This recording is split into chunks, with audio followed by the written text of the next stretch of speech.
And hello, everyone. I hope you're having a good morning, evening, afternoon, whatever it may be for you. My name is Ruby Seals, and I'm joined today by Alice. Hi, everybody. It's me. Hi. Way to go. Impossible. Jaime. I'm a bottle of whiskey. I'm your friend. Yes, you are, buddy. Yes, you are. Come hang out with me. I promise Believe you'll my be sweet safe. lies. What lies should I believe, Jaime? What lies would you like me to believe? Bush did 9/11. I couldn't think of one. I just thought of like, what's the funniest thing to say here? Continuing the 9/11 bit. I guess that counts as not advocating conspiracies because it's still a lot, but Much to think about. much to think about. Much to think about. Camdon. Well, I could either underplay it like Alice, or I could overplay it like Jaime. I think I'm just going to say, hello, everybody. My name is Camdon. The just right porridge approach. Mm-hmm. And of course, Connor. Yeah. The fourth option is no fucking reaction at all. Yeah, right. Yeah. Sorry, justifiably just said damn. Does that mean I have to cut my bush? I'm sorry you had to find out like this. Hold yourself accountable. Shaking my head. Okay, let me... Okay, yeah, this should work. Okay. So we were off last week, funnily enough, because me and Clark went to a Disco Elysium All LARP. around you, Oh, rain hello. falls on the great city of Rivershore. Rain drips from the eaves and floods the gutters, washing the filth away. The spring thaw must be here. The snow is melting. What am I doing? Looking up at the sky, cold water dripping from your hair. What do I see? Grey sky like great battleships, clouds colliding with one another. Rain falls down on the world. How does it feel? Your shirt sticks to your chest. The shoulders of your disco blazer grow heavy. The cold finds its way in under your skin. You shiver, and the city shivers with you. You're not dressed for this weather. You should get an overcoat. Oh, I'm or so a happy we patrol immediately coat. got... Okay, I was so ready to go into a spiel about the LARP because I have a whole lot of thoughts. But also, what was it? This conversation is literally why I put, like, everything into Shivers. Oh no, everyone reset. Are you guys back? Yeah. Oh, Okay, cool. yeah. Oh, I never left. Oh, yeah, no, I'm looking at it on I'm OBS right watching now. the stream, yeah. Yeah, no. So that means Oh, it's no. probably Fugi's fault. Shoutouts, Fugi. I've become a logo. You're back to normal. You are decommodified. I've become Don't worry, it's good luck to have a dream My of s- self. Yeah. myself. Who am I? You... Oh, hello, Noah. You appeared in the middle of all of that. Who am I? Oh no. I'm afraid. What happened? A Ferd. I've heard. No, everything just reset briefly, but we're back. We're good. I have like 3 different rants I want to go on, but also this entire conversation is why What? why I chose Shivers in the first place. Because let me double check our stats again. Yeah, I put like it is tied for my Everything into highest Shivers. stat, second own like alongside electrochemistry. I'm gonna be so good at drugs. I'm gonna be so good at drugs. Real quick, Clark? What do you mean? Why is Jaime a vape? I'm not a What? vape. He's He's a an bottle alcohol of whiskey. bottle. That is That's a Jack Daniel's bottle whiskey. of Yeah, my legally best just named friend, Jack Daniels. Mr. We PhD gotta make Jack you. Daniels. We gotta get you better at drugs. We might. Hey, Astro. Clark, I think you might need glasses. The game looks quite familiar. Okay. Anyways, What is in the west? Sheets of rain over the water, a flight of stairs leading into the ocean. Wave after wave washing the coast of Martinez, with its motorboats and gently swaying reeds. The ruins of a half-sunken sea fort crumble on an inlet beyond the Bay of Revachol. Ghosts rise into the sky. Who are you, ghosts? The skyscrapers of La Delta, the financial district. Faint golden light seeps from the office windows. What is down the shore? Urban coastline, rain dripping off Eternite-covered roofs. Cinder blocks left over from half-finished construction. A defunct research and development building, once seized by revolutionaries. An old wooden church stands on stilts above the water. And beyond that? Coal City, end of all lines. Run your fingers through your dampened hair. Your hair is an oily mess flecked with ash from neighboring coal plants. Smokestacks rise somewhere in the distance. What's in the east? There's a fleet on the corner. A plastic coat is folded into a small triangle under the counter by the window. Beyond that, the strike breakers have gathered. There was a freight at the LARP. I got into it with the owner because I gave her like 1,000 real to upgrade the safety of my shop. She didn't. She took her time with the upgrades, and the next day someone got injured on the floor and lost a hand, and so I blamed her. And then I got elected to the city council, and I was ready to make her life miserable, but I didn't get the chance. The great gates of the industrial harbor are locked. A chill runs down your back. You shudder like an animal trying to shake water from its hide. Shake your shoulders again. You shudder, looking down at your feet. Dirty rainwater runs veins into the plaza's snow. 2 green snakeskin shoes stand at attention on the mosaic paving of the plaza. I apologize in advance because I am just such a huge sucker for these kinds of like prose poetics. Like Same. these things that attempt to capture such vivid and clear vibes and images. Capeside apartments. Tower blocks crowd one another. 4.46mm bullets still lodged in their war-torn stone walls. Hallways collapse from the mortar hits of a war that was lost long ago. Clotheslines go to waste in the rain. Radios play. And closer to here. A yard. Rain falls onto the roof of a woodshed. Coal leaks into a puddle beneath a dead man's feet. He swings from a tree, bloated. Droplets of rain slip from his cold cheeks. What's in the south? A traffic jam. Rain thrumming on the roofs of motor vehicles. Inside, drivers watch water streaming down their windshields. The statue of a king shudders. He too is cold. The canal bridge has been raised. What's on the other side? The road ascends. A raised motorway loops above the ghetto. Beneath its concrete columns, a sea of rooftops, woodwork, and tar stretches northward. 4-story buildings as far as the rain can fall. The snows melt in Jamrock. What is Jamrock? Revachol is the capital of the world. Jamrock is the capital of Revachol. Droplets form on your eyelashes. Where the hood, where the hood, where the hood at? I have a brother in the closet. Well, God damn it. 10 out of 10 game. 10 out of 10 game. Amazing. I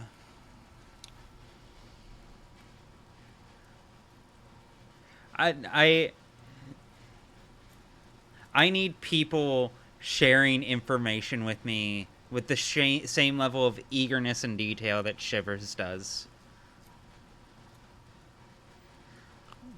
Shudder. Look further. In the rain-swept distance, above the rooftops of Jamrock, I've been present in a your repurposed silk mill voice chat stands before. perched You are above the surrounded by blue that kind of lights. passion. Precinct 41 This is hunches true. in the This rain. is true.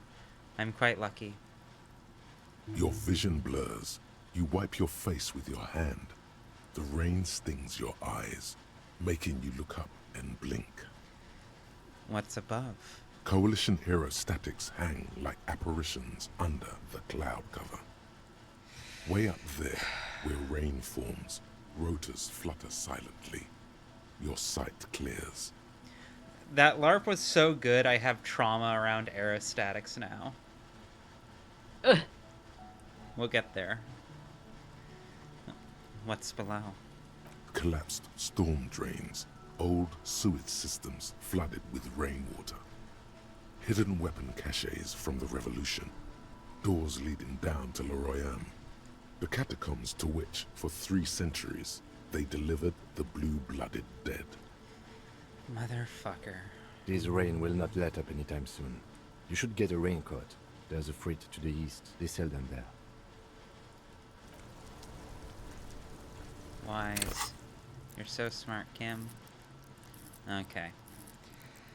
So yes, as I was saying, the reason we were off for the last couple weeks prior to this week is Clark and I took a trip over to Czechia to participate in 97 Poets again, 97 Poets of Revachol. I talked about it a bit in the horror spec video. So it was my third run. It was Clark's first, and I'm quite sad that Clark isn't here for this stream specifically, because I know he has an endless flood of feelings and thoughts about the entire experience. As do I, for sure. But it's going to, that will probably be something for the next Thursday stream, is him just vomiting out his experience and feelings, because I know he has them in spades. Is this about the question? Where do I get the raincoat again? I forgot where to buy the raincoat. A small cabinet on the wall is... Just ask me if you need anything from St. Baptiste. We don't stock prescription meds, but we do have Nosafed, Duramine, magnesium, and Hypnogamma. Clark, you can just have your chance to do your rant during the Claire Obscure stream. We'll have more downtime in that anyways. I'll buy more drugs soon. This is going to be a drug run. But I don't need drugs right now. Should I have switched my food? Drugs. There, in that dark Oh, wait. glass, all in vain.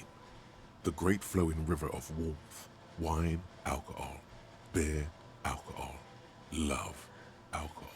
I am in love. I need it all so bad. So true. I mean, I want alcohol. I mean, you know, like, you know. Sure. If you want something, I can get it for you. Just let me know and pay and stuff. But I'm obliged to inform you that both alcohol and cigarettes damage your health. But I guess I can't buy it yet because I might be an addict, but I also need to pay rent. I'm gonna be so fucking for real.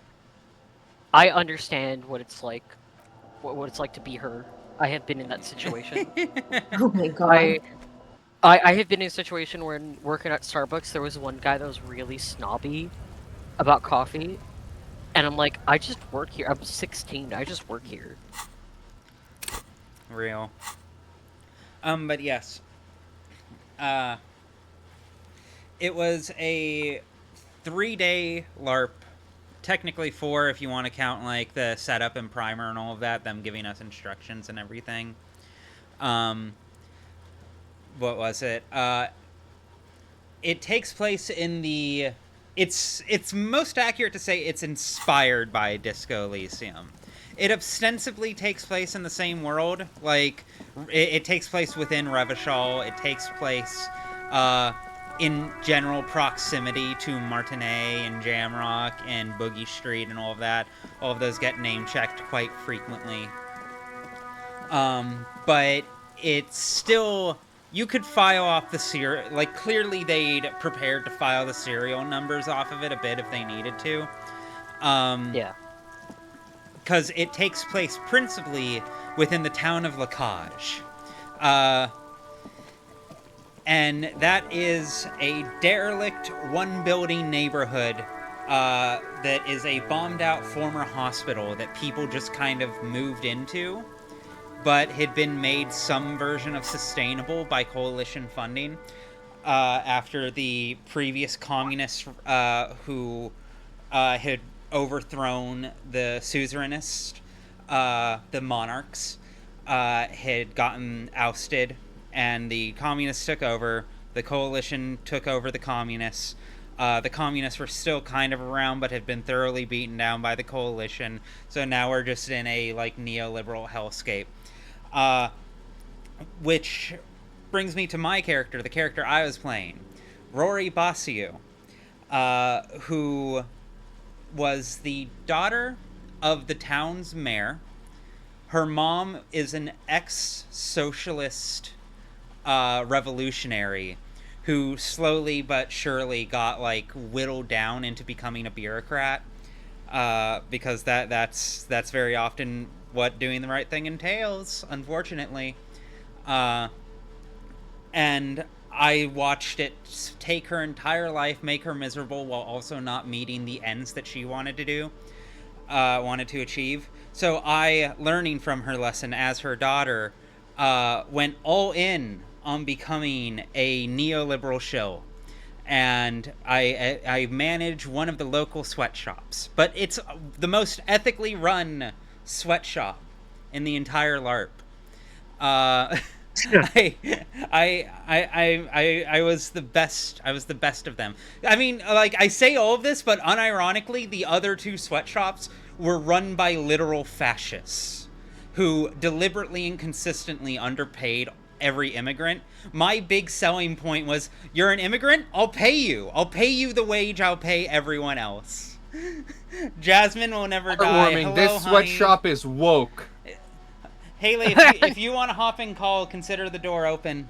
Just FYI. Haley was also there. She was on the managing You played team. a competent Vlad the Younger? That's really yeah, funny. no, I kind of played a confident Vlad the Younger is a good way to put it. Big asterisk. Big fucking asterisk. Because, I was really good at the business side of it. I think the most horrific discovery is if I had no principles, I would in fact be a great neoliberal shill. I would be so good at being a soulless husk. But what was it? But it was also kind of complicated by the fact that I myself had two younger sisters who, because my mom kind of sucked and was always like wrapped up in politics, I was kind of like the elder sister mom.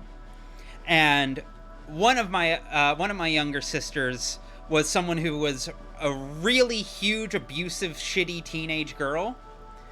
She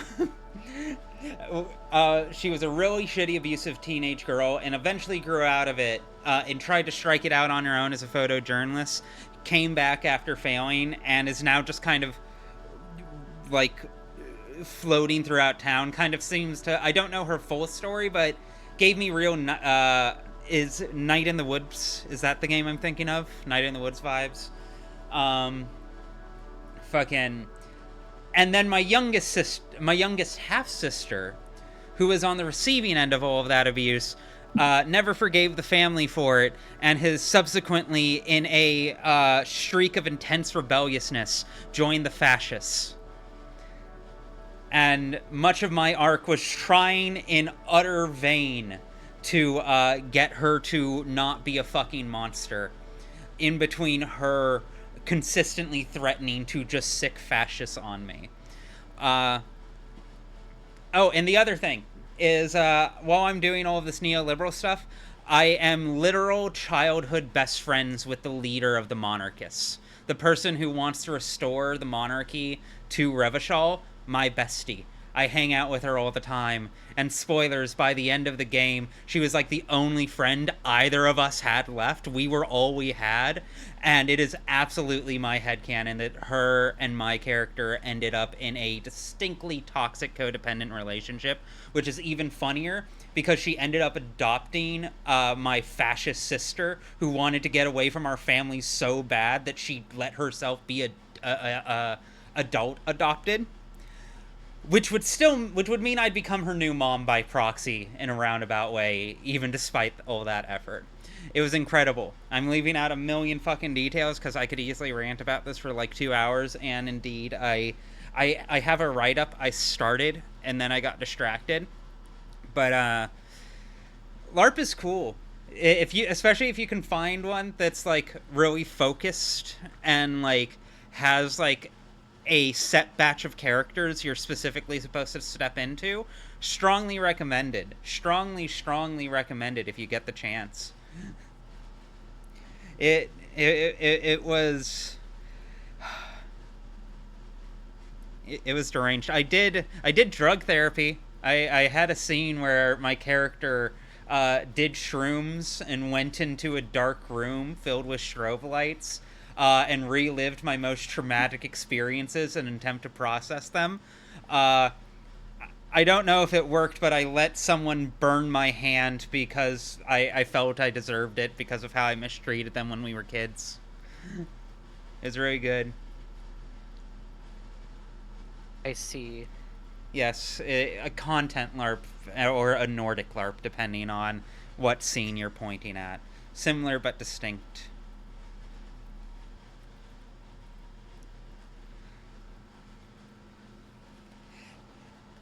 Remembering when we watched Enemy of the People and the protagonist was offered to be leader of the corruption, sounds like your character had that as their ambition. Yeah, kind of. Like, the big thing about Rory, and the big thing I held true about her that ultimately kind of made her a good person, is I played her as though she genuinely believed from the bottom of her heart, capitalism can fix this.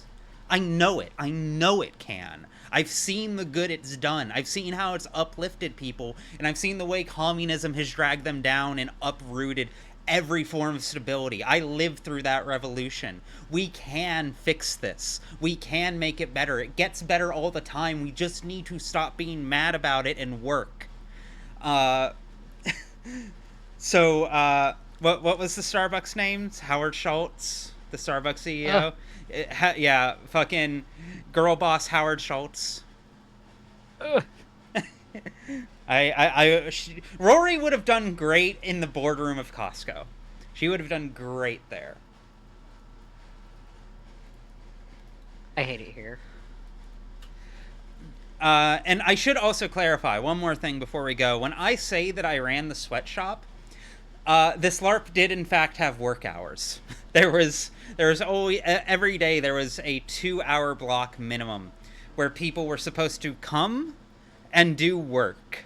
And when I say they did work, I mean we literally put together benches that I know are going to go on to be used for other LARPs in future. We put together various like scaffolding and painting frames and that kind of thing. But also like genuine work. By like the third day I could tell, because one of the other things that made Rory distinct from every sweatshop owner is every other sweatshop owner, they just stood back and like shouted orders. Rory was there on the floor with everyone. She started as a worker and got promoted up, and she just never stopped doing the work herself. She always tried to lead by example. How much of that was you pouring that into your character because you felt that was what the character did, and how much of that was, I know damned well that you were working the sweatshops last year and you were fucking exhausted and you know how horrible those conditions were for the real life players who were going through them? You see, it was kind of a whatchamacallit, a bit of both, but also neither at once. Because in Run 2, I played a woman named Valia Krat, who was this, like, not quite elderly, but upper middle-aged, you know, like 60-year-old-ish immigrant woman who was doing her best to keep her reformed crime, like, family from, like, spiraling out and falling back into toxic habits. Yes, Rory believes in the $1.50 hot dog. Absolutely. But a big part of when I played Valia is I made sure to work in the sweatshop every day, because to me, my character wanted her family to be on the straight and narrow, and if I'm not setting that example by putting myself out there personally, I can't expect them to follow through too. What was it? Oh yeah, no, to be clear, this run I just did, the run with Rory I'm talking about, this is my third run. I did my first run with Lumen Bolian J, which I have a write-up on Patreon that you can go check out. I am going to finish that. I have most of it written. It literally is just a matter of I need to go through and like give it one more pass. And then the day 3 is relatively short. But that is going to be a project for me this month. But that was my first run. Second one was Valia, the immigrant mother. And this was my third run, Rory, the sweatshop manager. Lumen is the most popularly chosen character. That is fascinating, but also makes perfect sense. Perfect sense. Anyways. The kind of person that is signing up for a Disco Elysium themed LARP thinks they are Lumen Boulanger. No, exactly. It's part of why I put Lumen down. And are probably right, to be fully honest, depending on the interpretation of the character.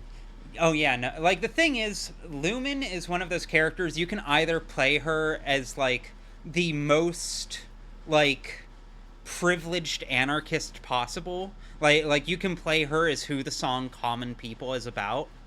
It's very easy to run her through that lens of this spoiled rich kid who's rebelling against her parents and just doing this for the radical political aesthetic and thinks it's cool and is eager to be edgy with it, but like, you know, it isn't willing to put skin on the line for politics, as it were. But the way I played her, yeah, no, honestly was pretty similar to me in college. I did, in fact, model her pretty thoroughly on if I had been fully transitioned by the time I was in college. And, like, it was kind of oddly healing, funnily enough, to live inside that character. I still think back on it quite fondly and quite meaningfully because, like, it really reconnected me with a sense of hope that I don't have nearly as much these days, which is damning in its own right, but it's also beautiful that it was able to tap into that for me, and it's something I've held on to quite dearly ever since, you know, since rediscovering it. It's quite valuable. Listen, holding on to any amount of hope, no matter where it comes from. Yeah, no, fucking, it's worth it. It's the Naruto toothbrush of it all, isn't it? Like if imagining Naruto tells you to brush your teeth is what gets you to do it, then Date Bayo, go for it. You know, Date Bayo, go for it. But yeah, Rory was kind of the opposite of that. Rory was one of those things where it's just like, I became very acutely aware of how... Because the big thing with Rory, and the big thing she kind of got caught up in, was the fact that, like, because she was best friends with the fascists, but she also wasn't... She genuinely wasn't racist. She was a genuine egalitarian, and was trying to do right by everyone, regardless of background, so long as they were doing their best. So long as she sensed ambition and drive and a desire to make everything more than it currently is. Which meant that I ended up hanging out with a lot of immigrants and fascists and monarchists and communists. Because tolerance knows no limits, you know? Tolerance goes in all directions. Anyways, I got elected as mayor by the end. You would be so good at running a college. No, genuinely, like, so it wasn't part of her character to become involved in politics, but the way the story played out, I kind of got dragged into politics, and I discovered that I am, in fact, perhaps unsurprisingly, really good at giving impromptu stump speeches. Like, genuinely. At multiple times. There was two major occasions. One, there was a football game that went on, and towards the end of that, everyone, the various political factions came out and started, giving various speeches on why you should vote for their candidate. What was it? And I hadn't fully decided to run up to that point, but then one of the fascists started dragging me into it, and mentioning my name, at which point I started having to defend myself, which turned into me giving my own political rallying cry, which turned into me announcing my candidacy impromptu with a completely unscripted thing about how I will give you actual healthcare, a minimum wage, and treat you with the dignity that none of these people will possibly. They want to separate us, I want to unify us, and I will do that materially as much as ideologically. Vote Rory Basiu. And the second time, I wrote a speech in literally like 10 minutes in the bar while drinking, sprinted out while everyone was doing lunch, just hopped up on the highest point I could find, and just started yelling and giving my... Today, I painted, because I work in my sweatshop alongside everyone else. The thing is, I almost did voter fraud, because the whole reason I got into politics was because the moral intern thought that I was the most suitable candidate to run this town. What was it? But the moral intern was so poorly organized, they could not meaningfully tip the scales in my direction in any way. They were too corrupt to be corrupt. But what was it? I did still end up... I ended up tying for lead. I didn't need it anyways. I ended up tying for first place because the fascists split their votes. Like 5 of them tried to run in the election and none of them agreed, so none of them got elected. Which is the opposite of what fascists usually end up doing. Right? I thought it was so funny. I had to go over to my fascist best friend usually they just all go for the most "Good racist fight." guy.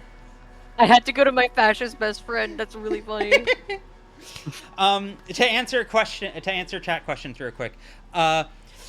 How does it work if your character dies in the LARP? Do you just go home early? No, absolutely not. Of course not.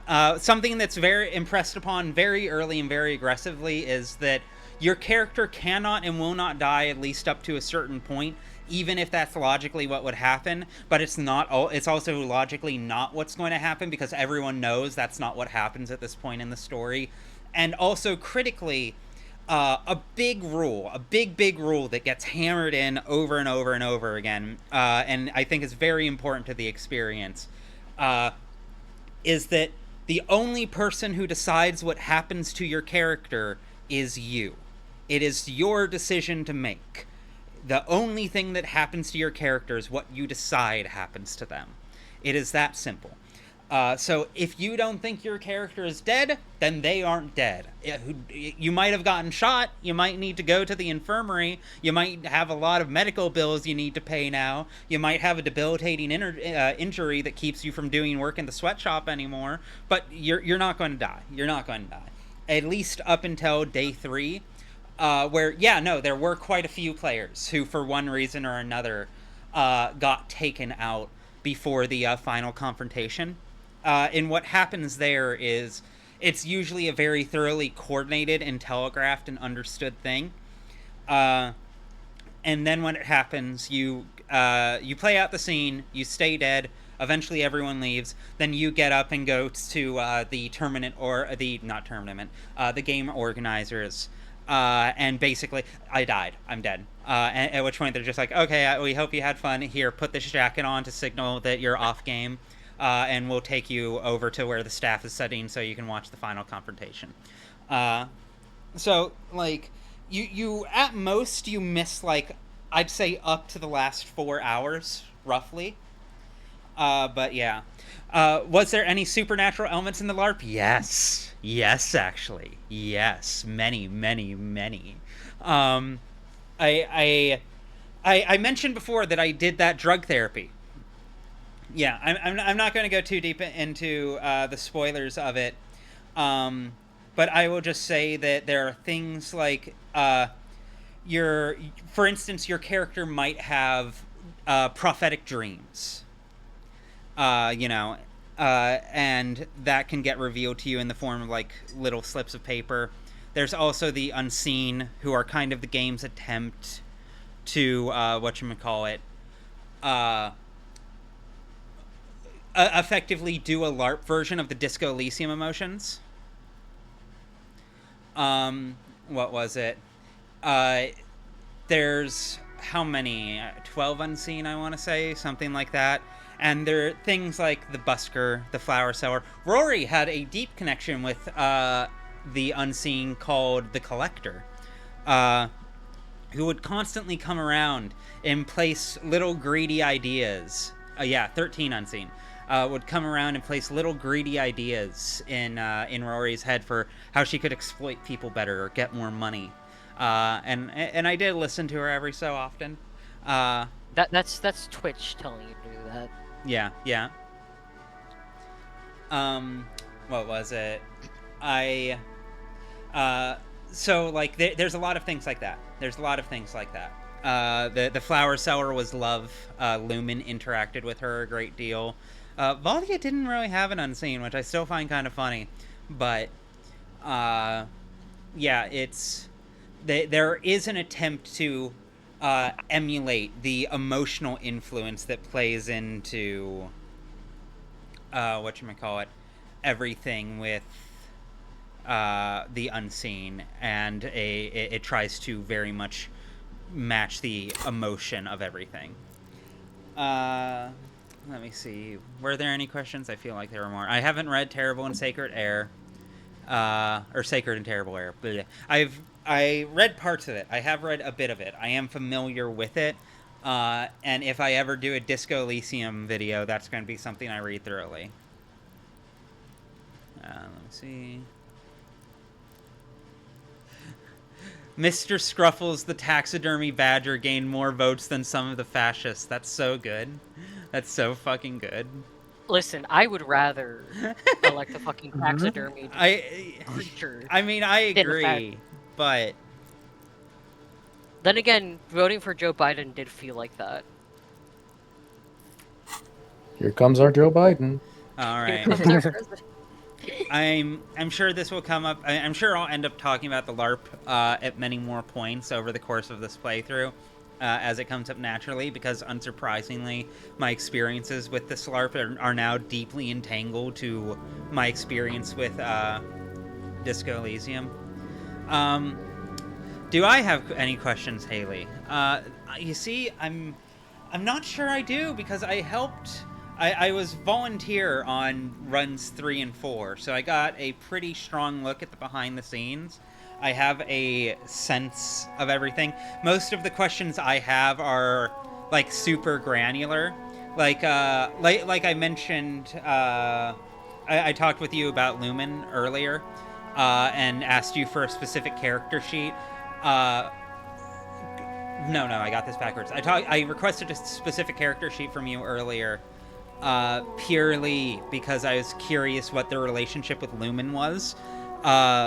Because in my run as Lumen, it felt like that character immediately hand-waved me off. And so I was really curious about what relationship I was supposed to be having with this person. And the relationship was that he cheated on me. So, it jumped ship quickly, didn't even try to salvage it. I guess that's better than the alternative, but he also didn't tell me. Coward. I have a couple of questions. One meme question and one serious one. Meme question is, so you have the ability to do impromptu speeches that rouse and rally, and you've never used that to control this circus and these monkeys that you have absolutely never reined in. And the second question, the more serious one, is there like a debrief section where like everybody gets in the proverbial green room and just talks about the plots that they had on their character sheet and just, avenues that could have happened and such, where you dismantle things? Yes and no. There's a formalized debrief and an unformalized debrief. and both are kind of optional, but also quite popular. There's a more formal, there's a more formal, like, everyone come to this specific room at this specific time. We sit around in a circle, and everyone, like, gives their feelings as we reacclimate back to reality. So there is very much that, but that unsurprisingly attracts only a fraction. Like, I went to that. I went to one of those for, like, run 3, but I didn't attend for run 4 or 5 because okay, I got it and I'll be fine. I can manage just fine. I do have a tiny bit of the Jeff Winger in me, for better and for worse. But what was it? Fuck, what was I saying? What was the last thing I said? What was the question you asked? Just about debriefs. Right.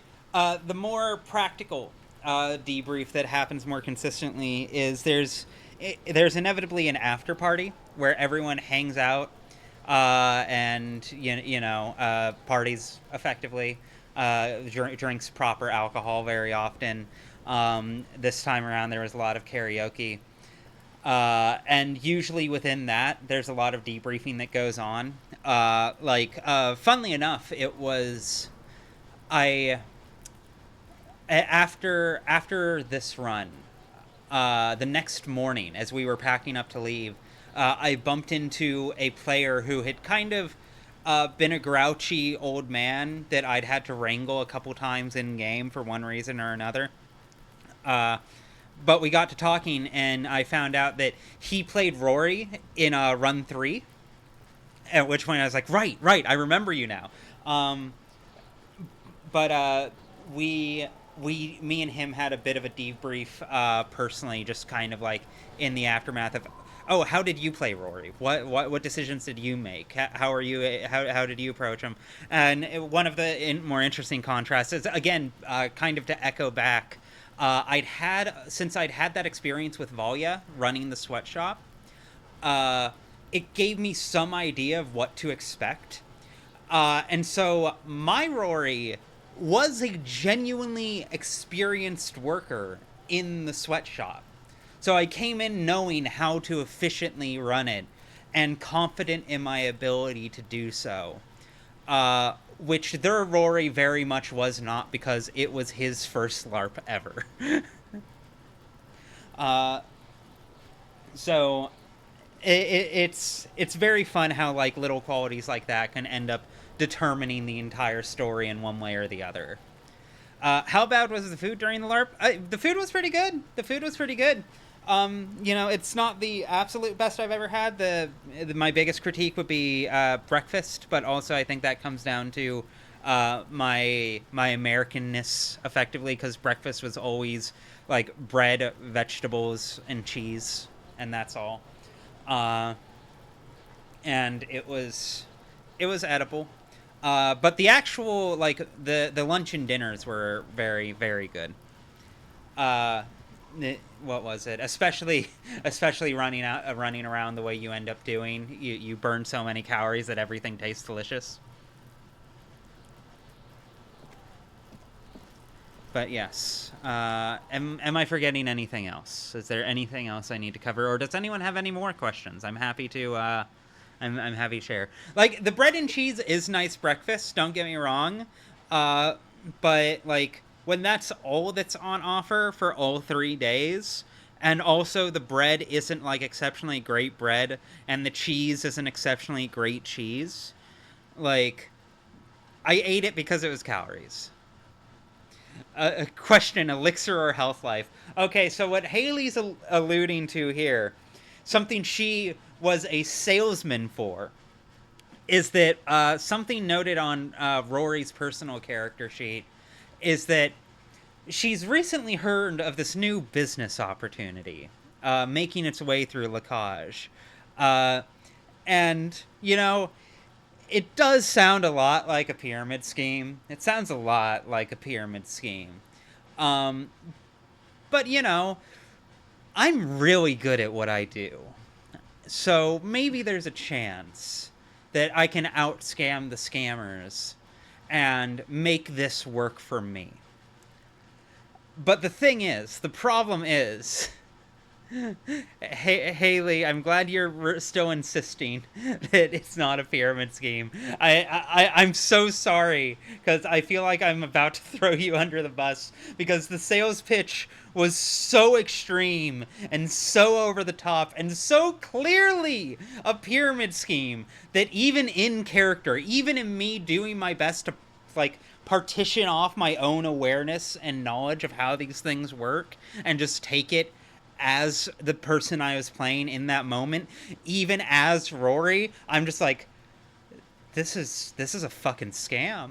This is a fucking scam. Like, I know what, I don't pretend to be the smartest woman in Lacage, but I do know some amount of business, and every piece of my business sense is telling me that the only way I can make money off of this is to shortchange the people who have already lost money on this. Which I did, in fact, try to do. Because there were people who, of course, as with any great pyramid scheme, had completely oversupplied on stock. But what was it? I went around and I bought out some of it. But I also quickly found that, and Haley, this might be a bit of a balance note for you in some direction or another. But the thing is there's no delicate way for me to say this. The sweatshop was so much more profitable than doing the pyramid scheme. It was so Isn't that how much it goes, more though? profitable than doing the pyramid scheme. Like, the one sale for the pyramid scheme would maybe net me a profit of like 50 real. Meanwhile, every morning at the fucking at the sweatshop, I was spending like 300 real on materials and converting that into like 1,200 real in profit. How much did Aro Dutois sell bottles for? Yeah, no, I'm aware. I am very aware that Aro was absolutely fleecing everyone with that bullshit. Me and him were going to go in business together after the dust settled on everything. That was the last conversation Rory and Aro had.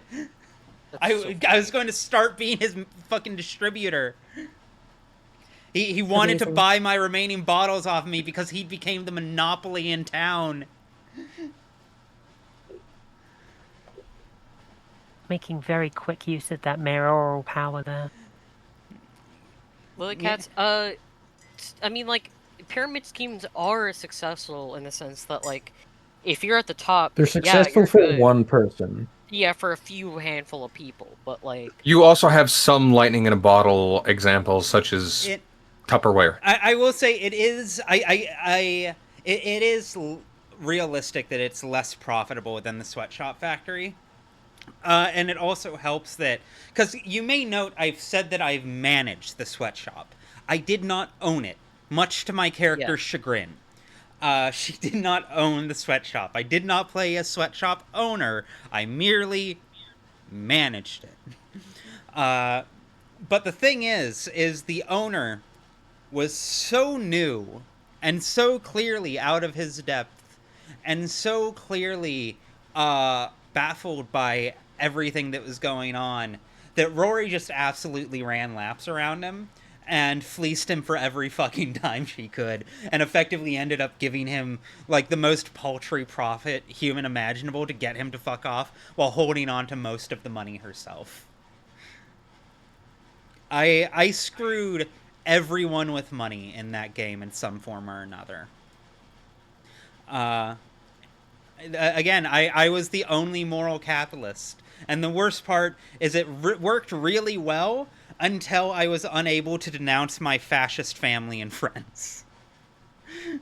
That's... Jesus. That's around the point where things started to get dicey. Because, again, like, spoilers, but, like, yeah, Rory did, like, she wasn't a fascist.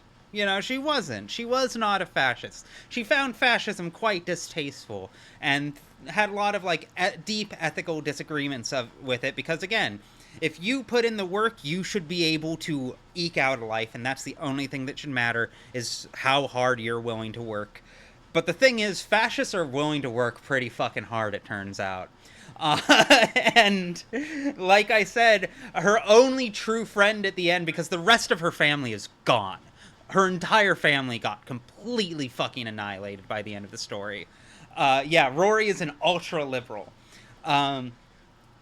So, like, literally, the only person I had left was my fascist bestie, who literally, as things were beginning to heat up, pulled me aside and clutched my hands and was just like, Rory, listen, you have to promise me, no matter what happens out there, no matter what goes down between what you believe and what I believe, don't die. I need you. I need you. That's my fascist telling me that. That's my fascist. And everyone else is dead. That's my fascist not wife telling me that. Did you meet anyone comparable measure? My sister! My sister was my sister was the most racist person in the entire fucking game. She... Hashtag my fascist. Yeah, my youngest sister, Frankie. I mentioned I had the rebellious young sister. The thing about Frankie is I tried so hard to bring her back, but she had no interest. She had none. It was clearly, to an extent, a attempt to self-determine at all costs, you know? The only time me and her ever got along was when I let go and let her do what she wanted, because she wanted her decisions to be respected. At least that's the sense I got. Which was very hard, because she was the most racist person in Lakash. Genuinely, there was a moment. The first day, she shows up at my sweatshop asking for work. And, you know, I, doing my best to be a good sister, let her in. But the problem, you see, is I'd hired an immigrant family. And frankly, to be clear, I cannot stress this enough, both in and out of the game, they were phenomenal. They were so good at making benches. They moved so fast. They put that shit together so efficiently, better than I could have. I was genuinely impressed in and out of character. Which made it exceptionally frustrating when my sister Frankie starts yelling at the immigrants for doing a terrible job, as she does literally nothing to help and doesn't even try to do any of the work. She just stands over every immigrant's shoulder, yelling at them for being lazy and not doing things the right way. And eventually it kind of builds up into me and her getting into it. And eventually culminates with her deliberately breaking one of the benches we built when we weren't looking. In her words, to prove that they hadn't built them right. But clearly as retribution. This later escalates, later in the day, to Frankie confronting those very same immigrants in the main hall of Lacage. Were there LARP-approved fictional slurs? No. The closest to that is just, like, using immigrant as a pejorative, you know, that kind of thing. But there wasn't any Morrowind-style fake slurs. But, yeah, later in the day, Frankie harassed those same immigrants in the main hall of the town. And then they fucked off. They broke off for a while. And then later the immigrants came back and beat the shit out of Frankie. Got her taken really to the hospital. Huh? That's really funny. I'm sorry. No, they got her taken to the hospital. And I, of course, deeply upset, like, in every direction right now, sprint over to go check in on her. And she sees me. And she locks eyes with me on this hospital bed. And immediately, without missing a beat, as she's bleeding, as the doctor's tending to her, as she's clearly in intense pain, looks me in the eye and says, "I don't want you. I want the master race." To which I had to Wow. respond, "We have the same fucking blood, idiot." Unironically, you've had that with our biological brother. Yeah. Hard. No. Yeah, no. I've not with a sibling, but yeah.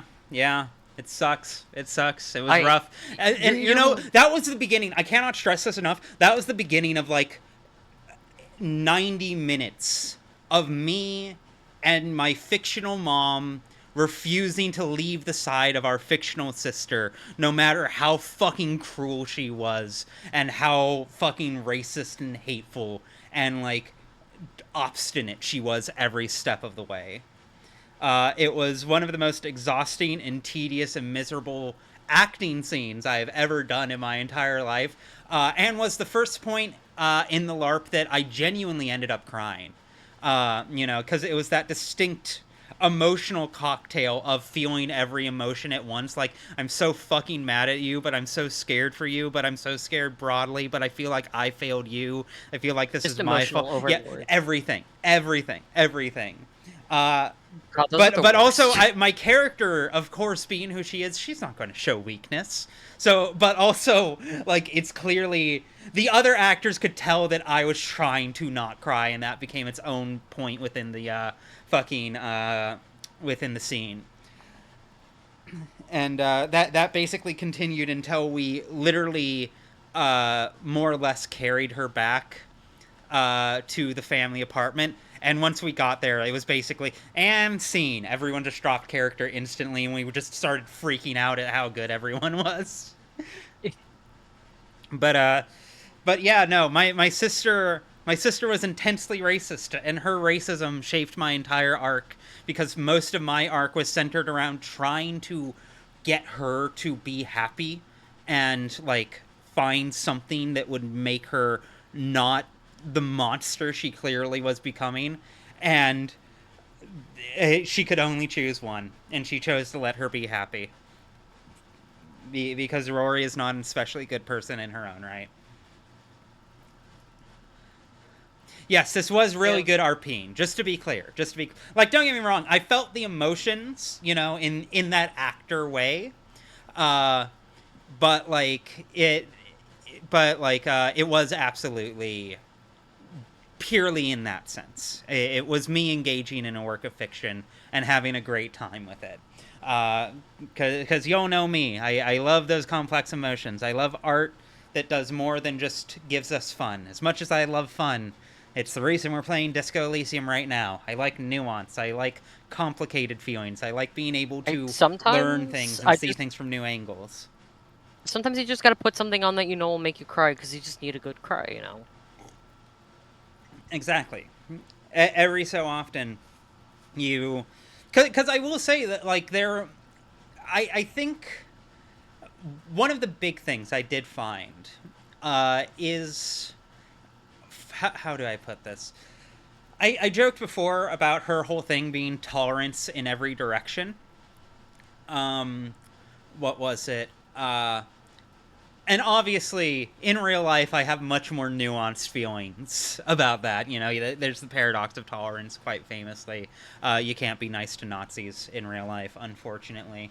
But, like, it was a very profound experience for getting me to understand, again, how do I put this?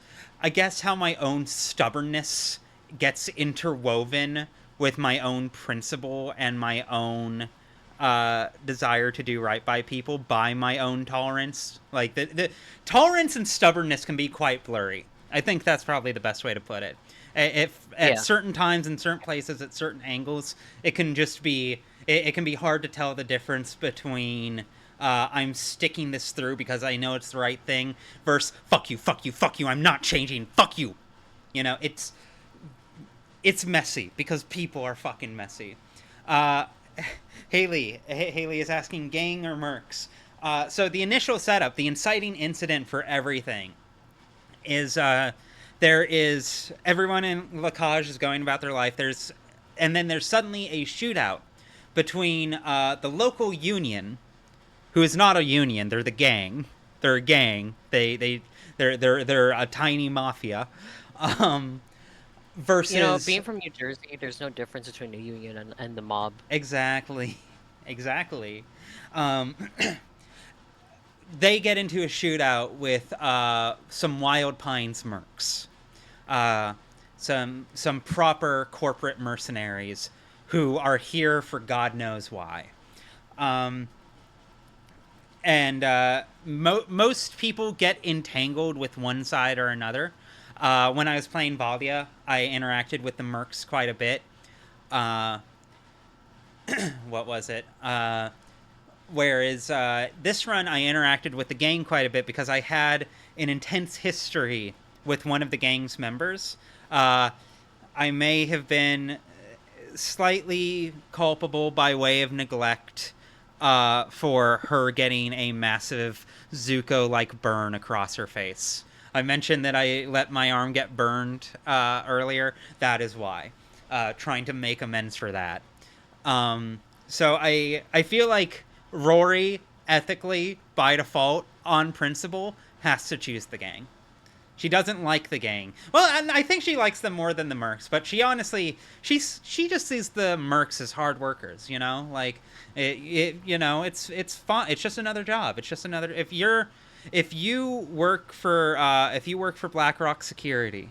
Soldier of Fortune is a perfectly valid way Soldier to make of Fortune is a respectable profession in our life and times. So it's a tough job, but someone's got to do it, you know? Like, the mercs did in fact wear armor. Like, it was proper armor. Like, obviously, I don't think it's the armor you would want to be wearing in real combat, but it was also the kind of armor that if you saw someone walking around wearing it and you didn't know there was a LARP, you'd be like, what the fuck is that? It was proper metal armor. If you saw someone wearing it, you would not want to fight them, most likely. They also had very good prop guns, I must say. As one of the Americans who attended, they had fantastic prop guns. Well, yeah, because you don't get shot over there for having a prop gun. Yeah. That guy, you'd know. Yeah. But yes. Any more questions? I'm happy to keep going. Because I'm loving talking about my vacation. If we want to get back to the game, I'm excited for that. But this was a 3-day nonstop thing, you know? So there was a whole lot of experiences. I haven't even mentioned the fucking disco that I was fucking deeply interwoven with. Trying to think. Again, barely talked about the political race, but, you know, it's fine. So many details, but it was a great time, phenomenal time, and I would encourage anyone with a deep love for interactive, like, storytelling to, if you have something like that near you, if you can find something like that near you, a content LARP, a Nordic-style LARP, something that gives you a singular character to focus in on within a tightly knit setting, that's effectively setting everyone up to play out the story at their own in their own way. Absolutely do it. No risk of ravening yourself. What do you mean? You know, The Raven. You ever seen the movie? You've heard about the stories about the movie The Raven, right? No. Oh no! Oh wow! Oh, this is about to take a Crow. turn. It's Crow. Oh, the Crow, not Raven. Oh, yeah. Why did I? Oh. Wow. Brendan Lee. Reddit's mad at me now. I meant crowing yourself, like the movie The Crow. Okay, I'm losing my mind. Cannon, would you like to explain? Frozen, I did the same mistake. Like I thought Crow and Raven did the same thing. Clark would be mad at us, but Clark's always mad at us. Camden, would you like to explain? Sorry, I'm just centering myself again. there are no live fire rounds. Yeah. Essentially, it's accidentally causing an injury by firing a prop. That's all you had to say. Yeah. I don't know why, but I'm lightheaded for some reason. I'm gonna go grab some water. Yes, in the Disco Get some Elysium water. LARP, you have pre-made roles. There in this one there were 96 pre-made characters. When I say I play Rory Basiu, what I mean is I received I believe it was like 5 pages. Whatchamacallit? I received like five pages of pretty small text, all things considered, detailing my character's background, their worldview, their goals, their aspirations, their relationships, just everything you would need. Also a list of questions to ask myself and ask other players about like what this should be. It's effectively, it's not a full script, of course, because it is a LARP, but it is a blueprint to build your own character. It is a writing prompt. It is a very thorough and nuanced writing prompt.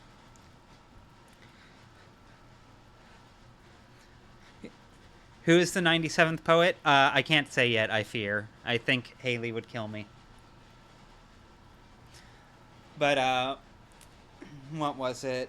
I was going to say something, then I completely lost it. Are there 97? I thought there were 96. Damn. I fucked up.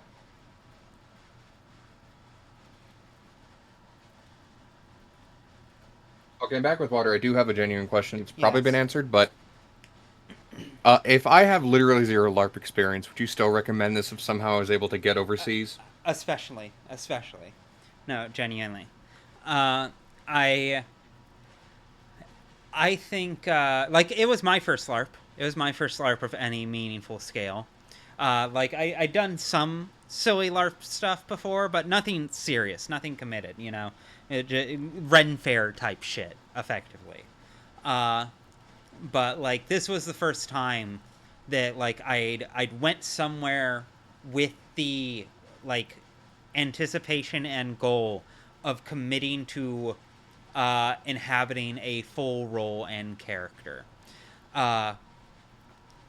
And like everyone in this chat has like heard me talk about this at length now, but like I'm still talking about it a year later. I'm still thinking about it a year later.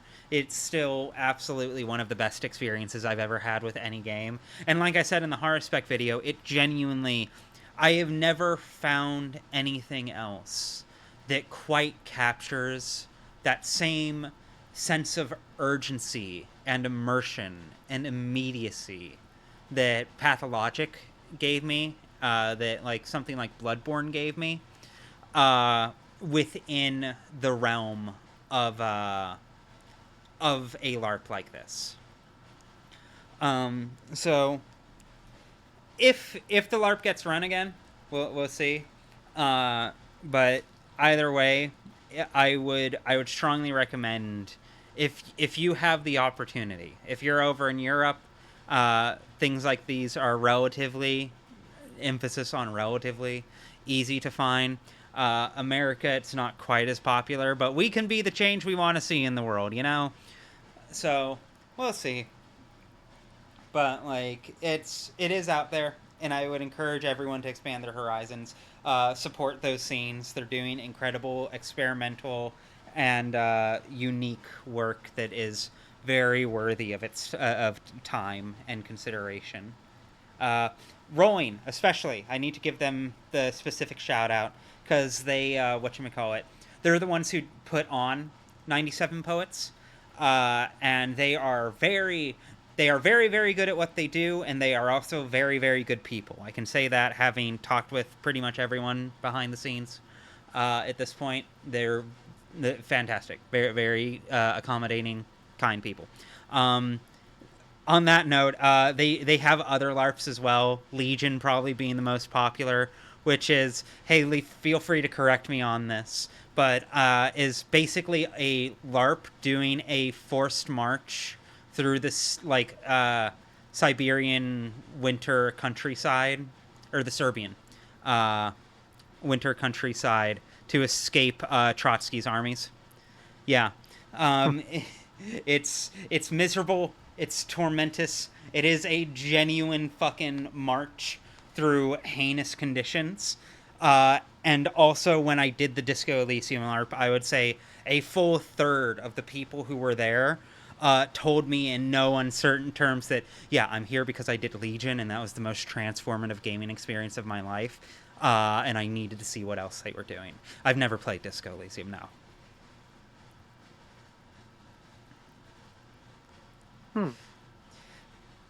Legion Serbian Story is about the Czech Foreign Legion stuck in Siberia during 1917 in the Russian Civil War. There we go. Thank you, honey. Thank you. It's rough. I haven't done it myself yet, but not for want of doing it. I just need to train. I need to go through a training arc for it first. I need to physically prepare myself before I do that to me. But it's something I am very, very interested in. And that's on Haley. You would probably know, what, Run 40 now? It's been going for quite a while. Quite a while. Yeah, you must hike 20 kilometers.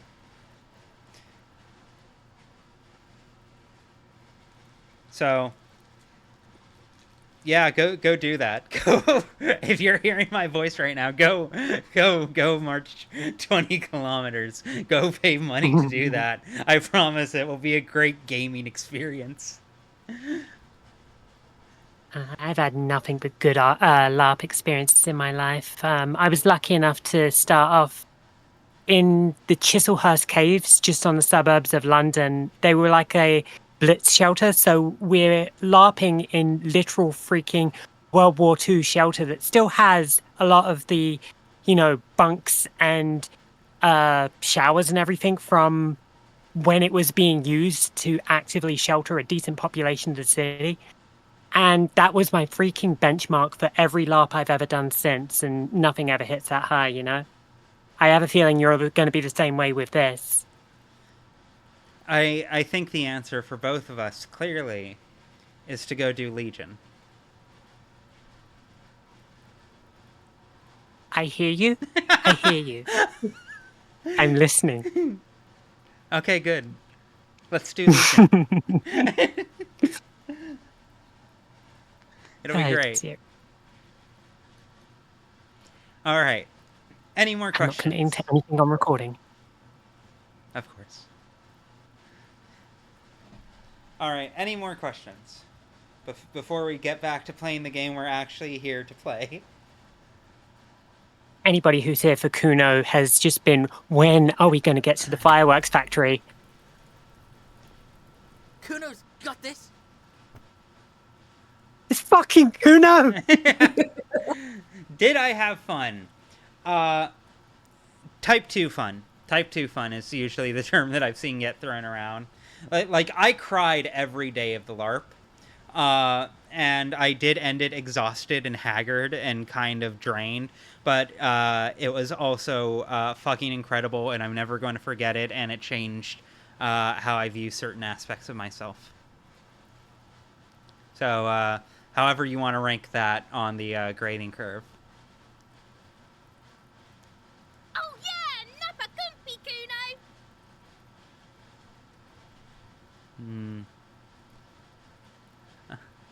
I'm not getting into this right now. A moment of your time, please. Can't talk, pig. Shit's coming up strong. Throwing rocks. Shit coming up strong. That sounds good. Joyous, you should hang out with this kid and see what that juicy shit is all about. Juicy what now? I mean drugs. The kid's on drugs. Yeah, Kuno, ride the lightning, Kuno! Kuno's riding it, see? He wipes sweat from his brow and sends another rock flying. The rake, Kuno! You should throw the rake at him, Kuno! The fuck? Does Kuno know what a rake is? Kuno's not a gardener. Goddamn right he's not a gardener. He's an athlete. Every rock connects, making the battered corpse look just a little bit worse for wear. I missed Kuno. I missed Kuno a great deal. I'm gonna regret saying that soon. You got a good hand, kid. What? You wanna fuck Kuno now?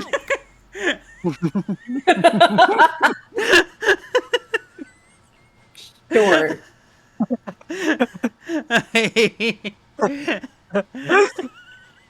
Act out the lines.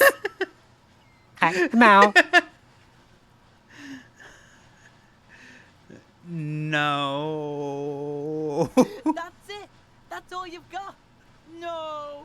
Got your ass handed to you by the Kuno? He's swaying from side to side like a vicious rooster. Who's the man now, huh? Kuno's the man? You wouldn't believe the pussy Kuno tears up.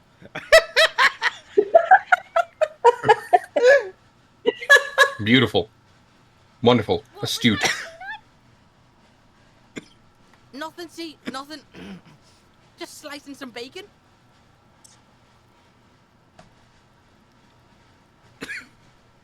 Oh my god. Slicing some bacon. Kim, what should we do? We shouldn't do anything. I don't tempt such forces. What forces? You will see.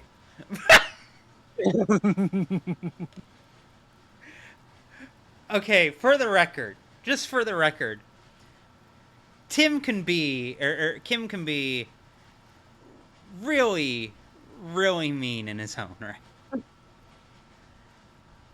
No cursing activated. Cheese and crepes. Are you kids siblings? The fuck are you talking about? He's calling us Kuno. He says we're fucking each other. Can't catch a break.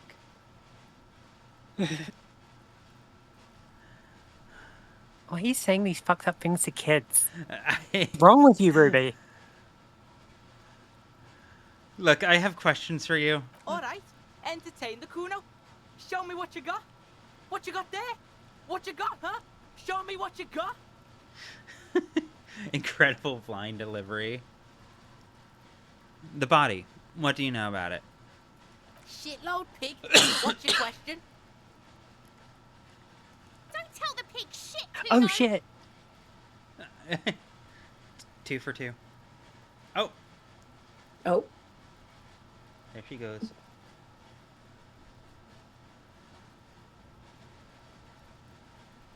I believe she may have something to take care of. Mm-hmm. Kim, help me out here. What do we want to know? If I were to want to waste my time, which I do not, I would ask them Hello. who he is, how he got there, and the usual. Hands of my swearing sins. I like that revelation involved a swear itself. You can take the Londoner out of the girl, but you can't take the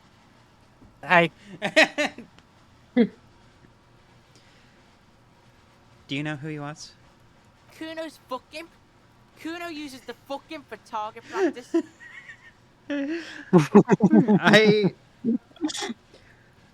So I thought I remembered Kuno. And of course I remembered that Kuno is Kuno. Of course I did. No one forgets that Kuno's Kuno. But I feel like I'd failed to fully remember just how much every line is a Kuno line. You know? End of conversation. Very strong. You should be this stoic. Harry's so fucked up he's envying Kuno. Probably climbed. Kuno I was could busy not be down the Harry road when Dubois that shit because went I down. would have already concussed this kid. You know, that's an option you can do in this, so... Yeah. You can shoot him. You Yeah, could, in it's theory, bad. be It's Harry really Dubois. bad. Wait, you can shoot him?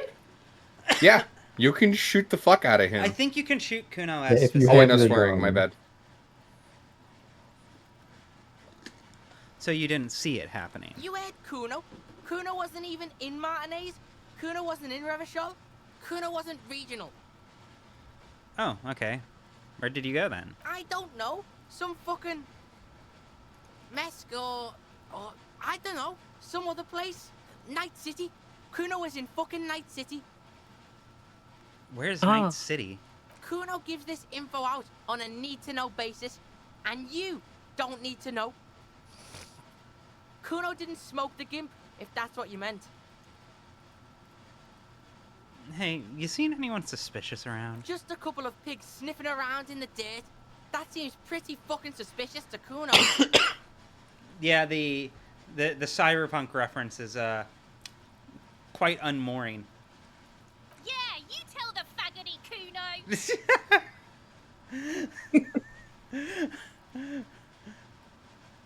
I'm just looking at this word and I'm awed. More on this later. Right now, let's talk about something else. You're testing Kuno's patience here. Get lost. Jesus. About the crime scene. No. You kids often play in the yard? What was that? I was going to say, it says a lot about how I approach media that I did wonder during this sequence, my first time through, whether Kuno and Kuno S were the same person. Yeah, that scans. Yeah. Right, pig. This is where Kuno plays with his little wooden choo-choo. What do you want with it? I might have questions later. For now, let's talk about something else. Yeah, whatever. Kuno doesn't give a shit. I gotta ask, who is Kuno? Kuno's Kuno, pig? The boy points to his chest with both thumbs. Kuno. Primal. Violent.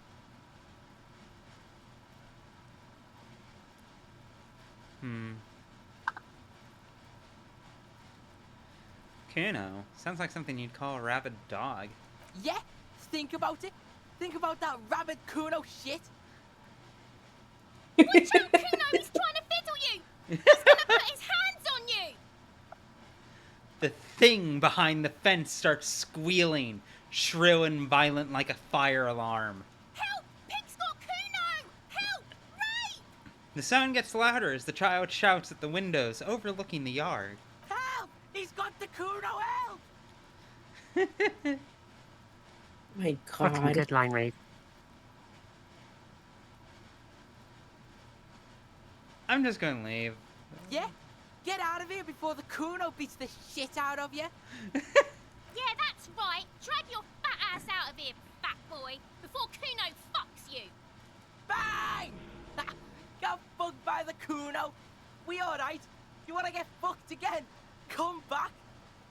If you did not have leveled up, if you did not level up, I was literally about to say, Kuno, you would have Kuno, died you from get Kuno. death. Kuno Kuno could would've have fucked you fucking over. killed me. Kuno could have fucking killed me. But I prepared for this boss fight. You prepared? You took damage, boss. Yeah, but I survived, didn't I? Half to death is not all the way to death. Alice, finish the mantra for me, would you? The only hit point that matters. Fool me, can't get fooled again? I hate you. I was having freaking flashbacks to you all teaching me how to DK.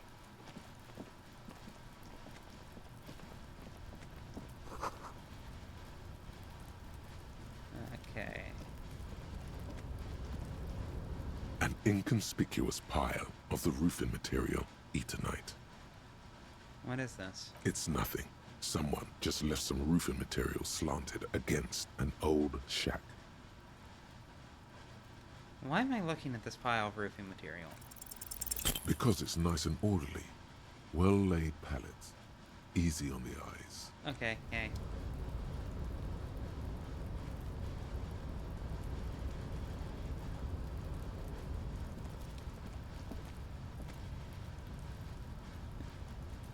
Can I... Or is that... I think I have to come around. Oh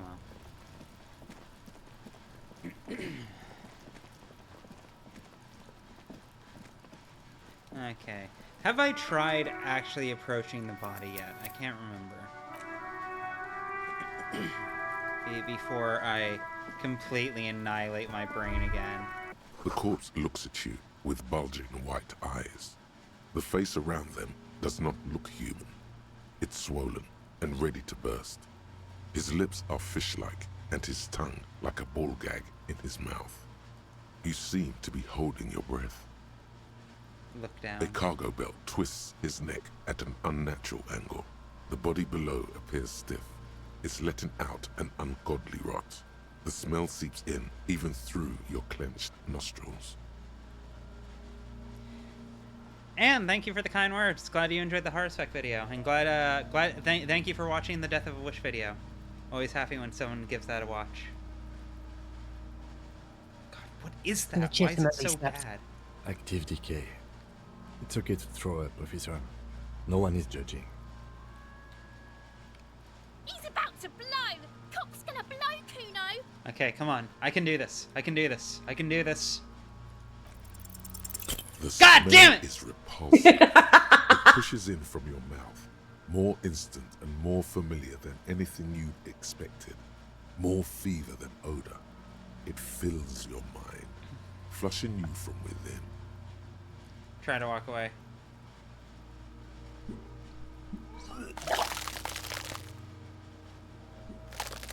Whack. I believe this happened to me as Too well, late. my first It's playthrough. impossible to keep in. Your body curls and pushes it out, burst by burst. You know what would until make a this pool of very vomit easy to lies do? under your feet, and your throat stings from Drugs. the stomach acid. Drugs. Fucking corpse. Keep it. The lieutenant hands you a blue checkered handkerchief. Thanks. The hangover is clearly making this worse for you. You could use some ammonia to clear your head. You think ammonia would help? If you can handle the headache. Some officers use it to deal with cadaverine odor. But not you. I can't handle the headache. It's more likely he can handle the smell, unlike you. Okay, where do I get anomia from? That young woman, the gardener, mentioned she used salts for the smell. If she doesn't have any, there might be some in the frit store nearby.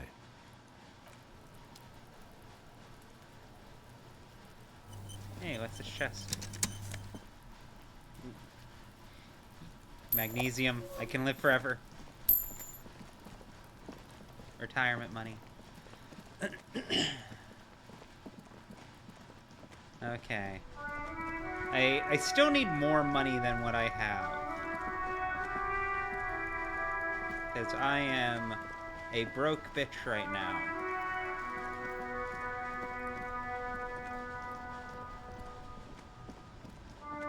And I want to buy more drugs, but before that, I want to buy rent.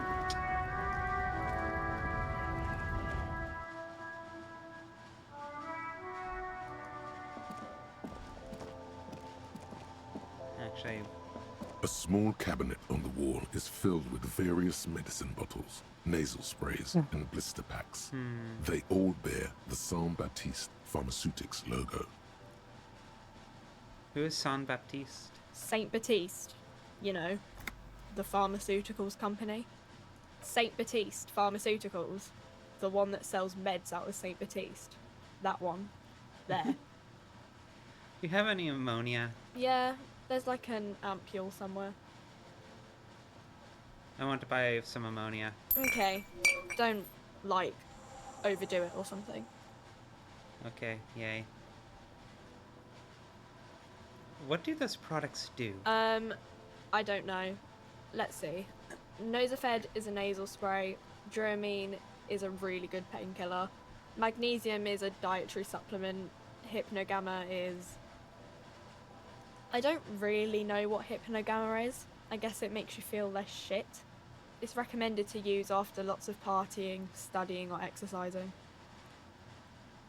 Thank you for explaining this. Uh-huh. Get me the fuck out of here. Okay, really quick. How am I doing on thoughts? It would appear you still have them. For now. but not many. I could benefit from more thoughts. The first time I've ever said the sentence. Make it so fucking difficult to behave in this stream. I bat a ball of yarn off of a table.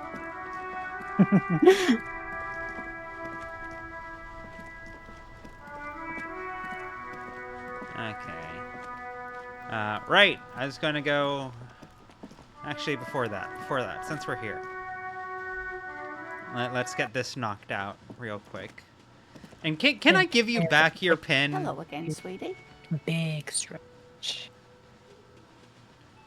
How do you like to roll with me? God. Whatever do you mean? I want you to be my wheelchaired partner in fighting crime, ridding backyards of corpses and catching sequence killers. Roll us some cigarettes. I'm jonesing for a cigarette. I don't know if I can be mean to her. I don't know. Is absolute sweetest. I can be mean to Kim. I can't be mean to Lena. Want to roll with me? Yes. Hey Alice, Probably be kind to your roll with legs, me okay? by the Fletchers. People often quote the Fletchers at me. Morel says it's my theme song. About I your hope you were pen. able to pawn that old trinket. I've decided not to pawn it. You should have it back. Oh, thank you, dear. I confess, I am glad to see it again. That got me experience. That's so funny. I made the right call. Never punished. Even the lieutenant seems happy with this turn of events. Now, what else, sweetie? Are you okay? I'm very sorry I crashed into you earlier. I don't know what got into me. Oh, I'm perfectly all right. I'm more worried about you. What was that? That cafeteria manager is a bad man. A man without any honor or compassion.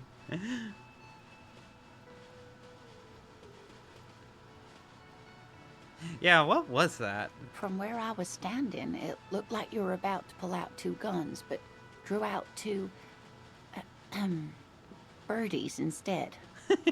Well, I'm glad you weren't injured. Right, I flipped him off. I've got to leave now, bye.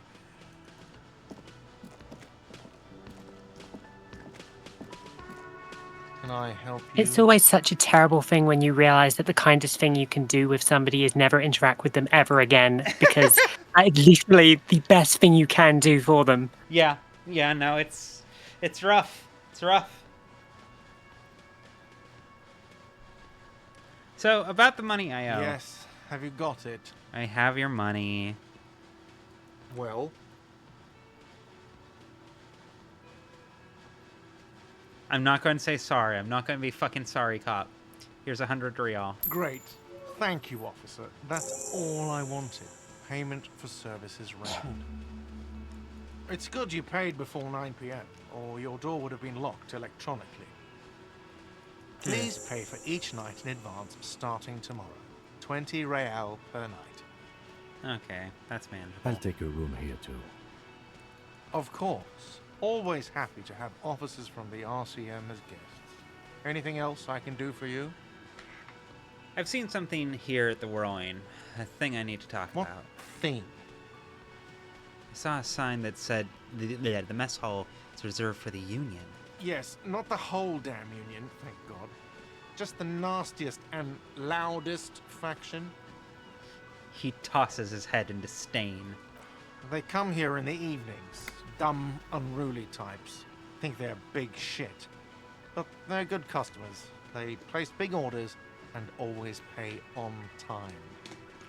We should find out who this Lord faction is, occupying the booth. Loudness means talkative, and we need info.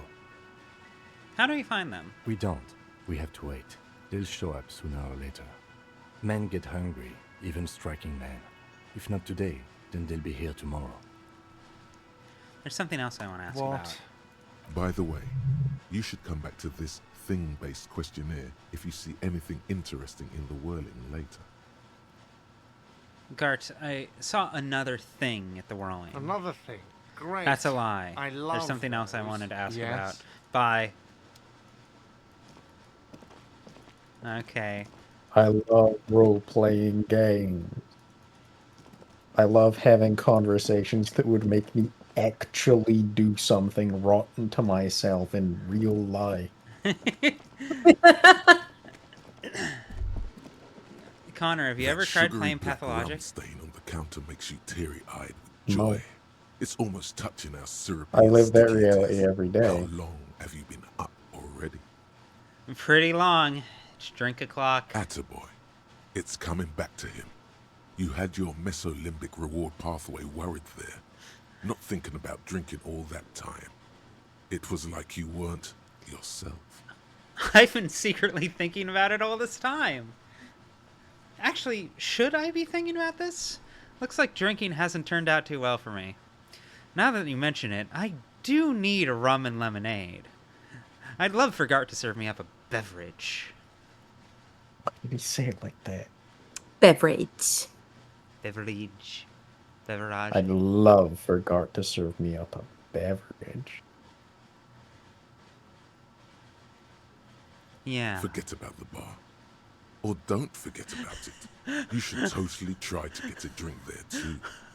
But first, you should lick that stain off the counter. Yeah, man. Let's get wild. Lick it.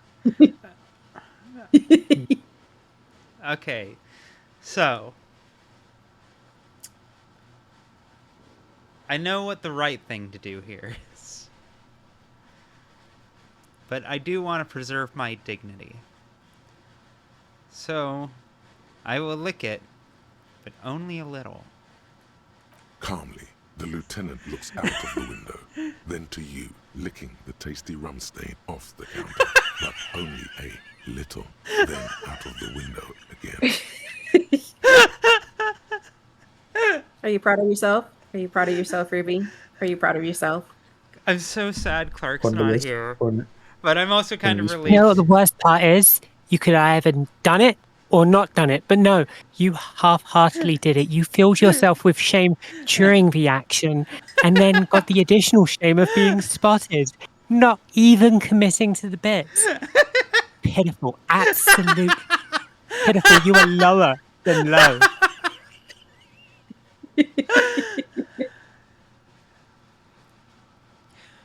Me personally, I would have been in there teeth on wood. You would have heard me crunching on that shit like a woodworm. Woodworm. A woodworm. Woodworm. A woodworm. Oh my fucking god.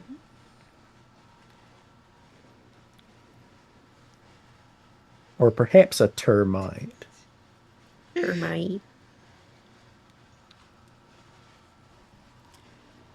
Oh. Holy fuck. What are you doing? You know, my mic is on a wooden table. I could try it. No. You hate This... I don't know Carry if your I'm fucking sad teeth. or relieved that Clark isn't here.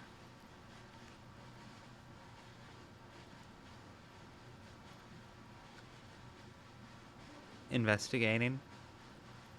We should move.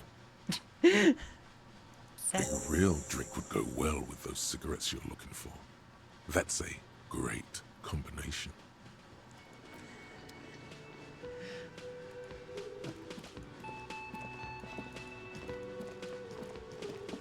Okay, let me see, let me see.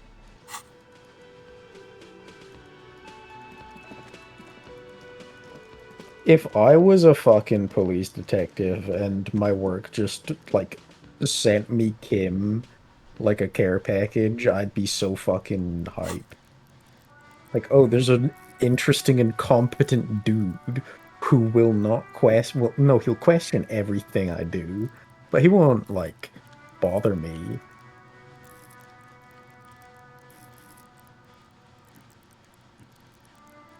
Okay. He's essentially judging your performance, and he's trying to be professional about it.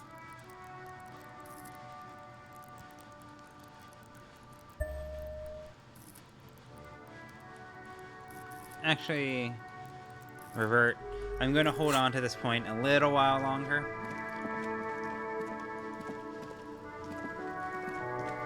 Because now I got that ammonia. But I think there's still a check involved. There he still is, looking right through you with his white eyes. The body below is entirely dedicated to that corpse smell. Emitting it is all it does now. The ammonia only makes it worse. The combination forces tears out of your guts.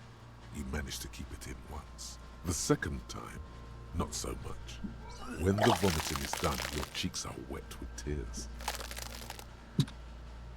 So, I'm glad I held on to that skill point. I think I don't want to be a cop anymore. Get a hold of yourself. I've seen strong men turn themselves inside out for hours. You are facing tough odds here. Alcohol withdrawal makes it considerably harder. What is happening to you? Are you going to cry now, son? You heard the coach. This is weakness. It cannot go on much longer, or you will lose. Give me a moment. I got this. Let's try again. An appropriate attitude. Kim believes in me. Is that what it looks you need like? To get your shit together. But I don't want to get my shit together. Say nothing. Just nod. We should go talk to the locals. Find something else to do while the wind changes. It's pretty bad right now. Your shit is a part, and it's rather unbecoming of a cop and a human being. It's supposed to be the opposite of that. Together, compressed in a small area, to achieve a solid level of shit compression, squeeze your butt cheeks together for 30 minutes. Do something similar with the 2 hemispheres of your brain. Talk to people. Maybe that will help. I'm gonna get my shit together.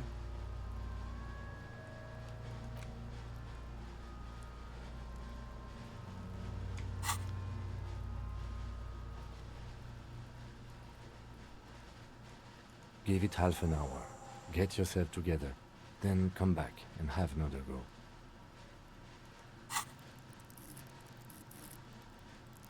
No. We're locked in now.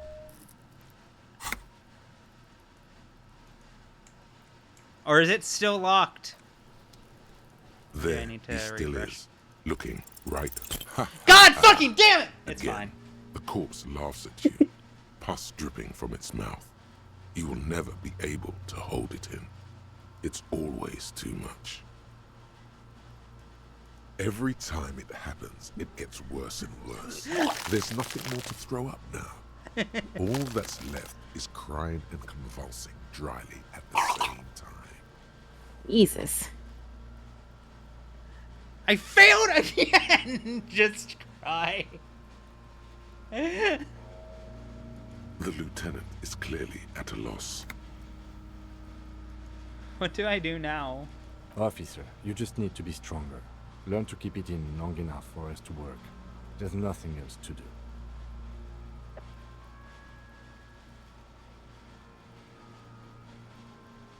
Relax. It's okay if you don't make it today. The bloated corpse isn't going anywhere. I'm so fucking mad, dog.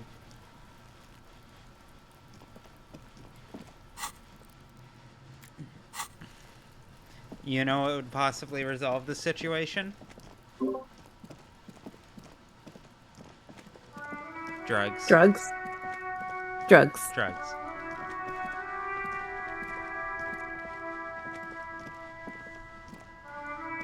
Hard drugs. Nods, nods, yes, nods. Yeah, it's nodding, lady. That's never leaving your head, is it? It's so good. It's was really fucked up good. so hard saying that because I'm never gonna stop. You see several packaged raincoats fill a low shelf beneath a display of croissants and juice bottles. The raincoats are transparent.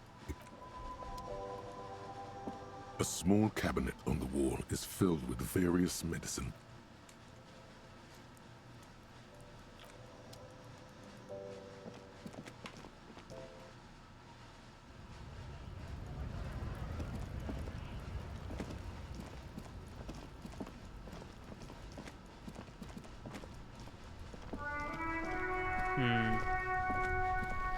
Okay.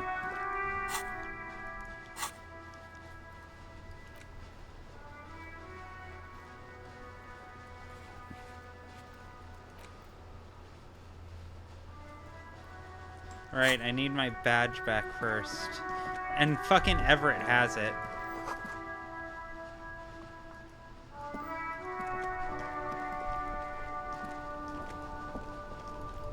Have I talked to you guys yet?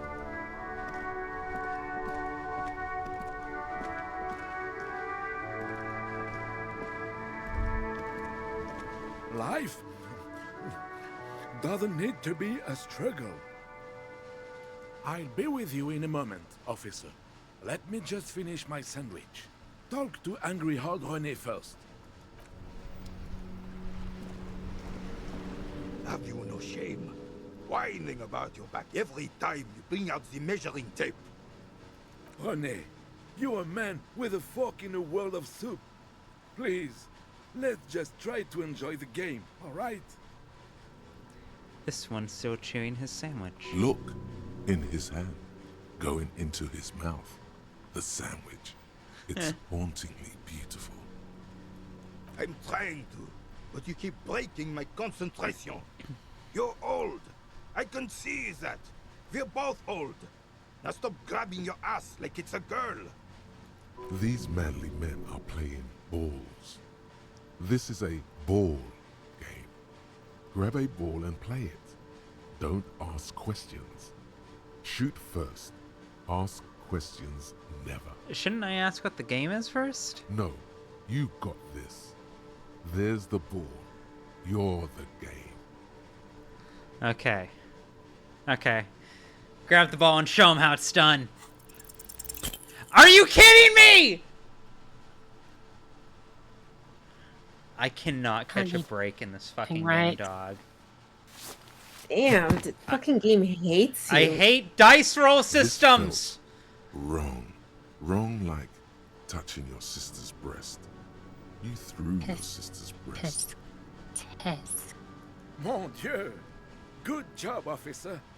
That was an excellent throw. There are no two more harmful words an athlete can hear than good job. And this was downright embarrassing.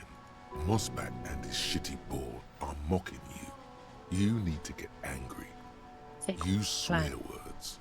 Mention spunk.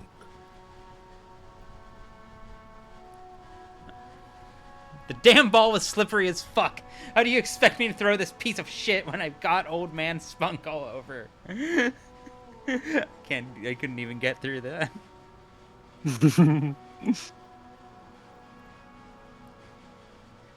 My throw is terrible and you know it. No need to mock me. What are you talking about? You just executed a pretty much perfect pétanque throw. With a pinch of fear. His tone is full of admiration. How are you ever going to get the officer's shit off your nose, Gaston? Or even climb out of his ass? That's just how Johnny Ballgame is. Extraordinary. Right. Was the demonstration it? Or do you still need something from us, officer? Yes, officer. What do we need from this gentleman? Do you know anything about the man hanging in the backyard of the Whirling in Rags? Unfortunately, I don't. Unlike most of the locals, I have no qualms about assisting law enforcement. But this affair has passed me by completely. and most of the locals. In Martinez, the union is the law. So can you really blame them? But you don't have a problem with cops. Cop is a pejorative term. I don't have a problem with I return. Welcome On back. the contrary, I admire the effort Let to me bring pour you order into to a our glass. streets. Oh, hell yeah. It's nice in here. At some point, I get the distinct sense at some point one of these streams I'm going to have to not be sober, right? That's the spirit. That's the spirit of the game, right? You know. Yes. Yes. What are the Twitch guidelines on that? Yeah.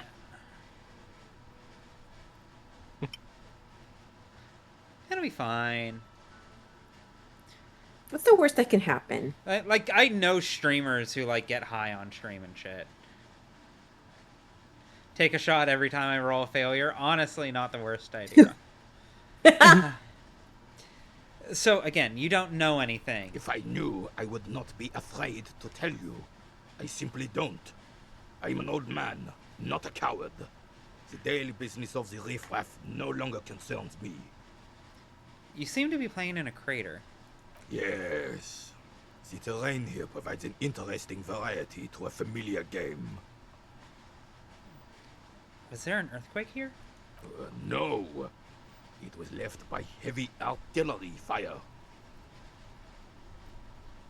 Heavy artillery fire, you say? That's the best kind of artillery fire. Very interesting. Okay, it's a crater left by artillery fire. But why? Why what? Why was heavy artillery used? Because that's what happens when communists hijack your country, execute your supreme leadership, and turn your capital into a slaughterhouse. You use heavy ordnance to clean up your home. Wait, who are the communards again?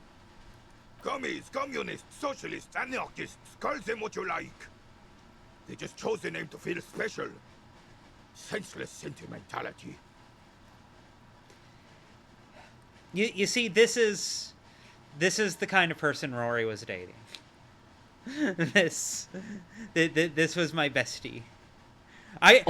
Basically, if this relationship here between the Renee and Gaston, I think was his name,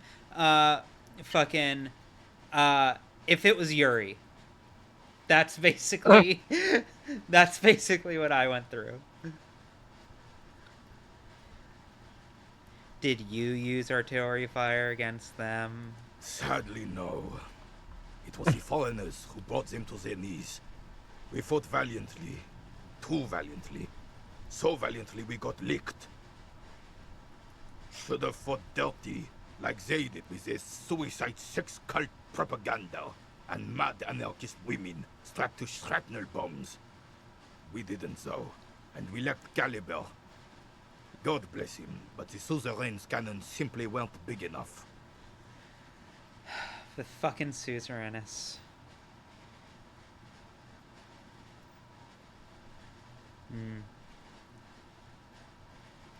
Should have chosen a place away from people and buildings. This place is the damn beachhead, son. They had to soften the commies up first. Beachhead? Yes. The military coordinated amphibious landing to take back Revachol. Martinez was used as one of the 3 footholds in Revachol during Operation Deathblow in 08. The other 2 are off in Stella Maris and the Delta. Deathblow? Sounds grim. This here is Blood Ground, where coalition boots first made landfall and cleaned those rabid dogs out. Most likely, we're playing pétanque on their mangled corpses. Eurified the... Yes, Rory and Paris were Rorified these guys who adopted evil racist Kuno. Honestly, Kuno Measurehead Slime Baby. Terrible concept. Terrible concept, but that is indeed... Just the worst guy ever. Yeah, no, just utterly unlikable in any way, shape, or form with no redeeming qualities. That is my sister, and I have to love her because she's my sister. Kuno Measurehead, like the slime baby, is like my Wario. Yeah, Yeah, you know what? Yeah, Yeah, sure. I co-sign on that. Sure. Sure. Facts. He just said some real shit. Blood ground. You got old René going there. Like he isn't hungry enough already. Hold on. The Coalition? Mm-hmm. Don't get me wrong, officer. I hate those foreign dogs, but the enemy of my enemy and all that. They're the lesser evil. Is that why everything is so bombed out? Damn right, son. They let the fire of hell on the city before they stormed it. And it worked, too.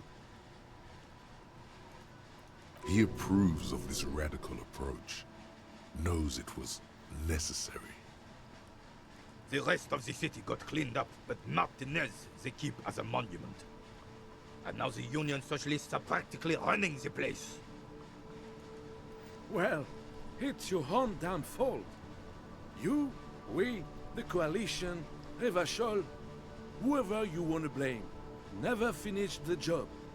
Officially, the party never surrendered. Of course they still hold influence. You don't even begin to truly understand the players of the table, let alone the specific circumstances surrounding the... What do you think?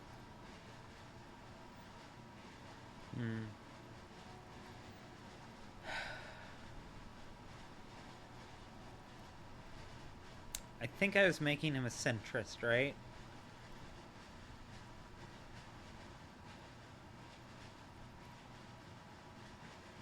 Nah. The Coalition seems quite capable, actually. They're not. I'm sorry it had to be them. After 8 years of fighting those hyenas, boiling cats for food and drinking piss in the mountains, I would have preferred if the Right Honorable King Guillaume returned through Revachol, or even if that damn clan Frisel had risen from the grave and led us. Sadly, that was not the case. Instead, all that is just, holy, and beautiful in the world was wiped away, and now it's neon signs with toothpaste ads everywhere. For this is just what the commies wanted. This was their plan all along. This is what they wanted to replace the role of the suzerain with. You think trying to remember if I was a centrist is a key part of being one? Yeah, no. No. Again, tolerance in every direction. We need to be understanding and compassionate towards everyone. No exceptions. No exceptions. Who is this Frizzle? Damn Frisel. He was the king Is we Frizzle? couldn't protect. No way. The Carabineers failed him, and the crown. He died in the hands of the Hyperlay, in a very public execution. I can't explain why, but intuitively, on a quintessential level, I know that Miss Frizzle and Harry Dubois would get along. Yeah. Yeah. I think they both have like deep access to shivers. and comparable to volition. Depending on the build, though, Miss Frizzle's probably more dramatic.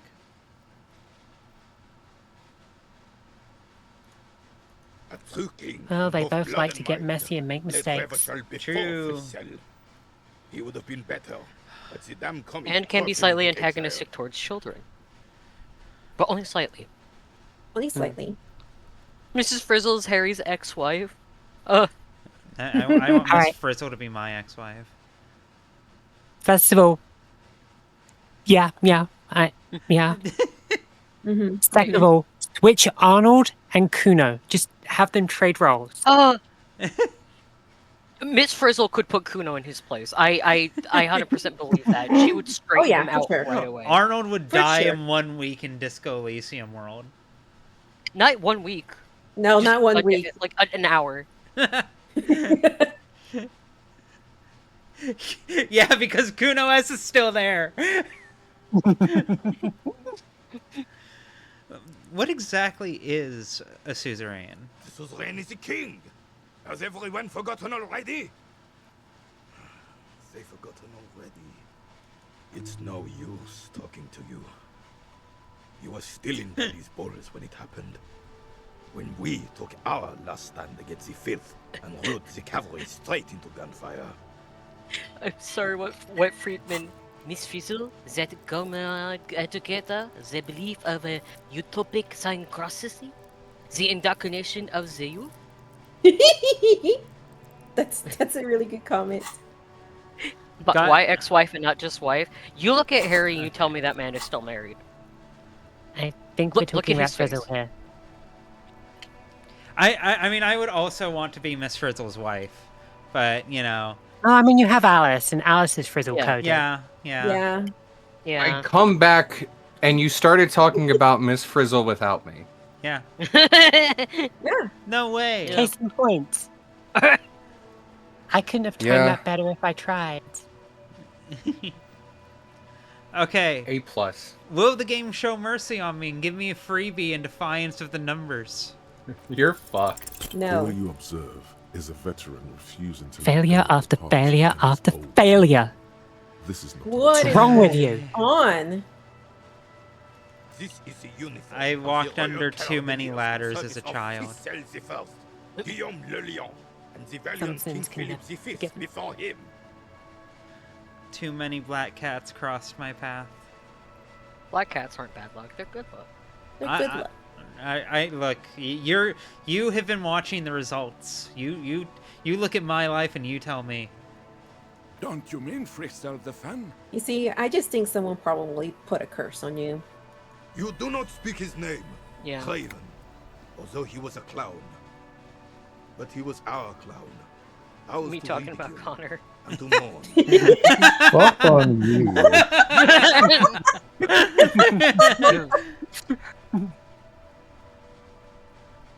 Hold on. I just had a vision. Give me 1 second.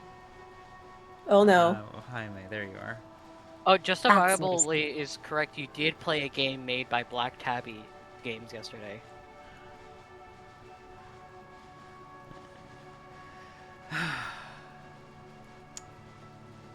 I love women. I love men too, but I love women.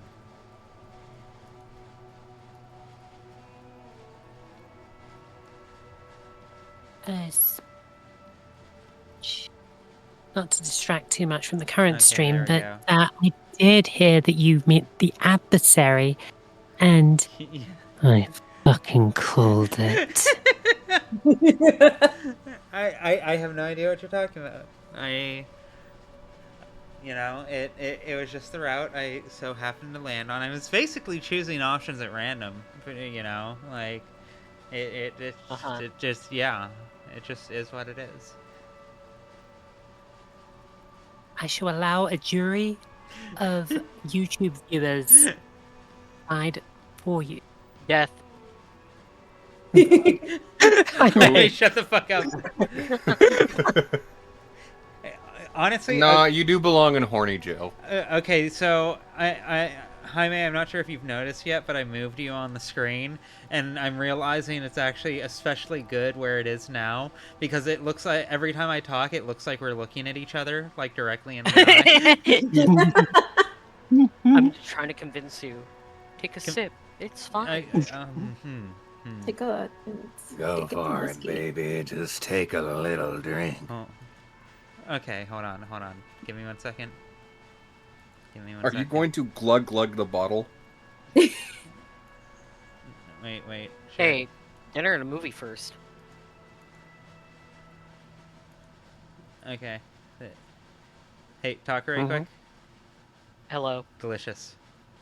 Fuck. Okay. I love editing. I love video editing. I hope that bit was worth it. It was worth it for me. I don't know if it was really good. It's really good. I don't know if it was worth it for anyone else, but I thought it was funny, and that's all that matters. Okay, there we go.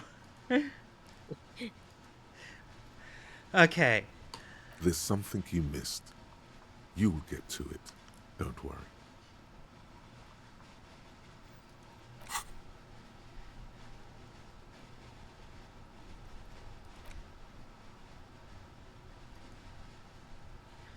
Okay, I think I need to leave this conversation first. As you turn, a bright light catches your eye, making you squint. Where's it coming from? From a distant sunset, a stage light, flash photography, Yeah. nowhere in particular. It's just what superstar law officers do. They squint at lights, and they solve shit. Yeah, that's me. I've been establishing my superstardom hard lately. Yeah, you have. You're a big dick cop, Dick Mullen. Salam Rocky Bai, badass on the edge disco cop. Time to recede into a ludicrous fantasy world. Here we go. Camera, lights. Wait, what's that about a ludicrous fantasy world? Yeah, you know. Beneath it is just heartbreak, a pulmonary tract infection, atherosclerotic disease. This is where you say action and reconceptualize all that. Reinvent it as the world's first celebrity police officer. Fuck it. Action! With a sudden flash, the world freezes around you, and you along with it. In an iconic monochrome solution, a black silhouette against a rasterized He's so fucking orange cool. world. It's on. Hobocop.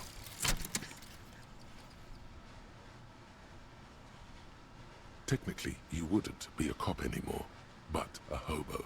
That would mean game over for the cop chapter of your adventures. But who knows where the hobo part takes you? To the bar? The old L'Assommoir? To the pier or the sewers? To Le Royaume, where for 300 years they interred the dead. You could plunder royalist crypts for long-forgotten triple malt bourbon, then fight the Arden-Macan beast that lurks the bottommost sepulchres. The secrets of the city are all yours at last. Kind of Connor coded. Hello?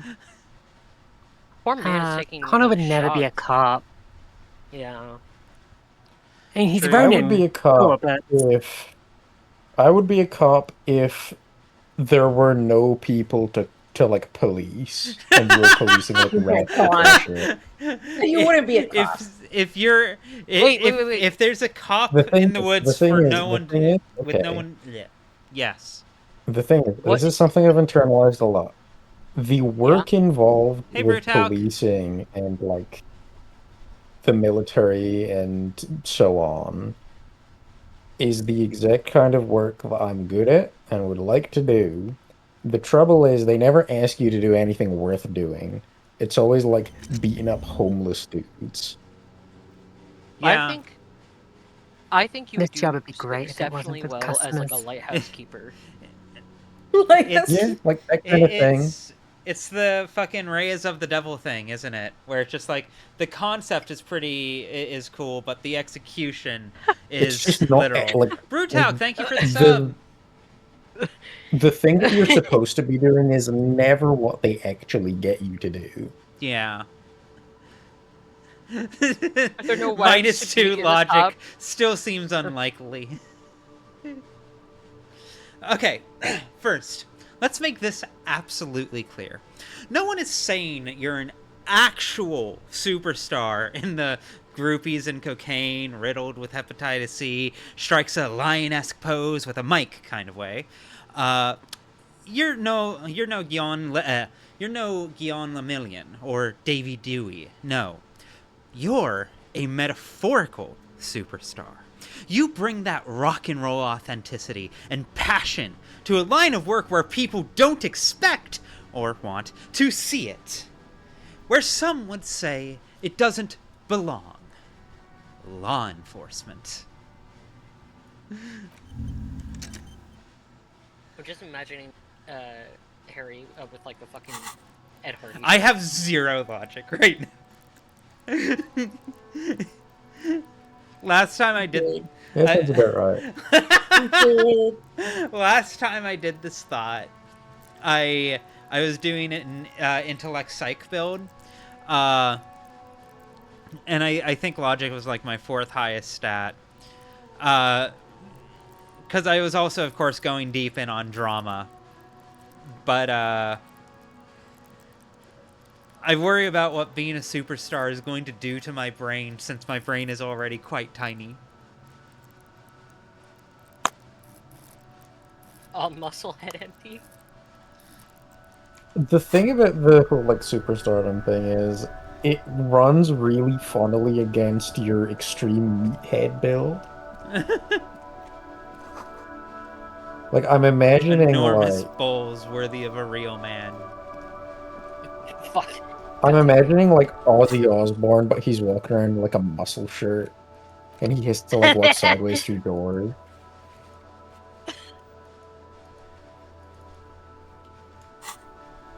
He has to like tape his fingers because he keeps on fucking them up doing deadlifts. Ugh. Hello, sir. Step right in. The store is open. I am the law. Fuck. I know, I'm always sir. saying this. Are you interested in a new and exciting book? What kind of store is this anyway? It's a bookstore, sir. We sell books, postcards, and some board games. It's called Crime, Romance, and Biographies of Famous People. Whoa, whoa, whoa, whoa. Hold your horses, little girl. My encyclopedia is not keeping up. What's what? What? What is a book? That is a book. They have stories inside them. It's like someone told you a story in a really long letter. This girl's way too nice. Because if I was like her age and some adult said, "What's a book?" I would think they were fucking. What's a She has postcard? that like. She has like that It's a small early cardboard stages picture. autism. You can write a few words on the other side and send it to your friend or Ugh. beloved. And what's a board gami? Board games are like little games on a table, made to pass the time. There are several different ones, but sailors here mostly buy cards. Interesting. Little girl, you would Thanks. hail it as like My a pleasure. railway station Anything else you'd announcer. like to know?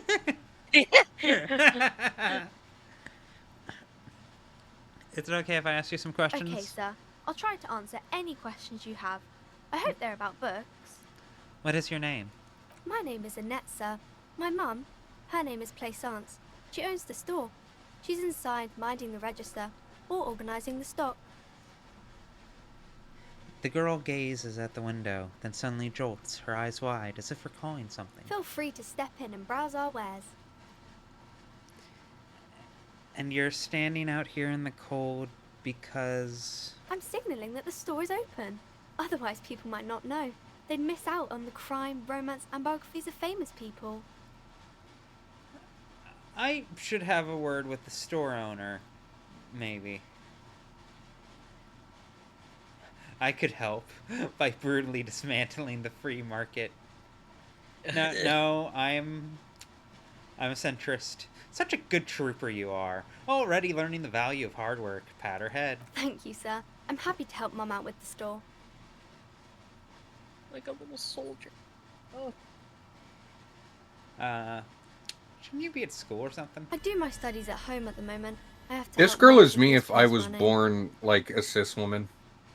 And like a child. Gives you a pat on the head.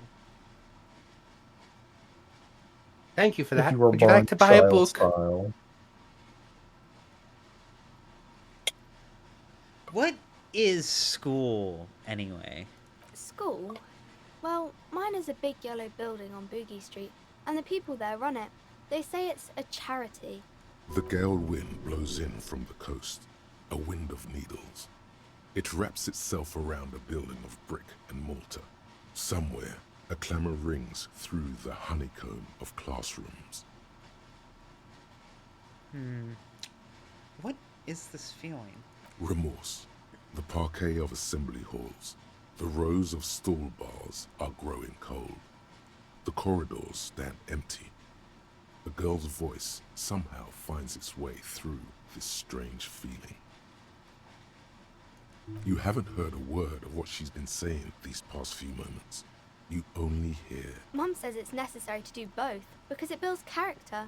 Mum says a proper worker is dutiful. That's how you get ahead in life. There is stress and unease behind these words. She's reciting etiquette. And how's this business doing? Mum says it's peachy. She was a little afraid at first. There's talk about this house being cursed. Cursed? In what way? Cursed in the way that makes them say that no business has ever really thrived here, sir. That they all go... Let me see. Ass up is really funny. Say ass up. Say ass up. Ass up. Ass up. Ass up. I wouldn't really say it like that, but I guess so. Oh, she's so cute. Aww. It sounds rather serious. I should probably look into this. We can go into the bookstore and ask about the case, but I don't see much more to look into here. Yes, please do look at our wares inside. The postcards and board games you asked about are also there, sir. What do you know about the other failed businesses? Nothing really, sir. Mum doesn't allow me to sneak around in the back rooms or the cellar. I don't really know what's there. How does this curse manifest itself? It does not manifest itself in any way. It does not exist. I liked it better when we were talking about whether it's appropriate to stand out in the freezing weather. But Kim, plasmatic manifestations. No such thing. I'm always saying this. Anything else you wanted to talk about, sir? Kim, you don't understand. You ever see that cartoon with the talking dog? And those teenagers who get high and go into abandoned buildings? Enough about curses Maybe for I now. can tell you about some of our books instead. What is this crime business? Crime fiction is about murders or burglaries or things like that, and the work of a policeman or a private detective who's trying to solve a crime and catch the criminals. Wait, not crime fiction. I need to know what crime is. It's that bad. Crime is a deviation from the law, punishable by either a civil or criminal sentencing. It's what the law prevents. Sorry to interrupt, but hey, Kim, you can really you ever hear his seen Paw accent Patrol? come through when he says the law. Why would anyone Yeah. want to read about crime? It's exciting to people, I guess. They get to imagine dangerous things, and it's kind of like a puzzle, where you can guess who the criminal is, or how the good guys are going to catch him. I am a policeman myself, by the way. The law, as I said. You don't look much like a policeman. Huh? Well, what does a cop look like then? Didn't mean to offend, sir. Sorry, sir. It's just that you don't look like Dick Mullen. She points to a book cover on which you see a strapping Vespertine officer. He stands grimly over the body of a dead woman. I used to be exactly like that Mullen guy. Then I decided to live a little.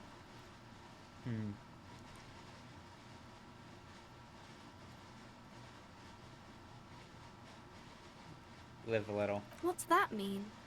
You know, cut loose, raise hell, blow off some steam. And everything's better now, sir? No. No. What's that? Look at me! A hideous beast! A failure of a cop! A disgrace! A man who can Always never are so be good. truly happy with who he is. You'll understand when you're older. Jesus Christ. Pull yourself together. All these are really good options, I'm not gonna lie. Number 2 implies estrogen could save her. Yeah, no, legit.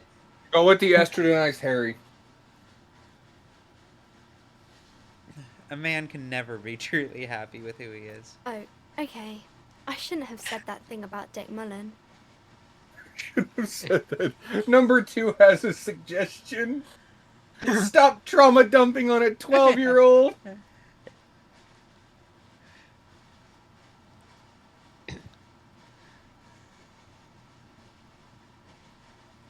Okay, I'm gonna be nice to the child. I actually had other questions. More about books, maybe? What is romance? Romancy? It's the type of book where there's a rich lady and she has to choose between the good man and the bad man. She smiles at the thought, perhaps imagining herself in the situation. Or there could be a story about a poor lady getting a rich man. It's about man and lady business, sir. What about a poor man getting a rich lady? It happens, but usually the guy gets rich in the process. Or should actually be rich himself, but has lost his family property unjustly, like during the revolution or something. I see. Those are unhappy books, for most of the pages. People sad about what they have lost, but then it all turns out just fine in the end. What about when both of the men are bad? These are not very common. You can't have a choice between bad and bad. Nobody wants to read a story like that. What if it's I don't know, written... I think that'd be pretty interesting. What if it's written really well? Well, maybe then it's fine. That's Maybe just if the Twilight. lady then decides not to pick a leader because she doesn't need a bad man. Yes, that would be interesting. What about when everyone's poor? That's really not a proper romance story. That's more like everyday life. Harry invents the yaoi. Shut the... Yeah, poor people are boring. Sometimes you have to write about real life things. Not in romance books, sir. These are about nice and pretty people, and everyone is happy in the end. What about a book where the man and lady business doesn't work out at all? I haven't read many of those. Maybe you should ask Mum. Yeah?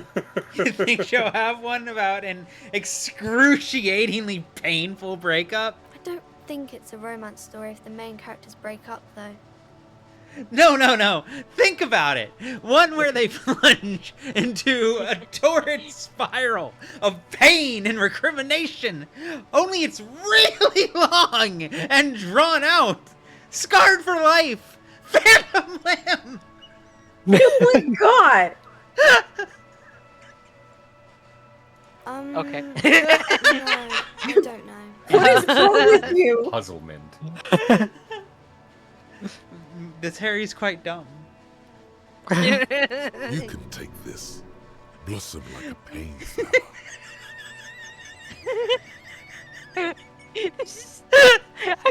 I haven't actually seen these like options before. I didn't realize this is a thing. This is fucking killing me. Okay.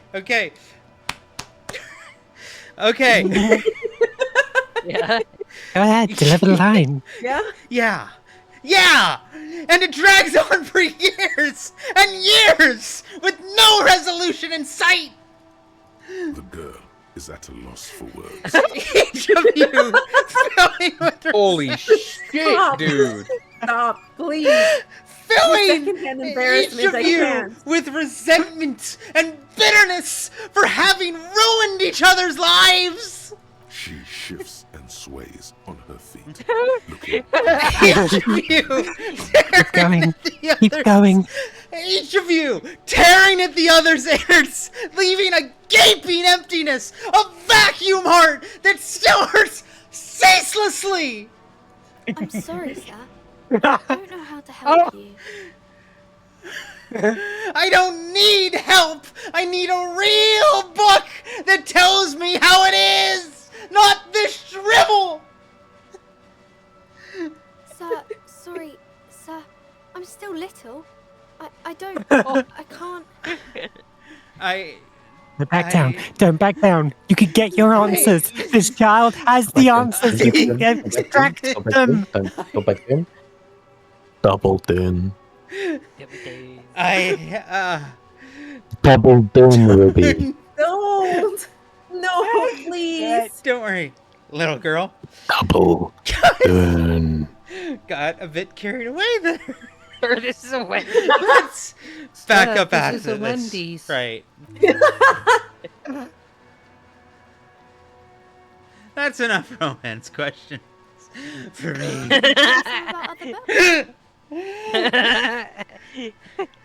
Double down, Harry. Heal the morale. Oh my fucking god. I love this game. Good because morale, every you were time nice it's to a something new. baby. Okay, I'm sorry. I just had a gigantic brain thought. You need to hear me out real quick. So I was Oh looking my at option number God. 6. And naturally, we're all going to make a joke about how that is more estronizing of Harry. Okay? Now, hear me out. Everett Claire, facing Harry down. Harry, you should take the estrogen so I can pay you less. God damn it. Yeah, you know what? I co-sign that. You go and talk to Joyce about this, to which she just says, "Yeah, that's the standard rate." Oh, though it becomes less of a problem the higher up in the corporate ladder you get. Never fully goes away though, but you know. Oh. It gets But better then they each just year. called it girl power, and they put you on a poster with no bonus. I'm gonna throw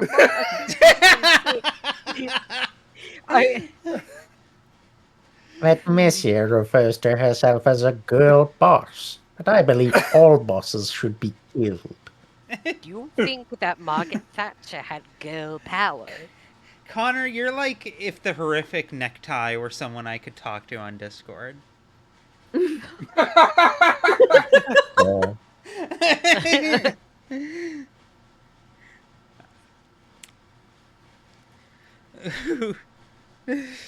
Who are these famous people?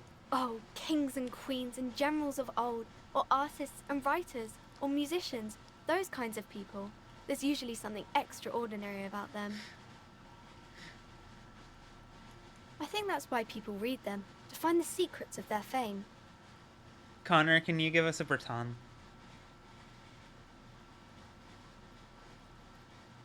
Well, fuck. Fuck, Breton, I'm stuck in your zipper. Fuck. That works. Can I become famous by reading one of these books? I don't know about that, but I imagine life is great when you're famous. They're all dogs. the rare occasion of half-light talking sense. Yeah. Fame sounds delicious. Maybe someone will write a book about me one day.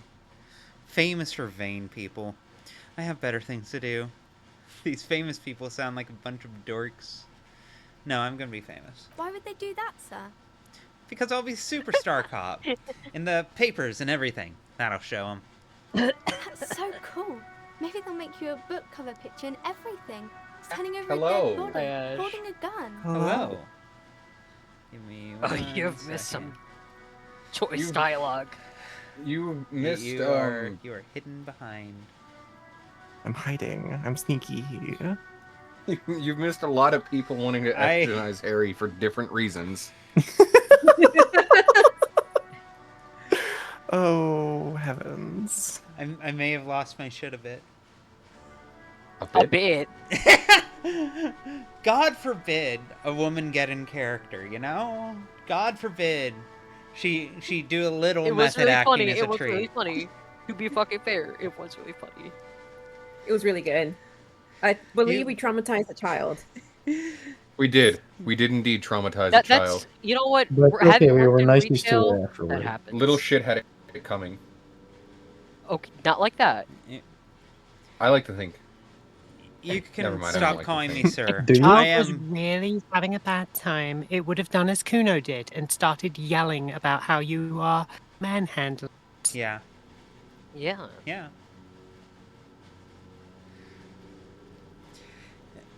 You can stop calling me sir. I am, but I'm a working man. No, sir, I can't. It would be too tiring to refrain from it. It's already tiring enough to remember to say it all the time. It's nice of you to say I could stop, though.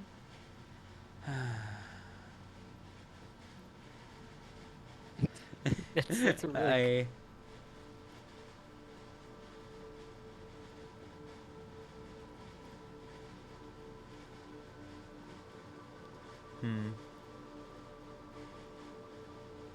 I get you. I, for example, can't stop making this face. Point at your face. That's a friendly enough face, most of the time. Okay, bye. See you around, Annette. Volumetric shipped. officer. Yeah? Bizarre scientific news from Revachol West today, where a police officer's shit has been observed at a pressure of around 495 gigadecimals. These metallic hydrogen levels of shit togetherness were thought to exist only at the center of collapsing stars, not law officials. It remains to be seen how long the shit singularity lasts. I'm so glad you finally got your shit together. My shit's always been together. Then what about those failed rolls? This is true. I did those on purpose. I deceived all of you. Hmm. This was part of my gambit. Okay. Yay. To raise the stakes for the latter half of this playthrough. This is the face that I make when I believe you. Good.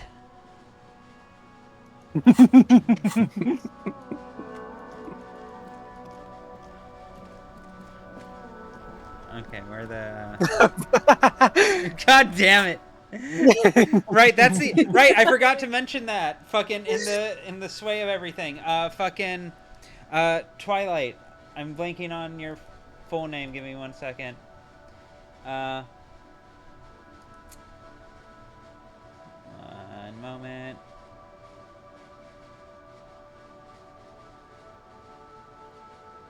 Fucking, someone on Tumblr very kindly counted up all of the Morgan points, the complete Morgan total, the actual Morgan total, as culminated in the in all of the episodes of the Devil Let's Play, and there's a complete play-by-play. I posted it in Ruby's Hovel in the Discord earlier for anyone who wants the complete data, because they were quite thorough. But the total Morgan tally is 104. 104. That's a lot of Morg. Morgan points. It's a lot of points. This is genuinely detailed. I'm looking at it again, and it's impressive. It is quite impressive and also a little scary.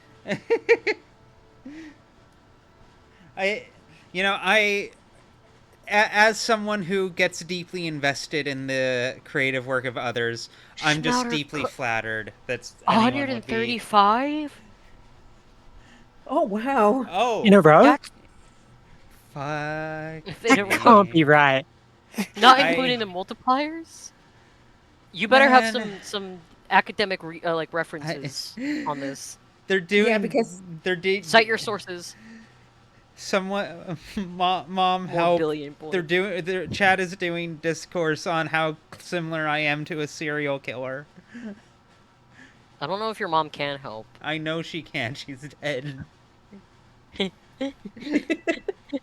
She's hearing me from below. Below, yeah. She beat my ass a little. Yeah, but I mean, look where I am. I'm surrounded on all sides right now. Wait, hold on. Mandate of heaven. It's your mother. Smoke that shit, brother.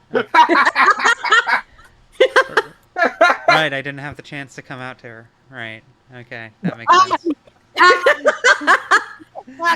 I mean, you know damned well that mentioning parents around Ruby is just an instant you've lost.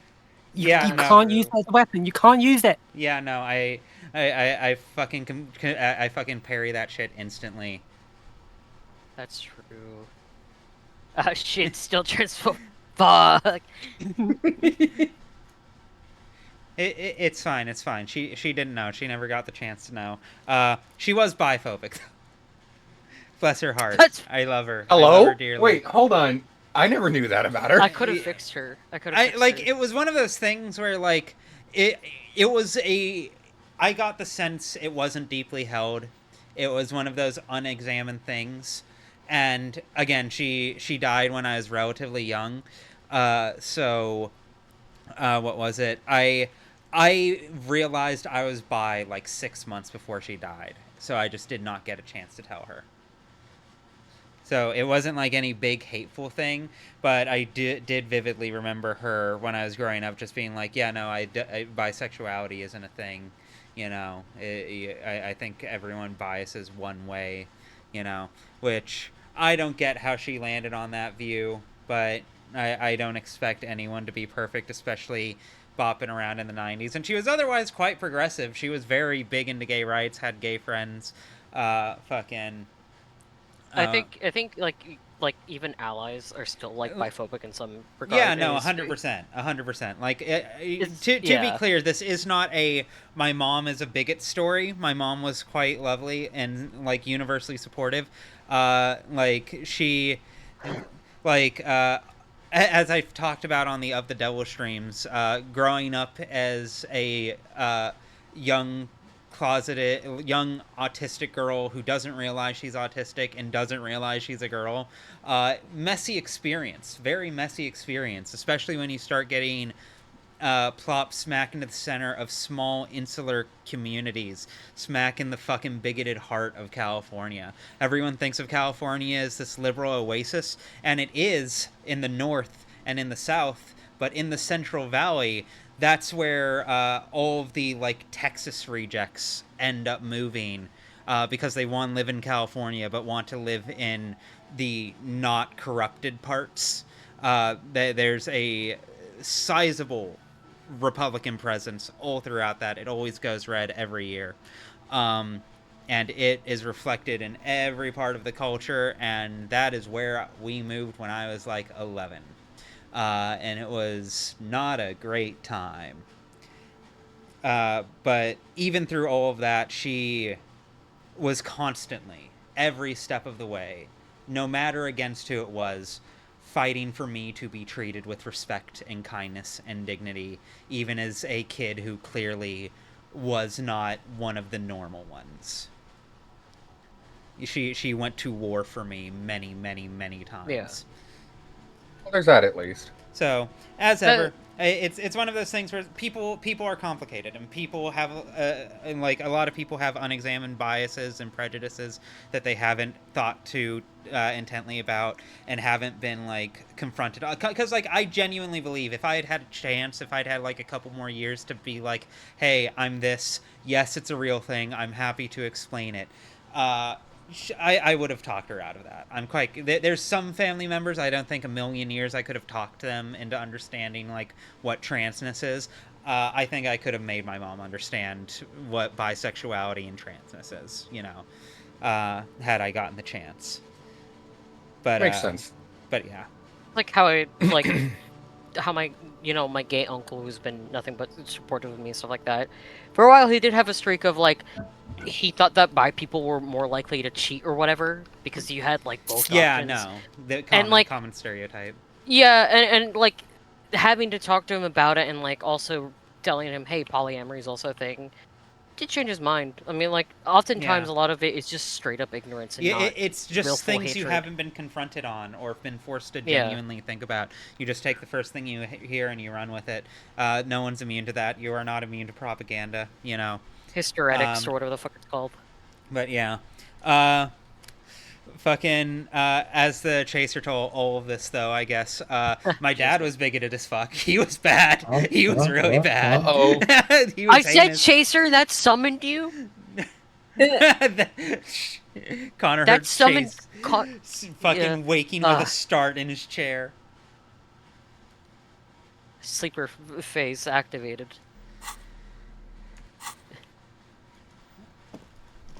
Okay. I remember this thought says I should be able to find fucking tear on my map now.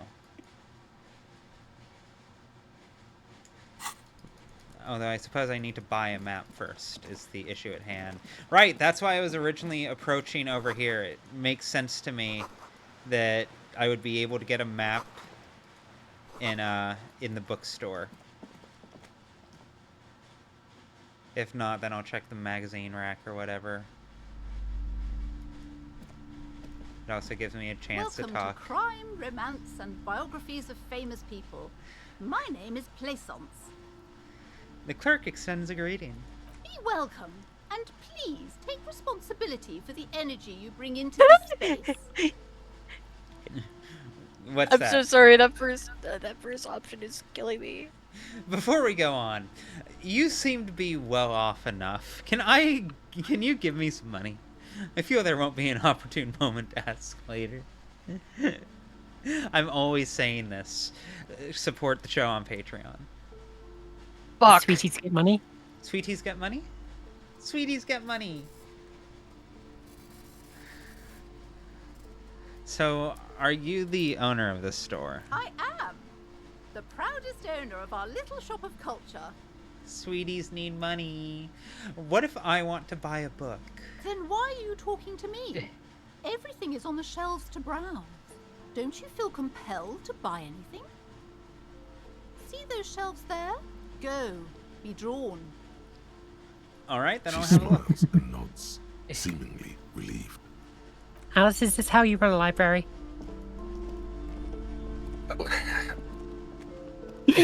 Why are you talking to me? Go look at the things. They're right there for you to look at. I don't know yet.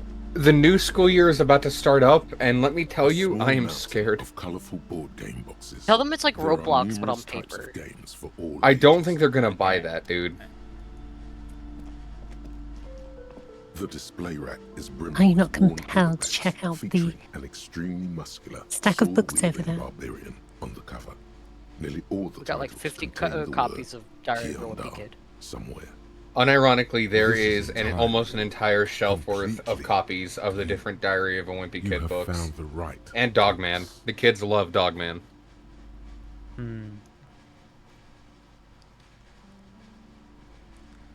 Storekeep, tell me about the Muscle Man books. Oh, Man from Hyundai. A very popular series of adventure novels. They're awfully immoral and violent books. Why are they so popular? Blood and violence, scantily clad women, epic narratives, all those mystical things he encounters. They're bound to grab those with little imagination and nothing to do. Sounds good. Which one should I start with? What does it matter? They're all the same. However, the customer is always right, they say. If you're a novice of the series, I'd recommend Hyundalaman, the Man from Hyundal. It's supposed to be a good introduction to the series. I can't afford that. Goodbye. Immediate. Diary of a Simpy Kid? Oh. Terrible sentence. Oh. I came down. Later. Thing is, like, despite everything, this is a lovely little building. These shelves are I would overflowing love with to run books this from the same library. series. You have no earthly You idea. see the name Dick Mullen over and over. Okay, move you over.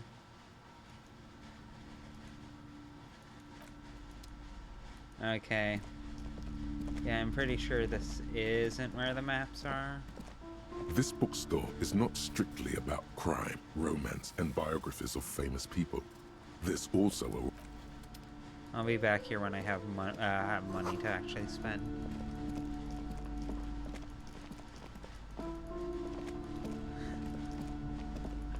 This does remind me of the fucking Rodrigo or the Bubster wanted to read Dogman or whatever.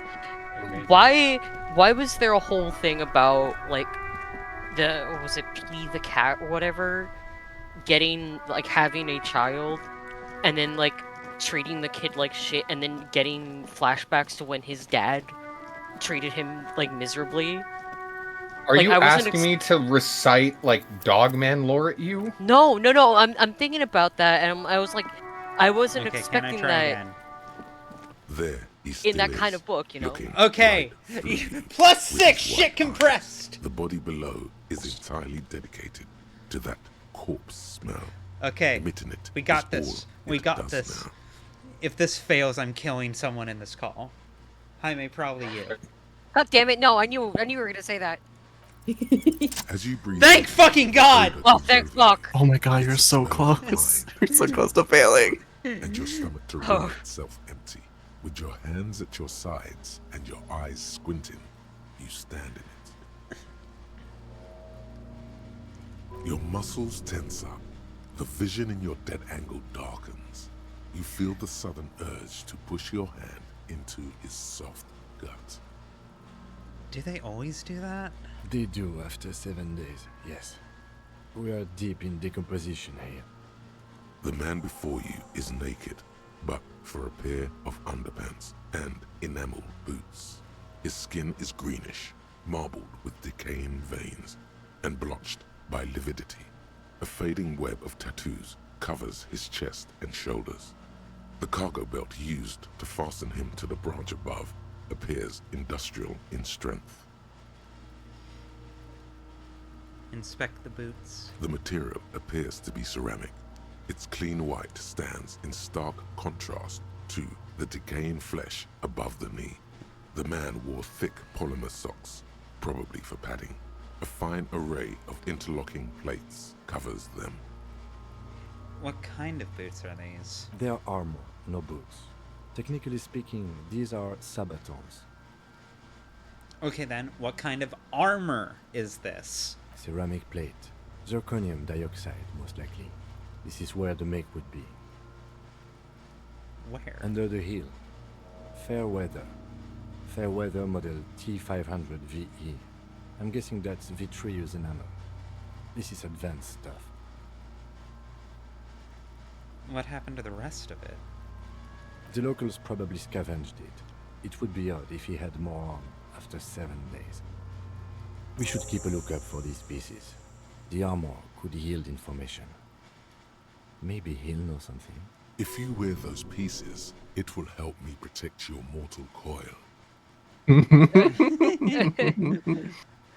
Why? Does my mortal coil need protecting? Yes, bullets will fly. They always do. And the coil is fleshy and mush and permeable. Cast it in ceramic shell. Resist death. I'm not squishy and permeable. I'm bark, sap and steel. Cast me in ceramic shell, but only for ritual purposes. It would adorn me well. Bring me to attention. Maybe he was just wearing these boots and there is no rest of the armor. No, he must have worn something precious underneath his clothes. They've removed all his clothes to get to it. They did not just strip him for the putrid rags. Hold on. Okay, I've still got my ways to go. I need to put more points into Motorix.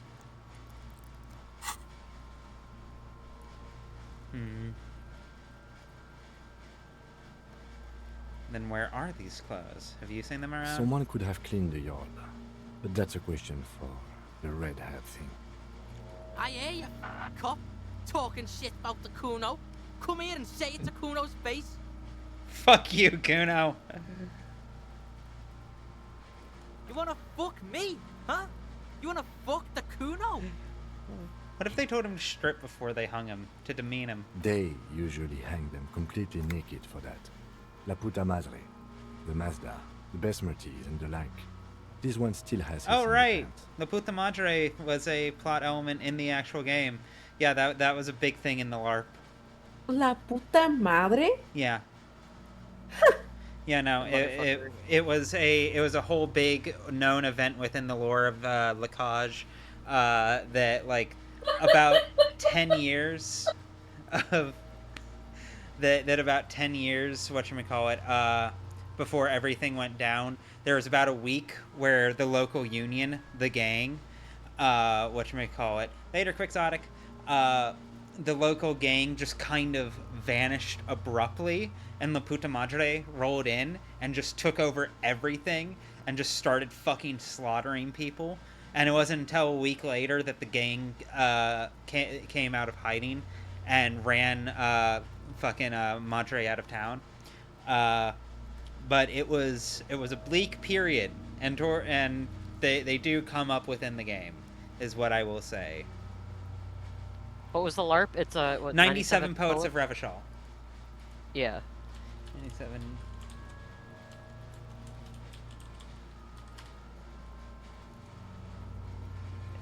Let's see. Will I be allowed to post this Or will my own link get censored? No, Yay. your link shouldn't be censored. Yeah, there you go.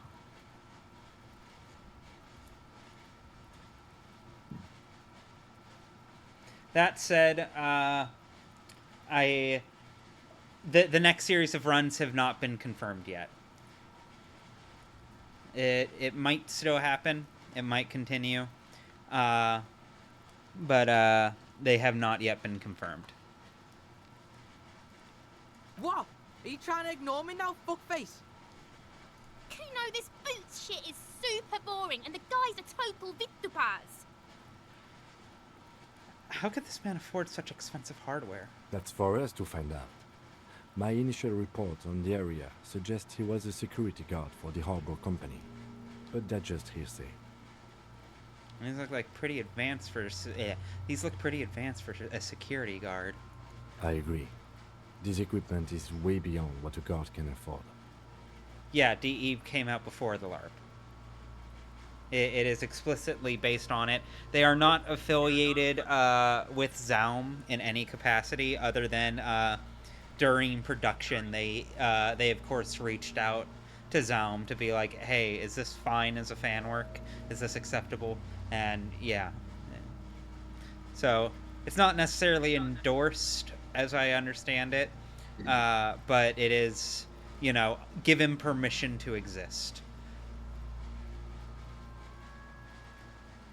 Knock on A the small boot. bell-like sound fills the air, like tapping on the side of a porcelain cup. Suddenly, your biceps coil up. Your elbow is sharp and cocked for a punch. I'm not gonna punch it. Pound it. Pound it. Punch it! Your fist connects to the boot with the same ding. The sound does not appear to get louder. Did you hear that? Amazing. A click? Yeah, like a dice rolling. This is a kinetic redistributor. It spreads the incoming energy horizontally, from plate to plate. When the plates connect, there's a click. That's the sound you heard. See these lines? Faint, organic lines cover the plates where they separate into smaller ones. These plates then divide into smaller plates until there are hundreds of them altogether. Pull the boot off. The stench fills your nostrils. As you push downward, an ominous creaking sound comes from above. Stop! The lieutenant's voice is sharp. He looks at you with the boot under your arm. Pig's gonna pull his head off. Brutal! Oh! This is a bad idea, isn't it? You're going to pull his head off. Do it, homo! I'm no homo. Stop obsessing about your sexuality, officer. You are about to seriously compromise the coroner's case. What are you trying to achieve anyway? Why are you hanging on to that boot?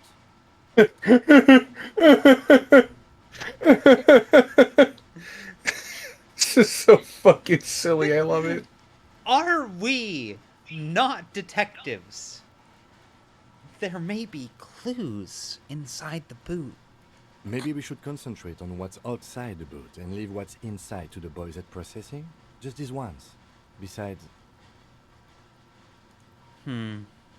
There's no way you're getting them off. All the organic matter in his body has been flowing down into the boot. They are fused to his feet now. Why do you think the locals haven't scavenged them yet? You're sure there's a way to peel them off, but first the body needs to be down. And second, it would probably be better if the lieutenant wasn't around. Sounds like a plan. The anticipation makes you crack your fingers. Feels nice. Nice and cracky. Okay, got it. Processing will take care of them. With the situation in the morgue, it will yield nothing. But we must pick our fights. Should we continue? Back off and look The at the cadaver corpse. slowly twists on the cargo belt, his torso covered in tattoos, and extremities blotched pink and blue. The hangman's belt. knot is pulled tight by the weight of the corpse below. Yellow, hard-edged polyester cuts into his neck. Above, a sliding buckle ties the belt to the branch. Oh my, there's something on the belt. A a familiar word that speaks to the thirst within you. What was that? A word? Vermilion, in yellow letters, along the length of the twisting cargo belt. Only a deep longing for vermilion golden spirits lets you decipher the fading logo of the local brewery. This is a bad time for a drink, right? Extremely. No, not at all. Oh god, fucking Kim feels to me the way Clark does when he's fed up with my shit. Yeah, yeah. I miss him. I like stressing him out for fun. Fuck. What kind of rope is this? Industrial strength. The kind used for tying cargo to lorries.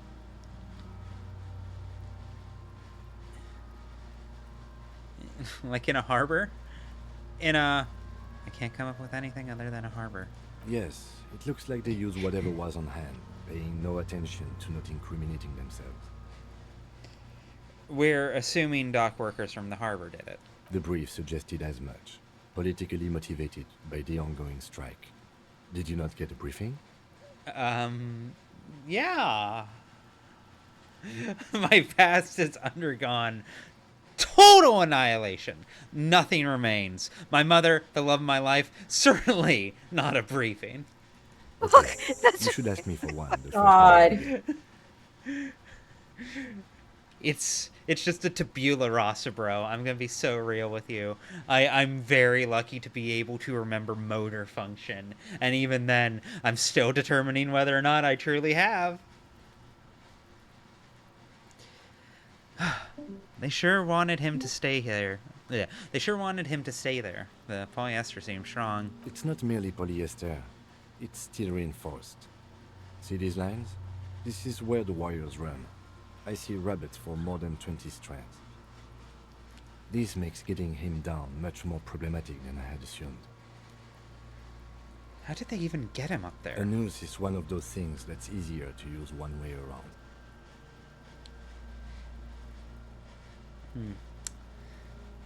Did they climb up using the kid's ladder? That ladder can't carry a grown man. I didn't see any splintering either, did you? I think they lassoed the branch, then pulled on the belt to close the buckle. Back off. The cadaver hangs from the cargo belt, limbs limp and torso covered in tattoos. Inspect the tattoos. An intricate web of blue lines stretches across the torso, from the right shoulder to the solar plexus. Each time they intersect, a small white star is formed in their crossing. Hundreds of fading asterisks riddle his skin. Their concentration is highest around his heart. Is this a national pattern? Of no nation that I know of. If anything, it reminds me of religious illumination, last or penultimate century. Men who live harsh lives often turn to innocentic worship. But which one? I see no trace of a humanoid figure. The pattern does not stir patriotic or religious sentiment in you. What it does is speak to the wounded, limping animal, the male in particular, unable to communicate in anything more than grunts. It's impossible to tell if its advice is right or wrong. I'm missing something here. So am I. A sudden ringing fills the air as the lieutenant pulls down the zipper of his orange jacket. He takes a thin piece of milled aluminium from his coat pocket and pulls it open. Sounds like a sword being unsheathed. A small lens appears. Some sort of camera. What's that? A Truget Sunshine. Mini. Shit, Kuno! What the fuck is that? An instant color camera. He produces two metal-capped ampules and clicks them into place on the side of the apparatus. A thin slot shines there. I have only 2 ampoules, so nobody move. I don't want to waste one. He points the camera at the corpse, peering into it. The lens needs adjusting. Then... A sound, a shrill flash, followed by the breaking of a small ampoule of glass. You see streams of color pour onto the thick, glossy piece of paper, rolling out. In case we need it. The lieutenant says and shakes the paper, letting it dry in the cold wind. On it, a color-perfect copy of the dead man's tattooed chest. Cool machine! Yes, it is pretty cool, isn't it? What do we need the photo for? It contains insight to the victim's person. By his build, I'd say this was a man of physical violence. The story he wanted his body to tell was important to him. It is his letter to us. Someone should decipher it. We'll need to show it around. Can I have it? I should look at it later, without the corpse smell. Sure. Just don't lose it. The glossy-eyed corpse looks by, his mouth mute and his skin as colorful as the chemical rainbow on the photo paper, teeming with opportunistic organisms. Look him in the eye. His eyes are milky white and blind to the world, protruding comically from their sockets. There is no one home, just subaquatic terrors there. Dark brown hair grows on his head. His face is ready to explode from the organic processes inside. The death's head grin has passed. What remains is an unrecognizable mess. Come on. Tell me who you are, dead man. The corpse God damn is it. dead silent. You have no idea why you just said that. Who is he? He is male, 40 to 50, with an athletic build. Back off. The corpse looks right through you as you distance yourself from its stench. Eyes like a shark. Squint and take a step back. As you narrow your eyes, the monster before you blurs into a violent mess of green and pink. Only the lower extremities are pink with a dash of blue. His fatted hands, thighs, and his neck, just above the noose. The rest of the corpse appears dark green in the cold spring air. I'm squinting, Kim. Why am I doing it? How should I know why you are squinting, officer? Squint harder. His face and hands are pink. Thighs, too. The rest is greenish. Oh. You are trying to assess lividity. Relax your The eyes. monster comes back into focus, an explosion of color, coursing with dark marbled veins. His stomach appears pregnant with something.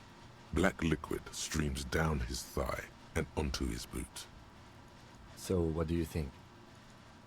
I think he's dead and about to explode.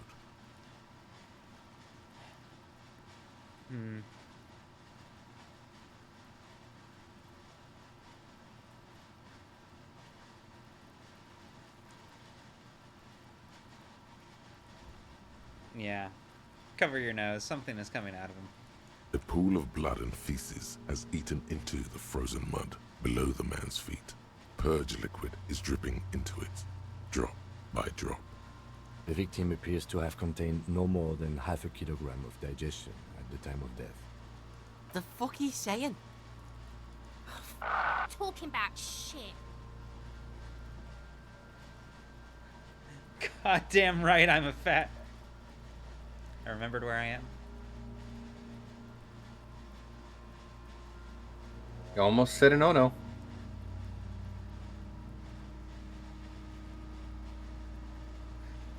I got it, right?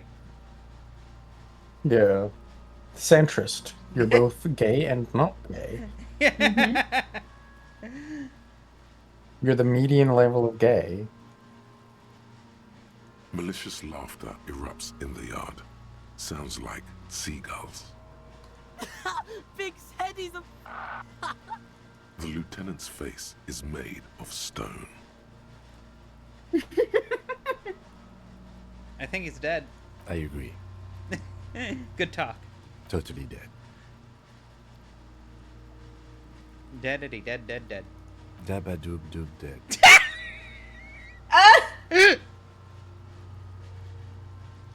I'm sorry, I just... They just gave you the funniest guy in the world. to hang out Amazing. with while you solve this case. Like, Oh my fucking god. He says without a hint of melody. Not one muscle in his face moves. He is the funniest person in the world. Should we worry? His stomach looks like it's about to explode. There's a strong buildup of gases, yes. Rigor mortis becoming livor mortis. He'll be fully limbed by tomorrow. I don't think he'll explode. I hope not. I don't know what to think. What do you think? I think he was upright immediately after death. Blood has gathered in his hands and feet, and his neck. The noose acted like a tourniquet, keeping the blood in his head. The hypostasis here is in tune with the hanging. That's what I think. they're not pointing this out, but he also has lividity in like the underside of his belly. Thank you. That helps that helps the case immensely. Maybe he was strangled by someone. Yes, there's always a chance we are wrong. We should check for ligament marks on his neck to see if they're in tune with the belt. We'll have to get him down first. He's beaten up. See the bruises? I do. Most of them are post-mortem. Maybe even all of them. The delinquents have made our jobs harder with their little sport. Stop talking in riddles, coin slot. He means you fucked him up good, Kuno. Fucked him up brutal like. I completely forgot Kuno But calls him there that. is no That's breath fucked. to catch. It's pretty Only fucked the up. cadaver filling the air and your nostrils. He slowly rotates before you, decomposing. So how do we get him down? Are you sure we finished the preliminary examination of the cadaver? We might miss some of these things once he's down. Step back and have The another look. cadaver slowly twists on the cargo belt, his torso covered in tattoos, and extremities blotched pink and blue. Yep, the preliminary examination's done. Let's get him down from there. The steel reinforced belt Hell presents yeah. a unique challenge. I brought chain cutters, but I don't see a good angle of approach to the belt. The cadaver is a good 1.2 meters up. Neither one of us can reach the belt without assistance. And even if we do, there's the question of cutting it. There's no question. There's only cutting. How hard can it be? I can cut that belt easily. I already have the chain cutters. I don't doubt your physical prowess, officer, but that's aircraft strength material, and we do not have a secure platform to perform the procedure on. The risk of acrobatic failure is one we cannot take. We must not become comedy for the locals. The fuck have you got against comedy pigs?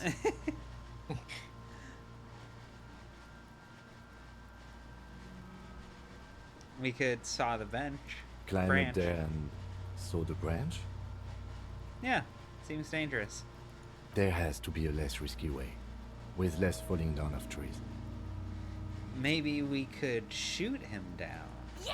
Bang bang time, pig! Shoot his head off! How? I don't know, just, shoot up there, maybe. Just shoot the bell. Just shoot the belt. The bullets will break it. It absolutely will. I love that Harry Dubois That's has how physics the work. It will maybe cut one thread loose. has roughly the same forethought as the average TTRPG player. Yeah. That's what makes him work. Like, I have a sword. I can swing swords at things. I have a gun. I can shoot things. I have a hammer. God, Do you that's have gonna be any my nails? players tomorrow. Fuck. No, because you're gonna try some shit like that tomorrow, Ruby. I know you are. Yeah, because you're going to cluster a bunch of people together and then get surprised when I use Fireball. Yeah. Put everyone in the world's tiniest room, and then let That's me just wonder. efficiency. Yeah. That is efficiency, yeah. You also did give her access to a tank. You did give me a tank within the first mission. Just means I gotta get creative. I welcome it. Okay, get creative then. While you're doing that, I'm going to upgrade my tank with my limitless royal resources. Okay.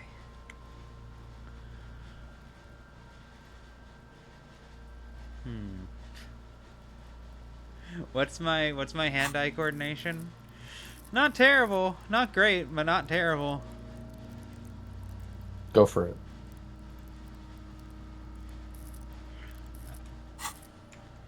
Okay. Okay. God damn it. Okay. Yeah, this is the annoying part about this.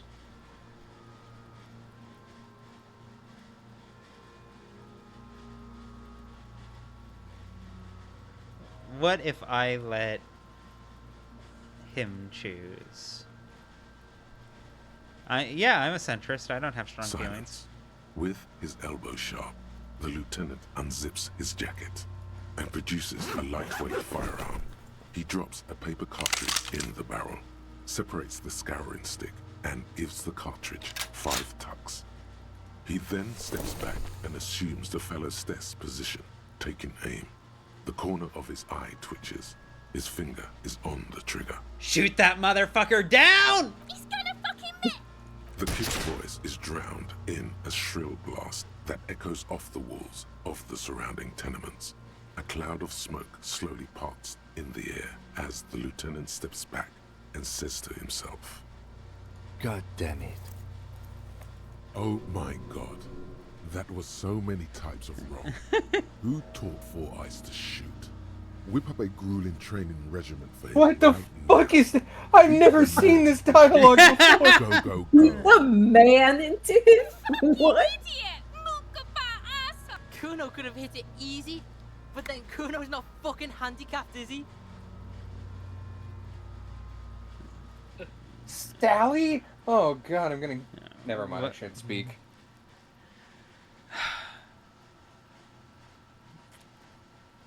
I kind of want to be mean to Kim. But also... Try again, maybe? No, we are lucky as it is. We didn't break anything, and the victim remains uncompromised. Any more mistakes could put us in an unfortunate position with the locals. We have eyes on us. I didn't do us any favors with that. It's okay, man. Kuno's sorry too. Kuno feels sorry for the Beano Cloud.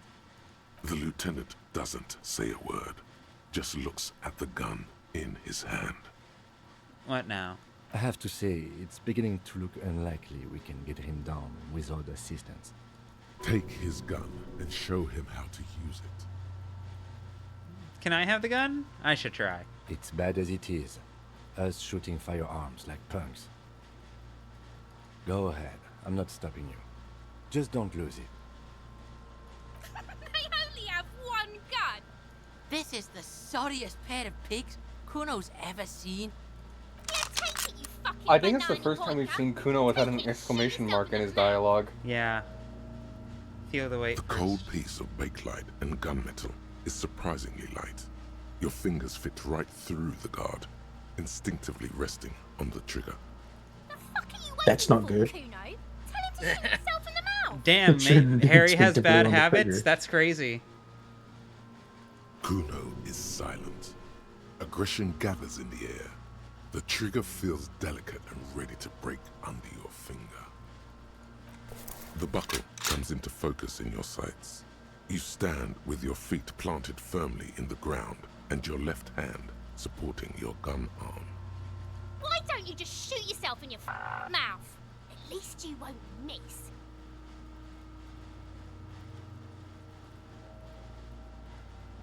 There's no way in hell I'm gonna get this. Close your eye first. Your field It of makes all the view difference. narrows. The branch slowly moves, becoming entirely two-dimensional. The metal buckle glimmers, catching the noon light as the corpse slowly rotates.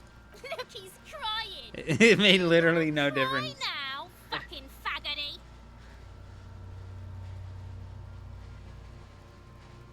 Or what? You gonna fuck me? You wanna fuck me, pig? Is that what this is about?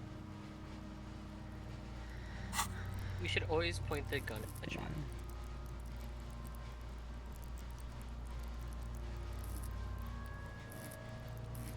Do I go all in on this? Yeah.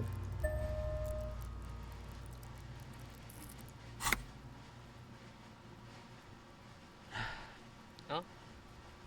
Will I get one lucky roll? One lucky roll today. No.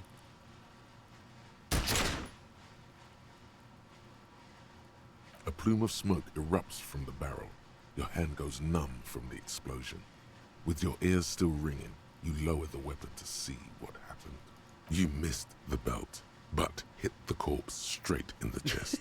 Bits of ribcage protrude from the skin. No blood, only a murky sludge dripping down his belly. The sudden stink makes your eyes water. Oh my god, he's gonna fucking cry! I knew it! What a mulko! Ask for another shot. You'll get it with the next one. The goddamn light reflected off some window. Surely. I don't want to do this anymore. This is boring. I agree. Police work is overrated. Coke. However, it is still our job to get the dead body down from the tree. It's not the gun's fault you can't shoot. It's your pig hands. Pigs don't have hands. They have, like, fucking hooves or something. Kuno has hands.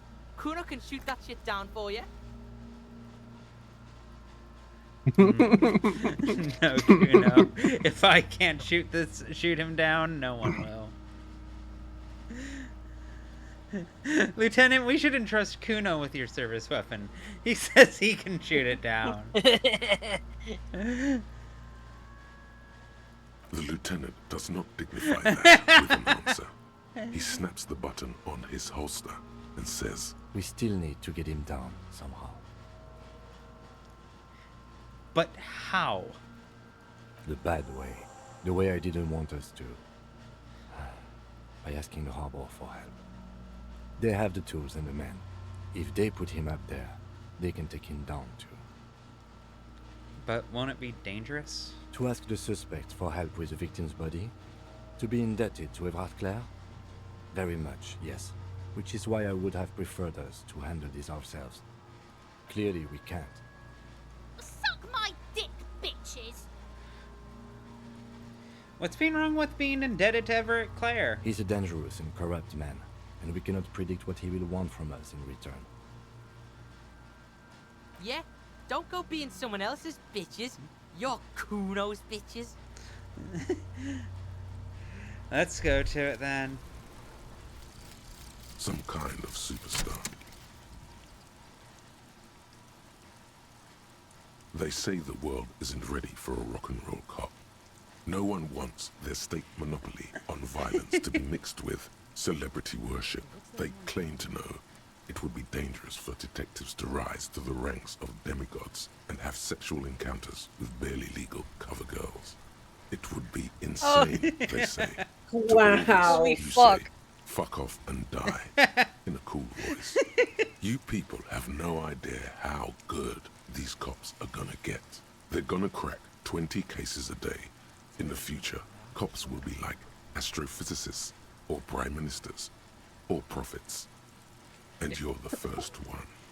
Real. God. This is what Brooklyn Nine-Nine was about. -1 logic, price for self-delusion. That's good. Okay, that's really good. You know, like, we do what we gotta.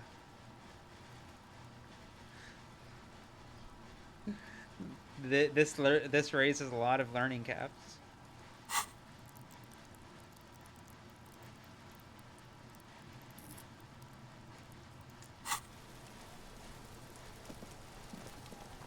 Okay.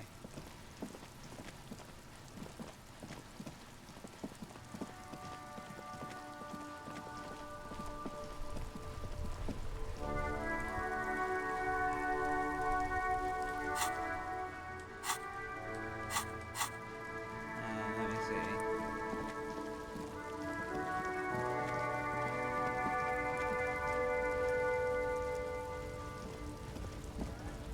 I can't remember. Do I interact with this? Looking for No, something? I don't. I don't need to talk to the racist lorry driver. I feel like I remember there being somewhere I could buy pamphlets. A colorful display of cigarettes and alcohol bottles line the shop wall, inviting you closer. Again, I'm obliged to inform you that both alcohol and cigarettes damage your health. I can't buy them yet because I don't have enough money. No money for drugs. Where the fuck do I get a map?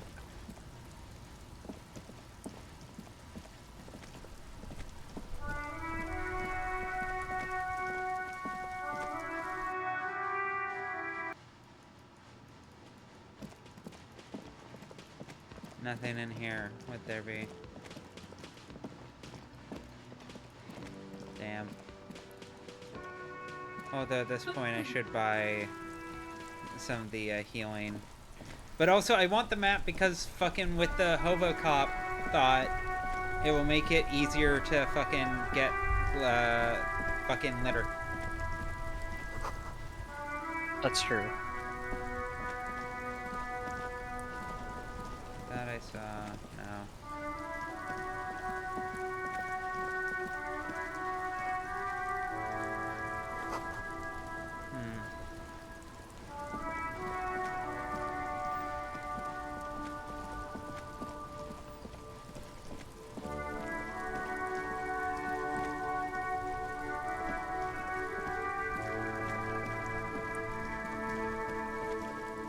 Don't suppose you had a map? Hello, hello. Let me know if I can help you with anything.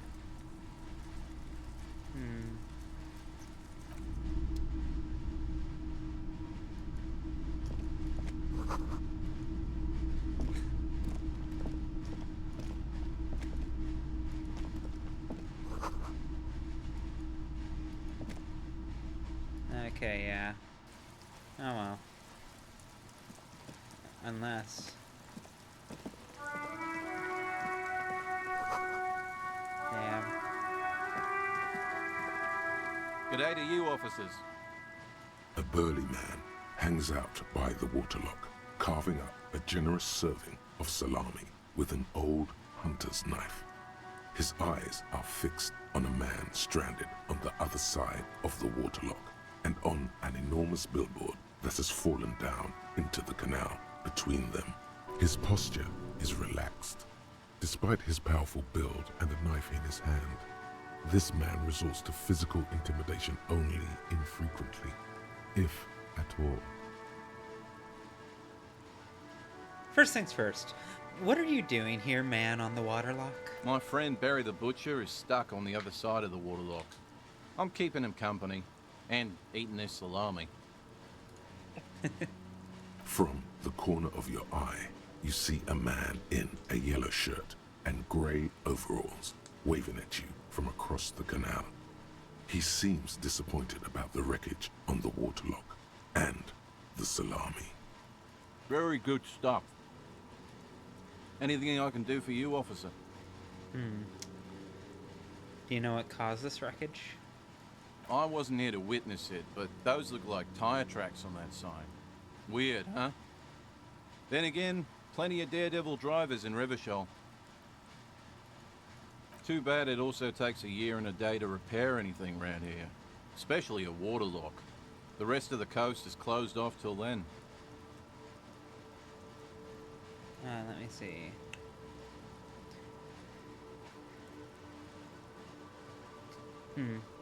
You know what's further down the coast?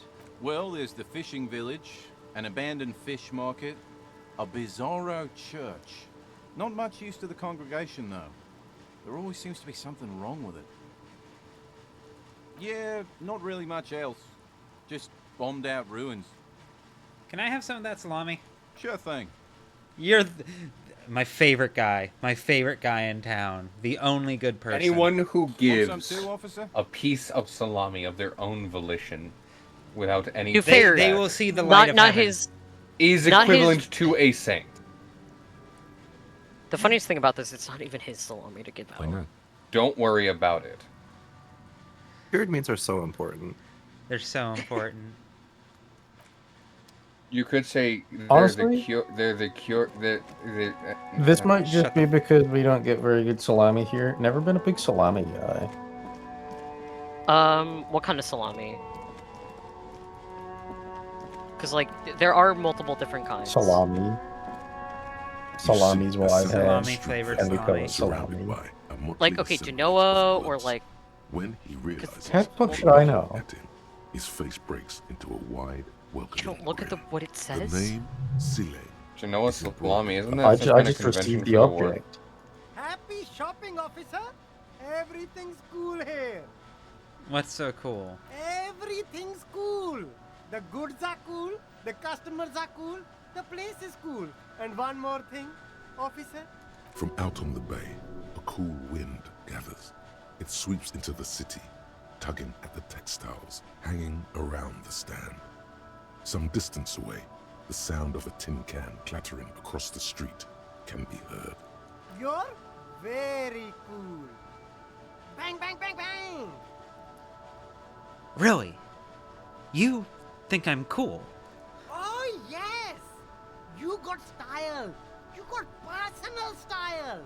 You know what you like. He surveys his consumerist kingdom with an air of satisfaction. You like premium menswear. Look around and browse. Everything looks cool on a guy like you. Take your time. Challenging. What kind of stuff are you selling here? Only the coolest goods in Revachol. I've got sneakers, speakers, extremely comfy pants too. Try them on right here. No Wh- shame, only freedom. Where do you get those comfy pants? I'm an entrepreneur, officer. I've got sources, buyers, suppliers, distributors, manufacturers, wholesalers, all extremely cool and above board. Is there a discount for cool officers like me? No need for discounts at ceilings, officer. Everything's already on sale. Anything you want, 50% off.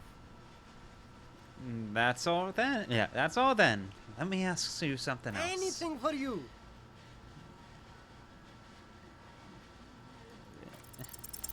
No need to dress this one up.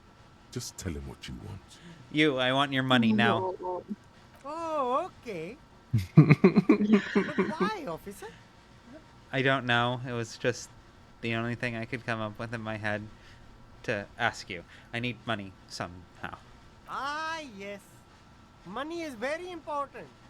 Are you trying to ask for a bribe? If so, you're not doing a very good job. He's not even offended at me asking for a bribe, just that I'm doing it badly. Sorry, detective. I'll look around, thanks. I knew like Two 5 of lonely, these guys in defeated New York speakers, City. Thralls, slaves basically, perched atop them like conquerors surveying the land. A pair of found, durable wear sneakers, ultra serious. I can see you've a taste for luxury, officer. Can't keep your eyes off those sneakers?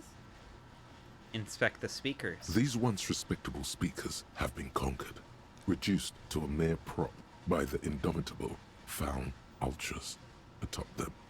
No, don't look at the speakers, officer. Look at the sneakers. The sneakers are the stars here. What about the speakers, though? Doesn't anyone want those speakers? These, officer? These speakers are Samaran garbage. I'm ashamed to even use them for props. Don't waste your time on them. Can't I just buy the sad, conquered Samaran speakers? No way, officer. These aren't for sale. They're bad speakers. Low-fi socialist junk. That's why I want them. I think I might be lo-fi socialist junk myself. Funny.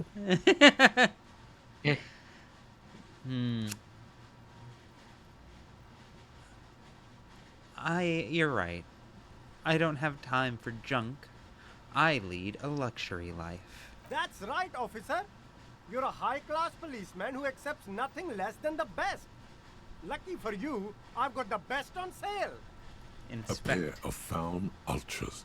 The design is impossibly sleek and simple. A futuristic silhouette with a sleek monochrome colorway, a jet black upper, and a silver-lined midsole. Those sneakers, mister. Those sneakers are the latest found sneakers. Super air, super fine, super cool. Only 50 real. Only? That's madness. Even rhetoric, even at this level, is like, Jesus Christ. Bye.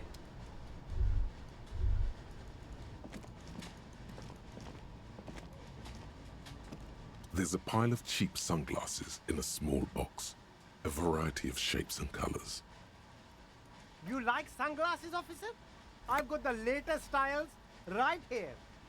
I can't afford anything. I just need to leave and come back here later. I need to find a map, or alternatively, a giant pile of money. Son, you've really let yourself go. It's a disgrace. But Coach Physical Instrument is going to get you back in prime condition. Even if it takes 1,000,000 push-ups. Coach Physical Instrument? Does that mean you'll call me Maggot and Nancy Boy to motivate me? Does a master swordsman insult his own blade? No. I'm going to turn you into an athletic benchmark, you big pussy. Beautiful line read. 0 notes. Yes, sir! Forge me into organic steel, Coach! It's going to take blood, sweat, piss, and tears. But when I'm done with you, boy, you will be a master athlete. Wait, why piss? When a man sets his mind and body on something and gives his 110%, he is sometimes going to piss himself. It just happens. No shame in that. Let's do this, Coach. I'm with you! Behold, world. I had plenty of weird trans femmes on the internet tell me this, I think. The Homo Athleticus.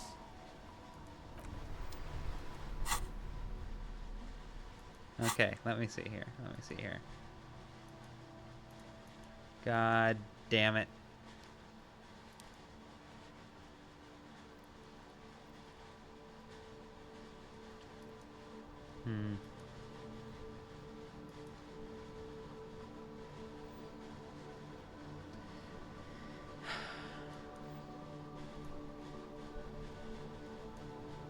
Oh, it costs a skill point to unlearn it. Damn. That's rough. So, you are minding your own business, trying to get some detective work done, when suddenly a voice emerged from within you and told you you're a wuss, a namby-pamby, a sissy, and a limp jellyfish. This voice has 0 gender sensitivity, and even less empathy for underwhelming athletic performance. Try to purposefully piss it off. See if it teaches you something. Pretend you don't know the difference between a double and a single support phrase in the discipline of hammer throw. It hates that. I love it. Wait, hold on. -2 encyclopedia intense workout. Okay.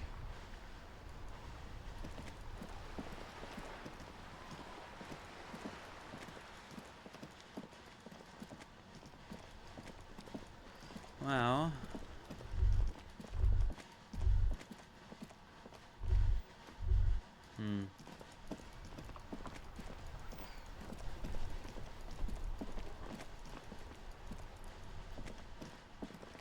Okay, I'm going to do a quick lap and see if I can't find any more trash to collect. But I think I may have fucked up and collected it all already. Oh? Oh, right, I also need to check the dumpster. Oh, that's a lock sound effect. Okay. Okay, right. We'll go check the dumpster. We'll go check the dumpster.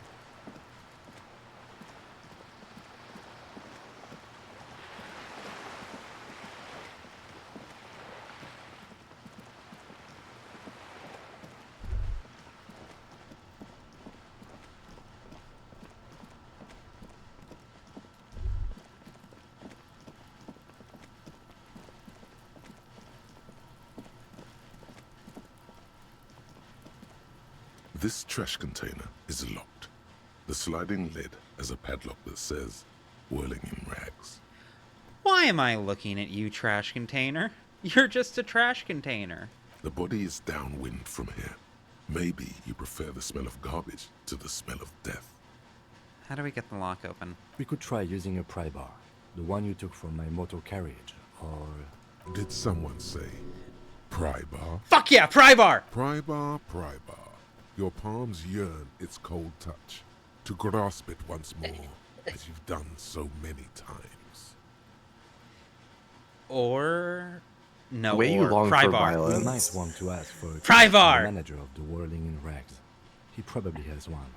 And he also has information. Ask the manager. Bullshit.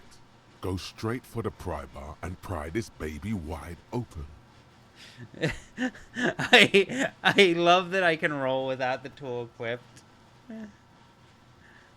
I want to see... You never know. I want to see what that scene looks like.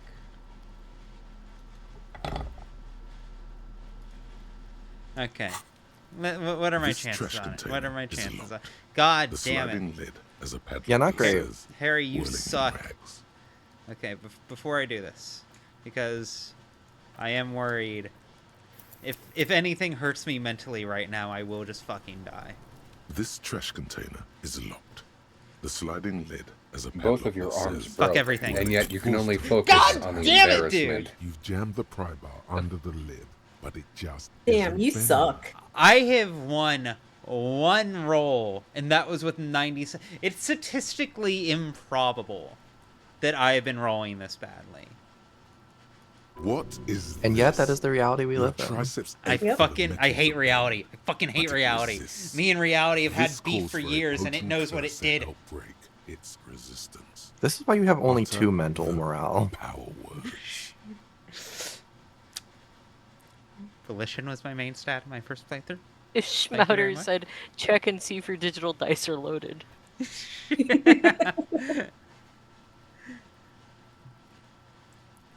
Susie Delta Room +2. God fucking damn it.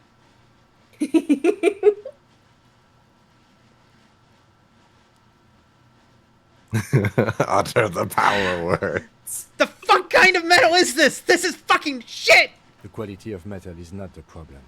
From what I see, it's sturdy enough. Hang from the pry bar with all your weight. There's a creaking sound as the pry bar slips under the lid. You hang from it like a moron, huffing and puffing. Clearly the technique is wrong, but nothing else comes to mind. Kick the container. Oh God. Unsatisfying, hurtful. You hear a ringing sound, but not quite hollow. Idiot, you kick it with the can side seems of your to be foot. Full of itself, content, happy you failed. This snickering trash Half-Light's container right, is it's having a taunting me. grand old time. I'm gonna be real. Fucking once I have like shivers and like endurance kind of in order, hand-eye coordination and composure as well. I'm definitely pouring a lot of points into Half-Light. I'm definitely doing that to him. Let the body take control. Threaten people. That's it. There's a creaking I sound. can't pry it Let's ask open. the manager for the key. This is clearly not working. But I wanted to use the pry bar. I feel like I'm losing out on something not using the pry bar. I'm always saying this. No! Despair creeps into you, getting fat on your My God. whatever noble intentions. Cannot fucking believe this, dude. Ruby, this is like funny. This is really funny. I'm sorry I'm laughing at your misery, but this is so fucking funny. I just wanted to use the pry bar! It's Not you fair! you there, and you're like, I just want to use the pry bar, and you like stomp your foot and immediately ragdoll. Tuna, look! Even the pry bar wants to divorce the pig! Oh, that's good. That was really good. I've wasted my life protecting humans. They don't I deserve don't it. dispute that you have been charged with protecting the people of a particularly challenging district. But poverty does not make one a loser. Poverty is just poverty. Nothing you can say would make you feel any better now. Cop gives up the detective genre for social realism. Another police officer resigned from the RCM following a nervous breakdown. Holy shit, what a journey. Amazing. I'm mad. I'm fucking mad. This trash container is locked. Fuck you. The sliding force time. I can't have shit in Detroit. You've jammed the pry bar on. What is this? Let's ask the manager for the key. The dumpster is goading you. Dumpster's goading me. You did your best, soldier. There's always No, next I fucking time. didn't. Is this Ruby or... Sometimes you just have to accept that your best isn't always great. Harry Dubois talking. Who knows at this point? Half-Light is talking.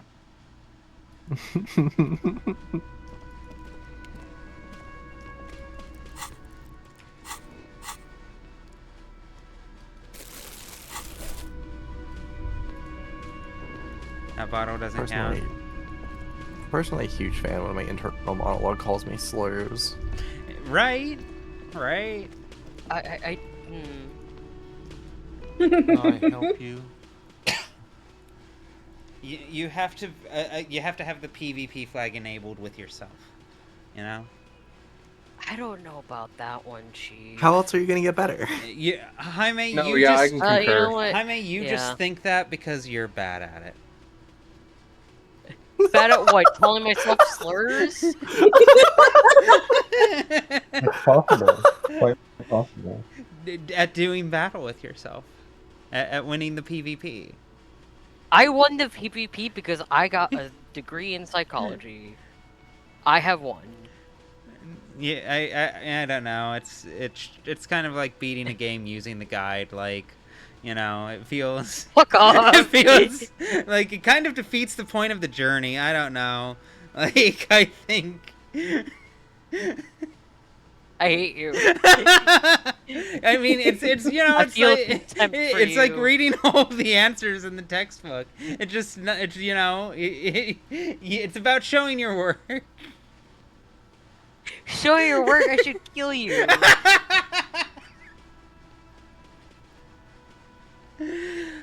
I need the trash I hate it container. Is the trash container out back yours? Mine? No, it belongs to the whirling in rags. Can you tell it to behave? Thank you for clearing that up. Why do you keep the container locked? Why? To keep the hobos and drunks out. That's why. And the neighbors too. I thought he said homos. They Oh put my their god. Trash there. No, he likes them. Company. Ah. I thought as much. And are you the only party with access to the trash container? Well, yes. Us and the garbage disposal company. It seems a little callous, doesn't it? Something stirs in you. I wonder what this feeling is. Prod at him and find out. What if I told you I am a hobo, or soon to be one, rummaging through that trash? Will you keep me out too? Yes. Yes. Yes. All-timer. But I need those leftovers to survive! Sir, I'm sorry the RCM is having financial trouble, but it's not this establishment's problem. Doesn't it seem callous to you, guarding even your leftovers from the poor? Callous? What are you, Kras Mazov? Almost all establishments in Revachol keep their trash locked. The whirling in rags is not special in that regard. We need those keys. What do you need them for? It concerns the case. Please cooperate. Just bring them back once you're done, please. There's no way I can afford the drink. I need a drink. Do I have a shaker in my hand? Is this a shaker? He points to his empty hand. No, there's nothing there. Am I wearing a little bow tie? Am I wearing a bow tie and doing this? He shakes the imaginary shaker furiously. Am I smiling? Do you see me smiling and shaking my little shaker? No. Do you know why? Why? Because I'm not a bartender. I'm a cafeteria manager. Is there anything else you wanted? What you want is a goddamn drink. How is that so hard to understand? Play it calm. This man needs to understand you need a drink to help the community deal with police stuff. I am an alcohol-operated detective. If you want me to clean up the body and solve the case, then you need to insert alcohol into my mouth. Oh, well, in that case, let me pour you a nice, big, refreshing marinella. Do you want that out of a glass or a pineapple? Glass. Don't be an imbecile. I'm not going to serve you a marinella.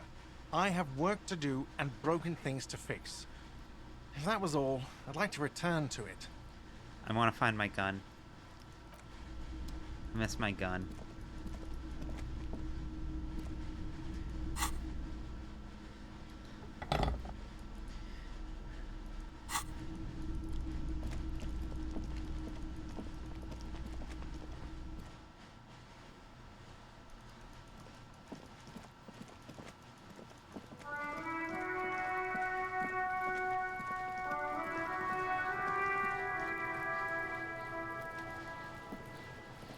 This trash container is locked. The sliding lid has a padlock that says, whirling in rags. So mad. With a well-oiled crack, the lock pops open. It should now be possible to simply raise the lid. Cool, I guess. Yeah, crack it open, Obocop. This is your time to shine. Dive into that dumpster for extra content. The smell of rotten food rises to greet you. You see soggy cartons, dirty rags, and organic waste. Let me... There we go. Jesus. Okay, yeah, I've still got a ways to go for the next level.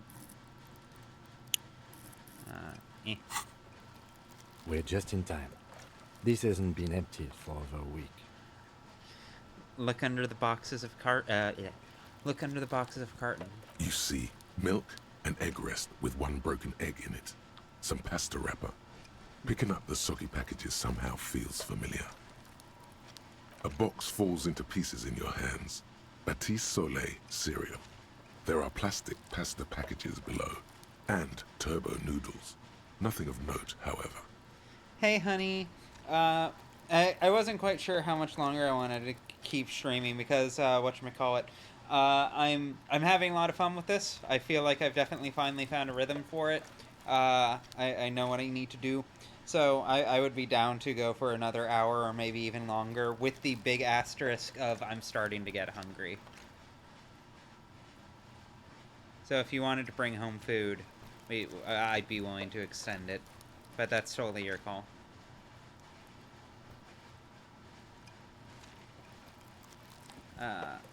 Pick at the rags. Among the threadbare kitchen towels, something catches your eye. A pair of denim trousers. Okay, then I'll keep streaming.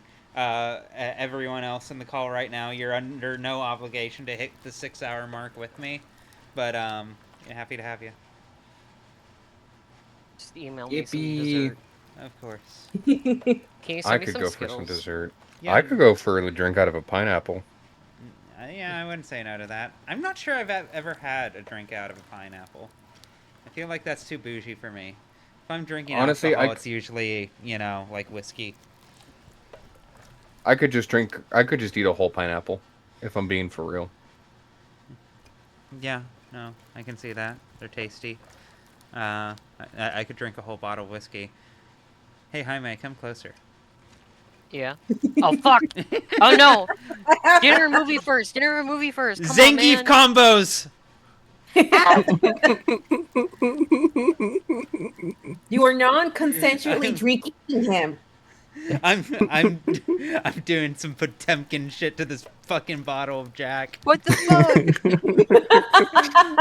fuck? We're going into the sky, buddy. Let's go. As the legs of the slime-covered jeans begin to unspool, I mean, from really, the garbage, a rank really, Jaime, you smell brought this onto fills the yourself. air.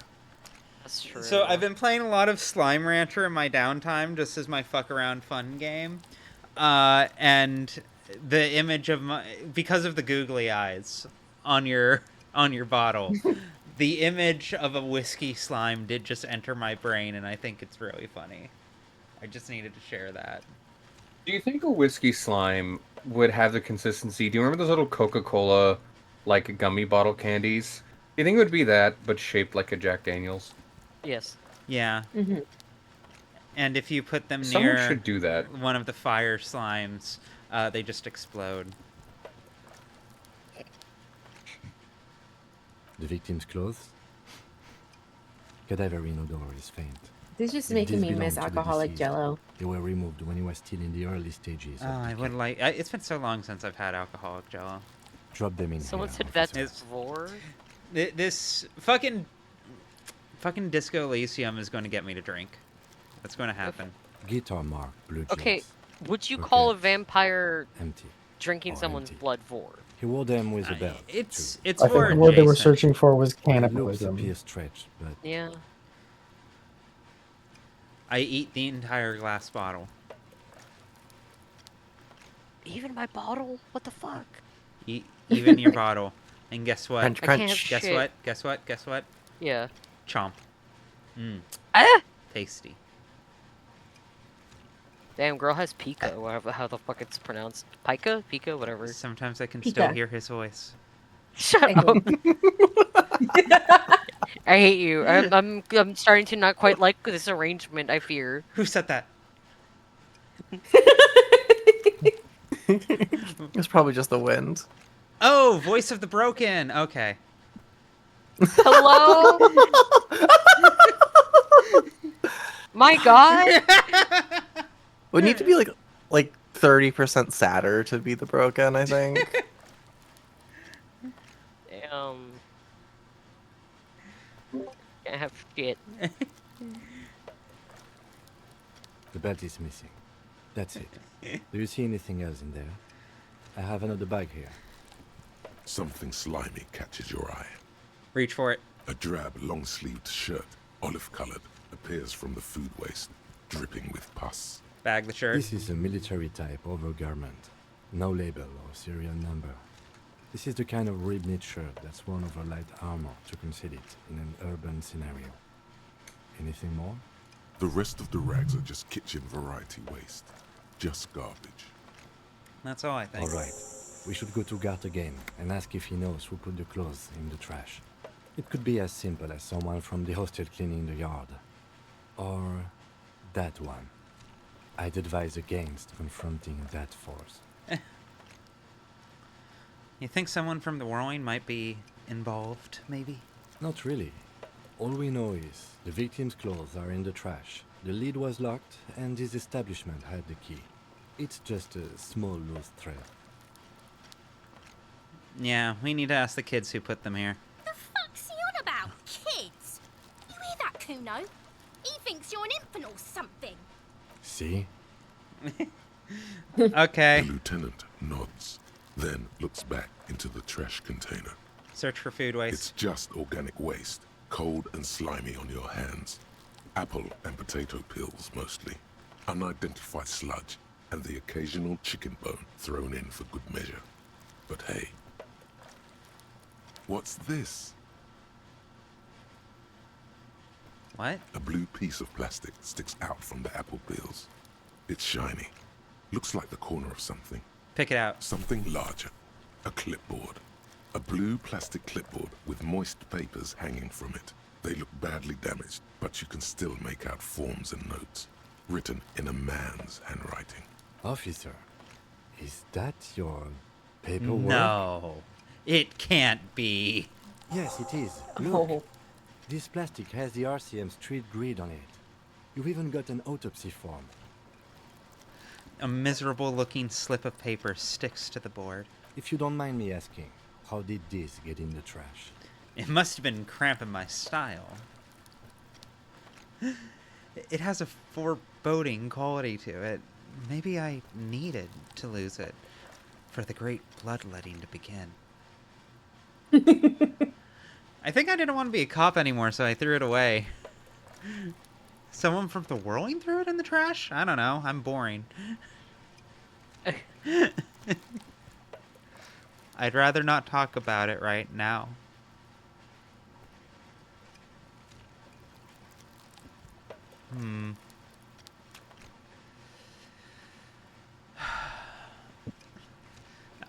My superstar aspirations are conflicting with my centristness, which given the entire career of Taylor Swift doesn't seem like it should be so difficult. But stop. Fuck. Sorry for party rocking.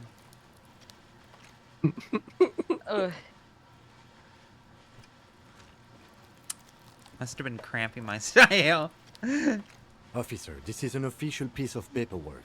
It probably contains notes on numerous ongoing investigations, and could even list undercover operatives, informants.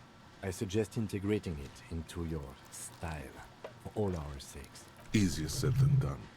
How could this pathetic cabbage of copy paper and plastic ever become pre-disco? Okay, I'll do that. It would also not hurt to start taking notes on the case. Now, tell me what your eagle eyes see. Or are we finished? Dig in Hobocop style for extra content. Wow, an Armistice caliber 50 knock cannon. Half wrapped in paper tissues. So shiny. What's a knot cannon? It's a giant rifle, and it's very expensive. Not as expensive as that fat string of pearls snaking around the rotten banana peels, however. And is that Cordon Electric's preamp with Electra F2 tubes? It is. That catches quite a price. We're talking 12,000, easy. Unless you're into hi-fi yourself. I'm into hi-fi, but I'll sell it. No, you won't. Because none of those things are real. They're not actually in there. All you see is food waste and crisp wrappings. A cruel jest. There must be something. All you see is a broken mug with a racist depiction of the Yellow Man frolicking in saffron. An antique. Only in its social sensibility. Oh no, I can no longer not take the mug. Took No more mug. the racist mug. the racist mug. In front of my boy? You're doing this in front of my boy? Yes. That's one thing off the list. I think we got it all. I'm going to throw it away. I'm going to throw it away. Are the you? Smell of rotten Yeah, food rises I only to picked it greet up you. so I could throw it You away. see soggy cartons, mug that dirty really rags, and organic waste. The container sounds a Okay. muffled gong.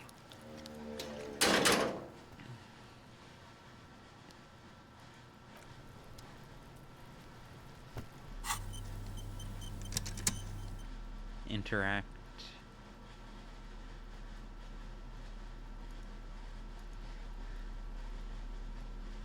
Yeah, that's pretty bad.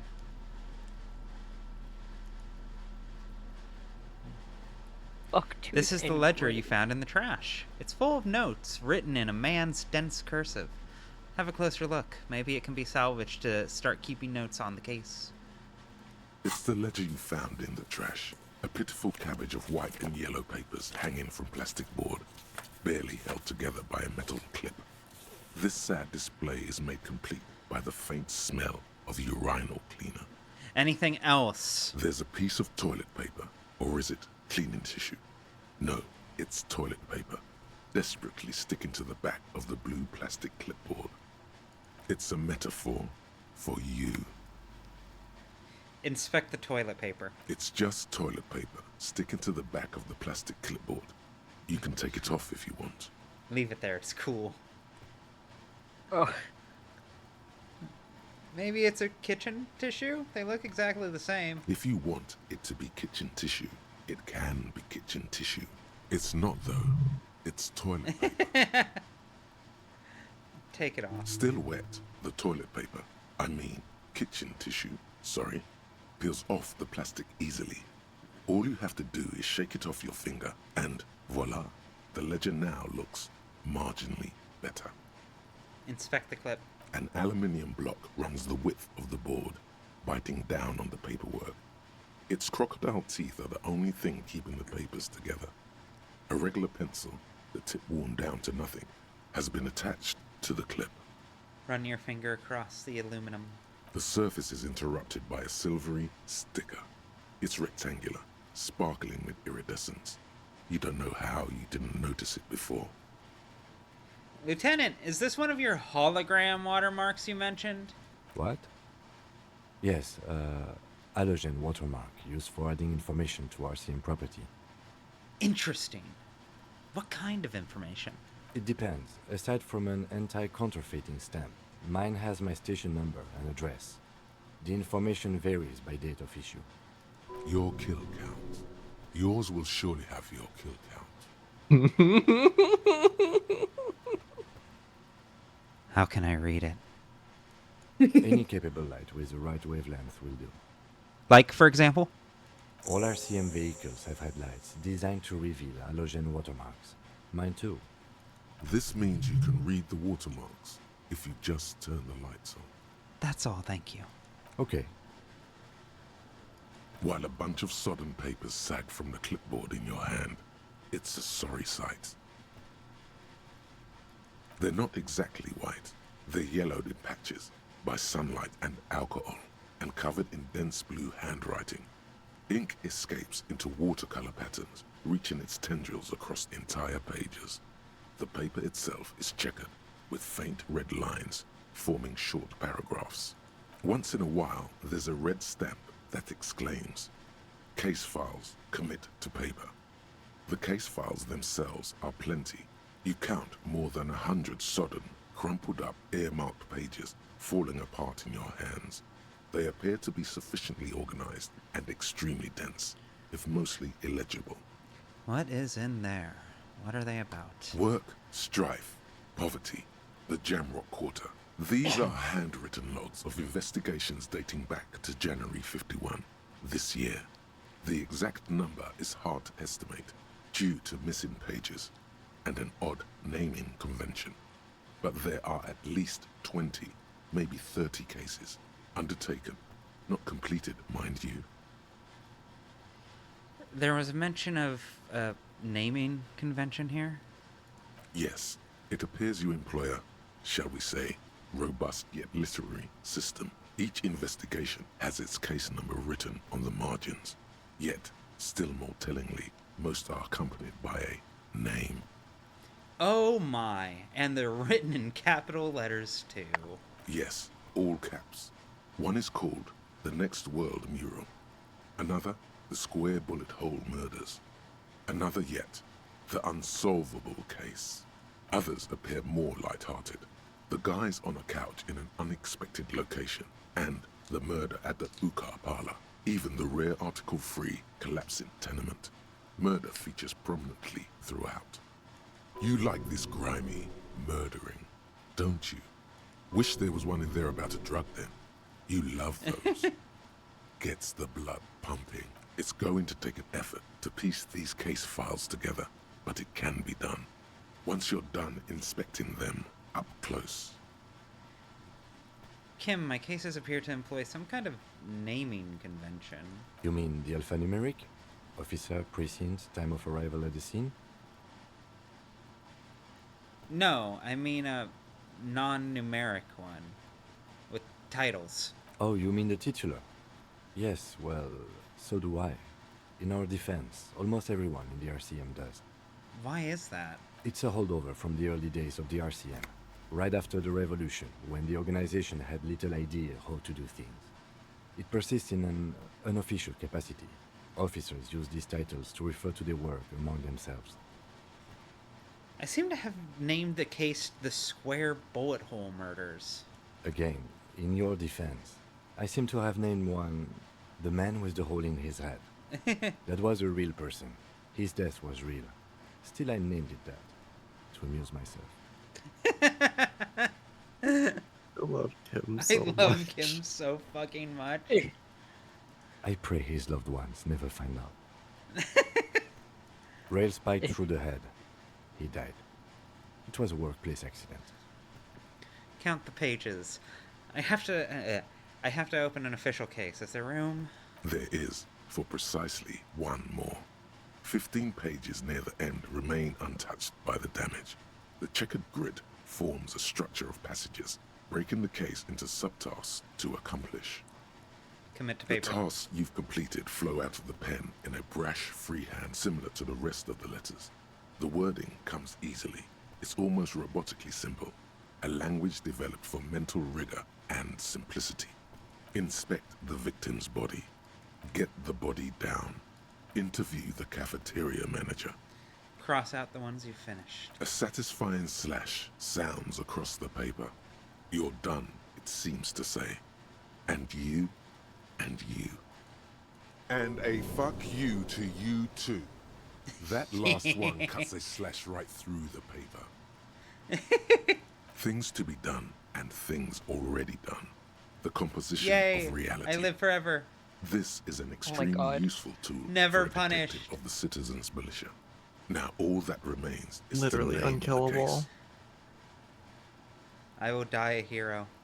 Lieutenant, have you by any chance named our case? No, actually. Any ideas?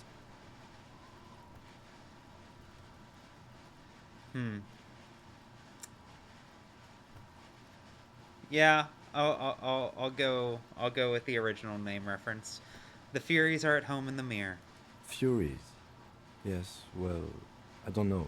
I have to be honest, I'm not experiencing the internal strife that it refers to. And also, could you make it less poetic somehow? Just a normal case name, you know? Think, what would that be? Shit on good a normal stick. name. Ah, yes. I have to tell He you, isn't officer, actually I don't laughing. appreciate ironic titles. Other officers will have to use this as reference. If it's idiot or cockfinger, they are not going to get it. They're going to think an idiot and a cockfinger were on this case. So, do you have something less funny? The Setting Sun. Okay. It's a good name, but it has one problem. This case has nothing to do with the setting sun. At all.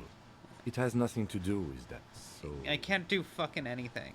Something more concrete, perhaps? God Do you forbid have a something woman do concrete? anything. It's no Mundane, fair. Usual. The Hanged Man. Great. That's great. That's actually what I was thinking too. The Hanged Man. You fucking Good, strong asshole. name. We have a very good name for the case now. I'm going to start calling it the Hanged Man. It's good we sorted this out. I'm done inspecting these. You don't exactly close them, so much as distance yourself from the smelly papers. They're a little further from your nose now. Okay. Can I read the case files now? It's proving to God be harder fucking than damn it. expected. You just don't have the intellectual rigor to patch the quilt back together. Try again later. Oh, this doesn't actually match. It's possible, yes. Easy, no. You need to come up with a small archaeological system to reorder the remains of your past works. At the moment, all they do is fall apart in your hands. Some dates and the numeric titular system is all you have. Browse the yellow papers. In the back, you see thin, translucent copy of paper. Some neon yellow, some bright red, all covered in boxes, like marching armies. These look like official forms, waiting to be filled out. What types of forms are there? 3. The topmost are misconduct fines. The middle ones are station calls. And the bottommost are field autopsy forms. Each is easy enough to make sense of. Misconduct fine. A monetary penalization ranging from 20 to 250 real. Severe cases allow for 1,000 real, but that requires special paperwork. The details of issuing these fines are spread out over the rest of the fields. Station call. These are quite sinister in turn. They give a date and time for the person to appear at the specified precinct police station. Below the call are the criminal charges you risk by not appearing. Field autopsy. A dozen pages of thin copy paper, bright red in color. You see the parameters of a deceased human form waiting to be filled in. Age, sex, condition of internal organs, color of the irises, predation marks, condition of sexual organs. Enough of these. Yes, all that remains now is to fill those forms and hand them to people. Fines for wrongdoers, interview requests for bad guys, and field autopsies to dead guys. The rest of the stinking cellulose is much worse for wear. Being sandwiched between the board and the rest of the paperwork must have spared the fragile copier paper. Look at the clipboard. It's made of dark blue plastic, hard enough to beat someone to submission with. The edges are rounded, however. The U4 size board feels thick and heavy in your hand. Light shimmers on its wet surface. On the back you see the embossed letters, RCM. Shake the ledger. Something rattles inside, ever so lightly. Is there a hidden compartment? Peek inside. The plastic shimmers like lapis lazuli, but it is not see-through. You cannot see to its center. There's pain in there, if you want some. That much you know. How would I open it? With your hands, U4 sized pages hang from the clip, screwed to the top of the board. Can I get one fucking winning roll? Just one. You know what? I'll It's grant not it. I what swear you to think. God! You Never mind. squeeze the plastic to slide it open, but nothing happens. Then you bend it some. Then crack it. The goddamn thing is stuck. A hot flash of rage comes over you. For a moment there, before it recedes, you feel as though you might just squeeze a tear of anger out of your duct. Makes you wonder, why? Half-Light, I understand you.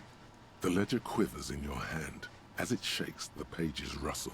This pathetic mess suddenly afraid of you for some reason. Smell the ledger. The acidic stench of rotting food is rubbed off on the cellulose. It now forms the base of the experience. This base surrounded by a faint air of spoiled meat, the stuff of death itself, and then sprinkled liberally with the citrus zest of toilet cleaner.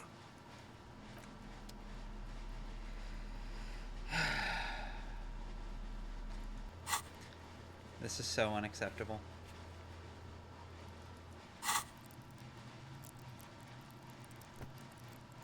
I think this is where I'm going to call it. Of course, by all means. I do hope you have a wonderful stream. Thank you for having me. Thank you. Good night, and I love you. I love Everyone you else, too. thank you for being here.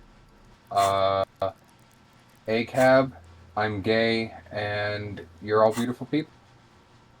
Oh yeah, Yeah. oh yeah. Beautiful pea. People. All cops are banana peels. That too.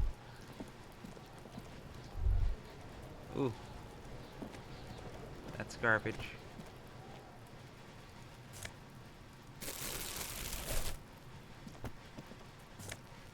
I am so mad. Like, it's not just me, right? It's statistically improbable. Like, statistically ridiculous at this point. How I cannot land a single roll. I mean, losing It's coin been flips just like isn't that unlikely. Okay, but It's been losing impressive. 12 coin flips in a row. I would say if that happened in front of me, I'd be like, damn, that's kind of nuts. That sucks. For what's worth, you haven't lost 12 coin flips in a row. You just have lost like specifically the prompts, right? Because like you get the unprompted like automatic checks as well, I guess. and you've been mostly succeeding on those. So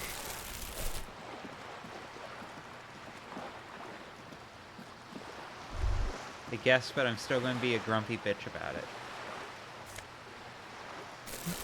that's pretty understandable.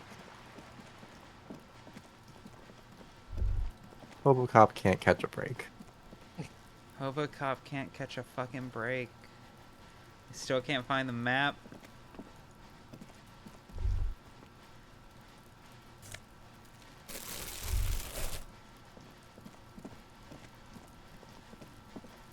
Gonna clean up this entire town. Oh, hello.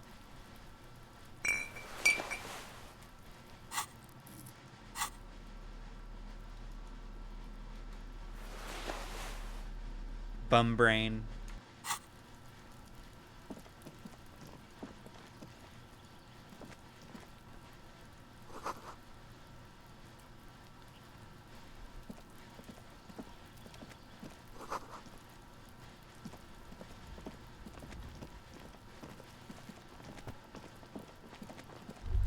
Okay. You? Are you anything? You are something. You are salvation.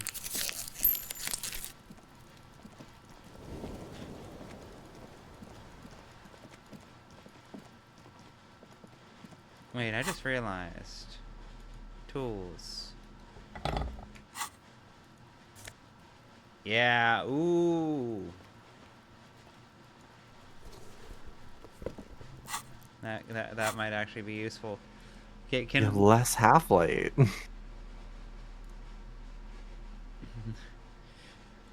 Official poise. Off a cereal poise. Off a cereal poise.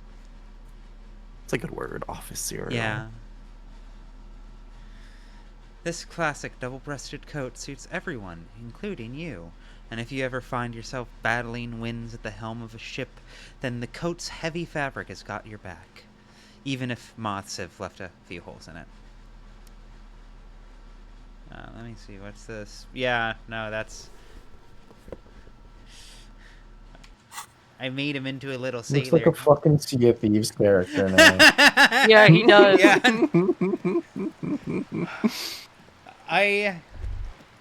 I may need to buy Sea of Thieves, because I will... Sea of Thieves is good. It's a good little romp. I'd play it with asterisk, you. Asterisk. Yes. Yes.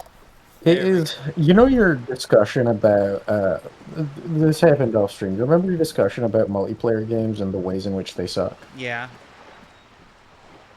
Sea of Thieves is that to a profoundly vile degree. Clark brought me food. The stream's going last. Yeah. What'd he bring you? Brought me spicy veggie noodles, like oh fuck yeah, chow mein, and also brought me a sody. A sody pop. Ooh, I could what cook kind a of sody soda? pop. Just a Coke.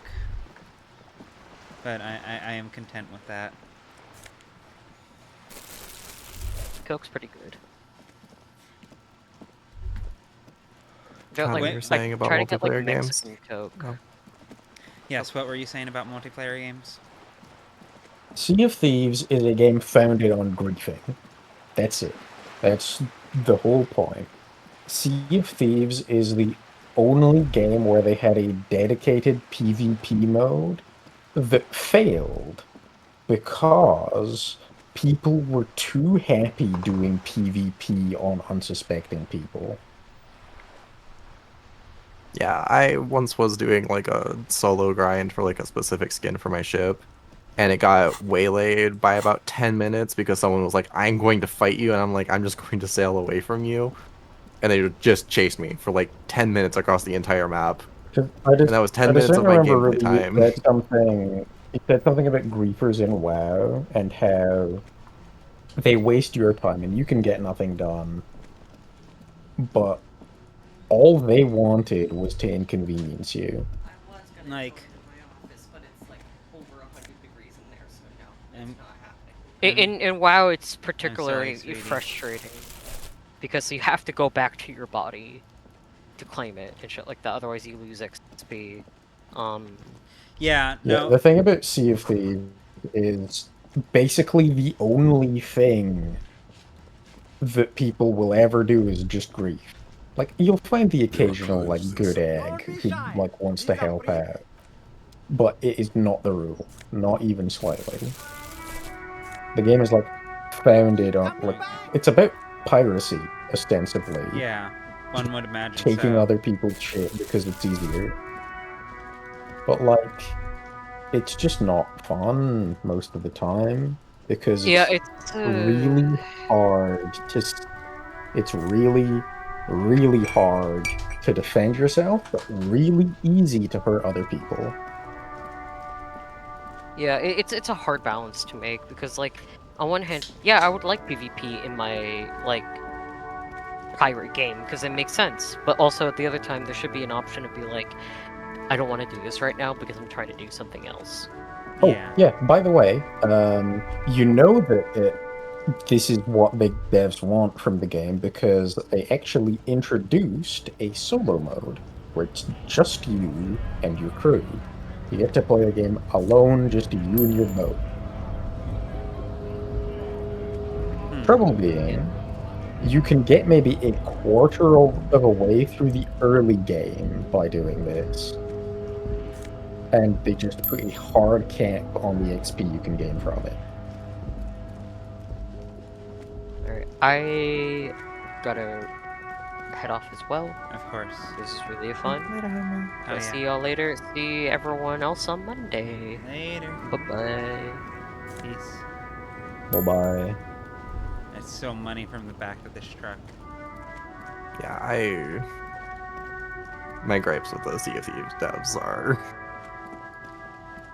similarly founded. It is silly to be like, hey, here's a solo mode that punishes you for Here's playing a solo it. mode, but like they're clearly presenting it as like baby's first adventure, and you do it to learn like the ins and outs of the economy rather than like you can just play it like this. Either that or it's just a way to like let you play but never get anywhere. Yeah, it's I think just kind of disrespectful to the players to not trust that they will choose the things that they actually enjoy.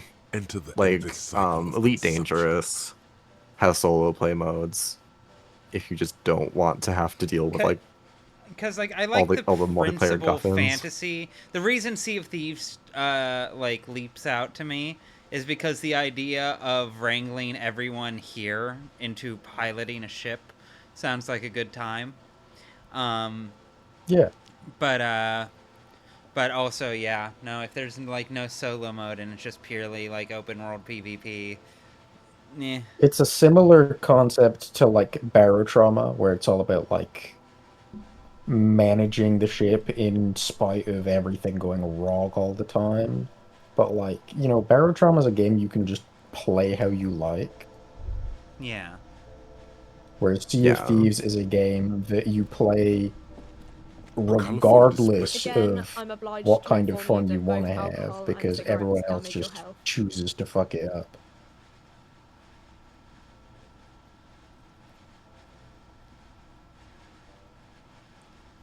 Yeah, and it does have that kind of like self-reinforcing loop of like people behave like fucking baboons to just like ruin your time, and then that pushes out anyone who is just kind of casually hanging out there, so you don't get to encounter casual players who are just hanging out. Oh, And it's especially bad because they reinforce the, you know, the thieving aspect, because it's like, and this is the thing I like about it, is that actually getting anything done is time consuming. You have to sail fully across the map most of the time. You have to search around on islands. You have to carefully move cargo. You have to, like, literally search maps via landmarks and shit. You have to navigate with a compass.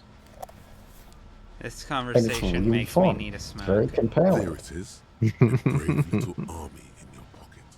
The first Smokes platoon.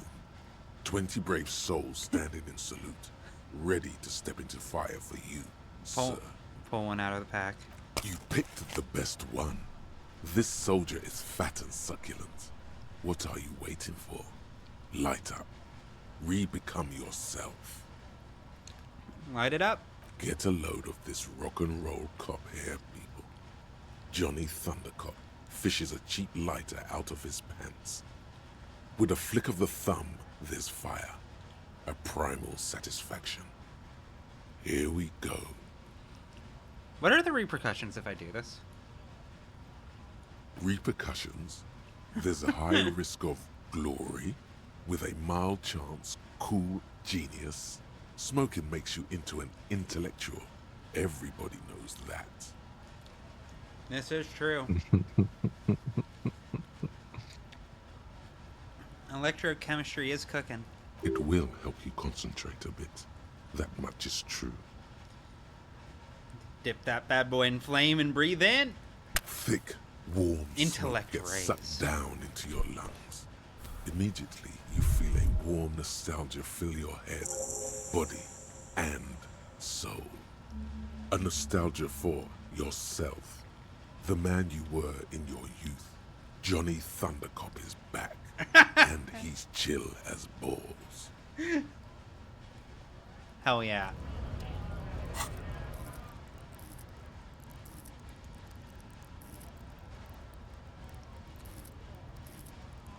There's so many good choices.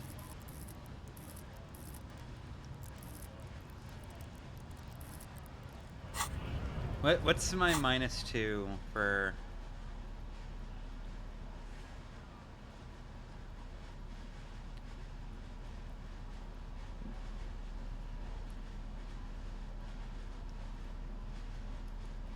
Can I get away without pants? Yeah, that's fine. No one knows I'm not wearing shorts. As long as they don't upskirt you, yeah. Up jacket you? That's a coat. I think this technically makes Harry like a flasher, or at least like halfway Yeah, there. well, yeah, you have initial the garb ingredients. of a flasher. Yeah, it's giving flasher realness. One critical step away from being a flasher. A loaded gun, if you will. Mhm. Clark is making an incredible face right now because he's Fingers resting just- on the bed and hearing all of this. No trigger discipline, finger fully on the trigger. Go in my office to join, so I just have to hear you say things like a drive-by shooter.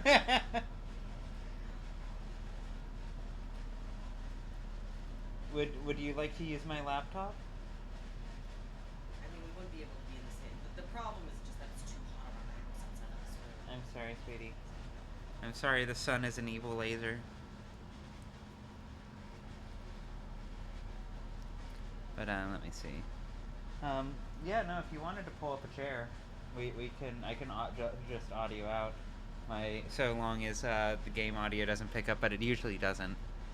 Whenever I audio out, like Ash Connor, you've been in call with me when I've audioed out, so Clark can hear. Has it had pickup before? Typically, No memory of no. this.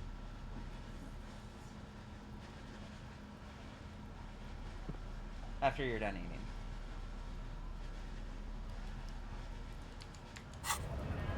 Because I know Clark has his own LARP stories. Anyways, let me see. Items. No, interact. Photo of tattoos. An intricate web of blue lines stretches across the torso of the hanged man, from the right shoulder to the solar plexus.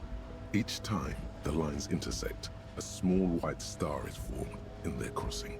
Hundreds of fading asterisks riddle his skin. Their concentration is highest around his heart.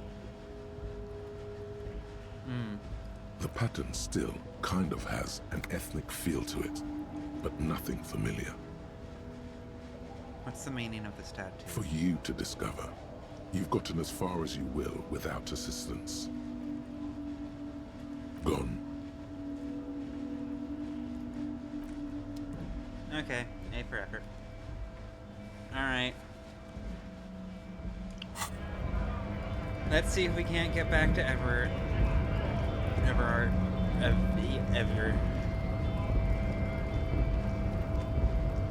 M sharp.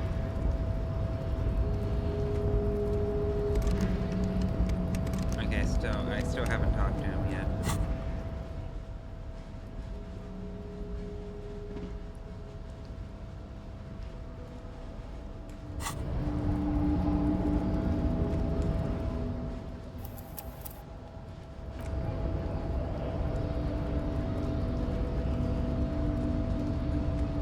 Your race descent has There he only is. worsened. since Wait, I hold on. last saw I can you. show him the mug. You have really let yourself go. Know anything about this mug? He does not so much as glance at the object. This your kind of thing? Stop showing me your pathetic cup. I have no interest in it. Does he strike you as the kind of man who puts mugs into trash?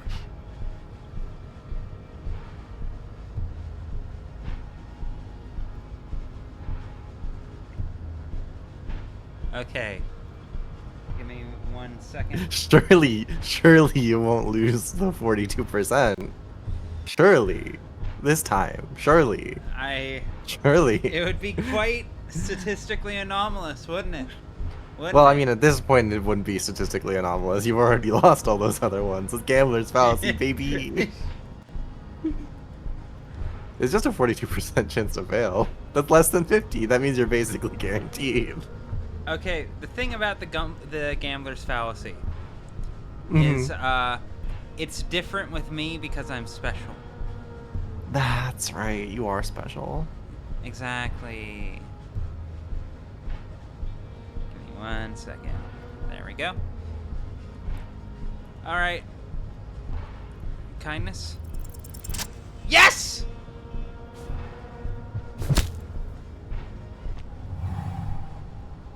Just like that, instinct took over.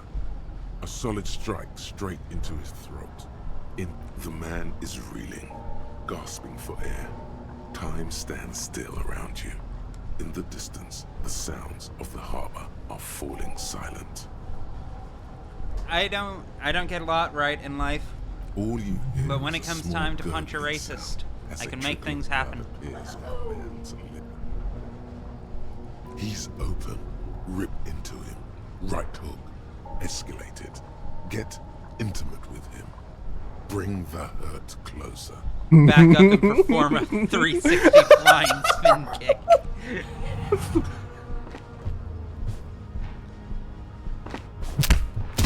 Yeah! That's what's up. Oh my god. He deserves it, but oh my god.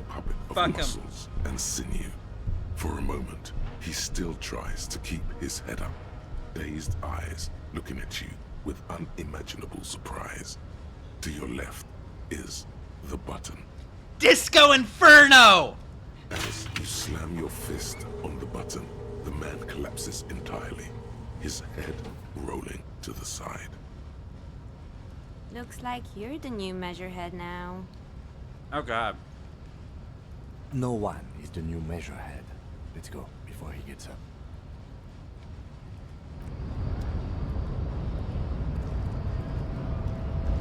I could do that all day. I forgot that there was even the option to do the spin kick.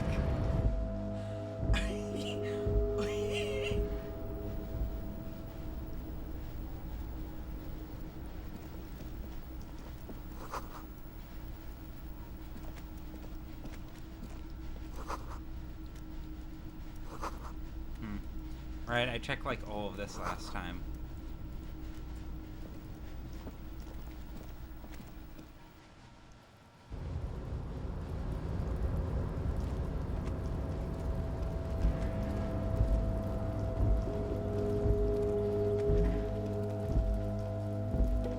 Alright, there's a bunch of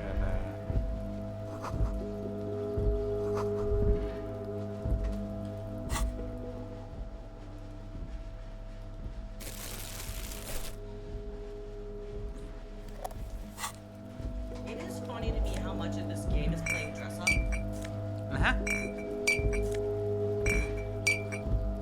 Dress up in drugs, baby.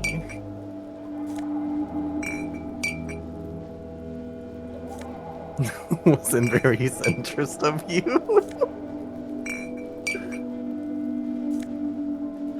Yeah, I'm sorry. I should have stayed true to my character and just subscribed to his theory of race.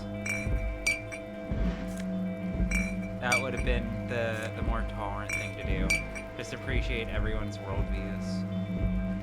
No, you got it wrong. Centrists don't tolerate anyone's worldviews except for their own. That's why they're centrists. That too, that too, that too. Listen. Measurehead is terrible for the same reason that liberals are terrible, you see. They care too much about something. Exactly. A centrist, but in the donut way, like you have the quadrant political spectrum, and it's all the edges.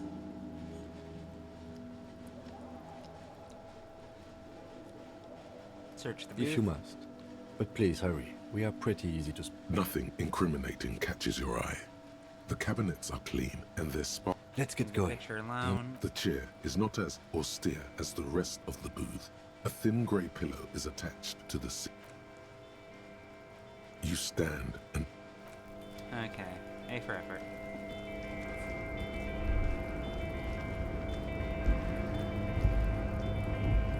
Go back.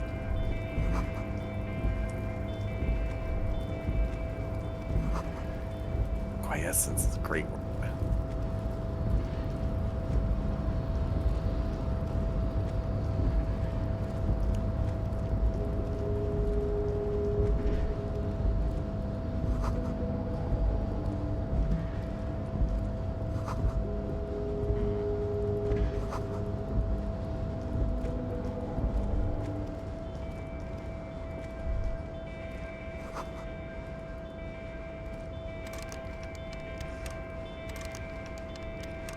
What if I just...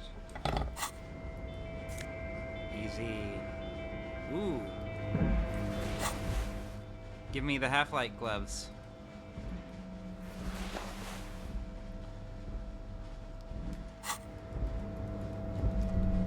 Actually, hold on. What was the description for it? Unfiltered contact.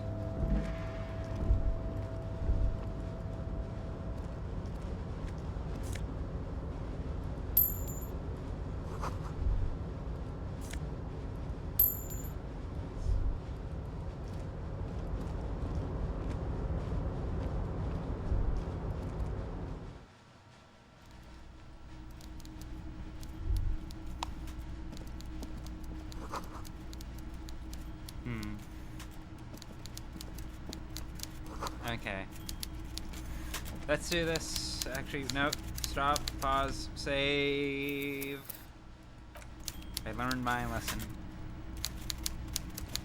He's a boss fight. Him and his giant novelty check. Before you is a walrus of a man seated behind a large desk. He looks up from his work, not the least bit surprised to see you. With great effort, he straightens himself up in his chair, yet says nothing. He simply stares at you.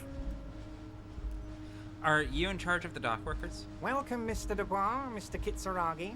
It's good of you two to stop by. Please, have a seat. I'm Everard Clare, head of the Debarders Union here in Martinez. I'd offer you my hand, but unfortunately my health prevents me from getting up. You understand? He looks extremely comfortable. The tiny folding chair, on the other hand, looks like a torture device. You go ahead, detective. Forget about that. What's with this Dubois stuff? You're getting some seriously bad vibes from that name. Why are you calling me Mr. Dubois? Please, Mr. Dubois, let us converse in a civilized manner, as equals. Take a seat. I insist.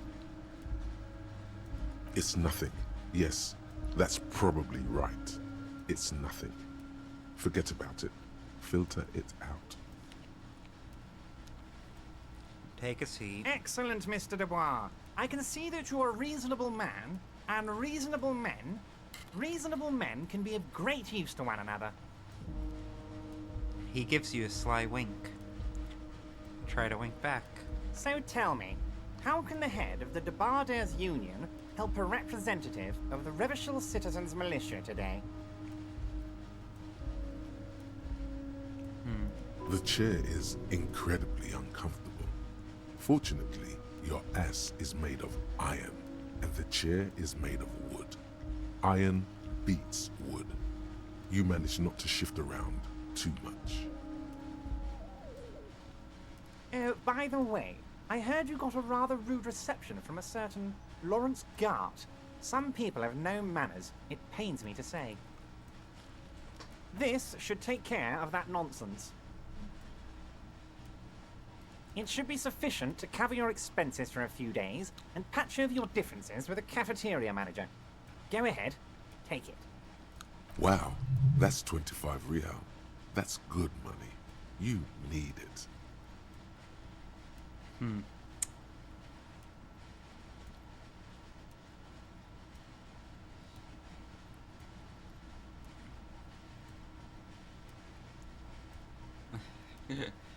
Honey, do I take the comically large check? Now you're playing a centrist cop, yeah? Uh-huh. I feel like a centrist would take the check. And say thank you? Of course. You're a civilized Don't mention it. But also, don't centrist forget man. it. I'm just kidding, of course. Now, I'd like to set your mind at ease about one other matter. Your lost gun. Let me assure you, Union people are on it as we speak. I've got my best hounds looking for that lost gun. Oh my god. His slug-like lips move, but all you hear is an echo. Lost gun, lost gun, lost gun. The world is swallowed by a black hole of fear. Only 2 words escape its gravitational pull. Lost and gun. Say, I'm not worried. I got this out loud. I'm not worried. I got this. It's fine. It's fine. Literally fine. I would appreciate any help you could provide. Are you alright, Harry? You seem anxious. Don't be. Everything's going to be alright. It's not like you left it loaded. You didn't lose a loaded gun. Local children aren't out there playing with it right now, pointing it into their own mouths. It's in a safe place. I just know it. I have a feeling everything's going to be alright. It was loaded. There were 2 bullets in it. You always keep at least 2 barrels loaded.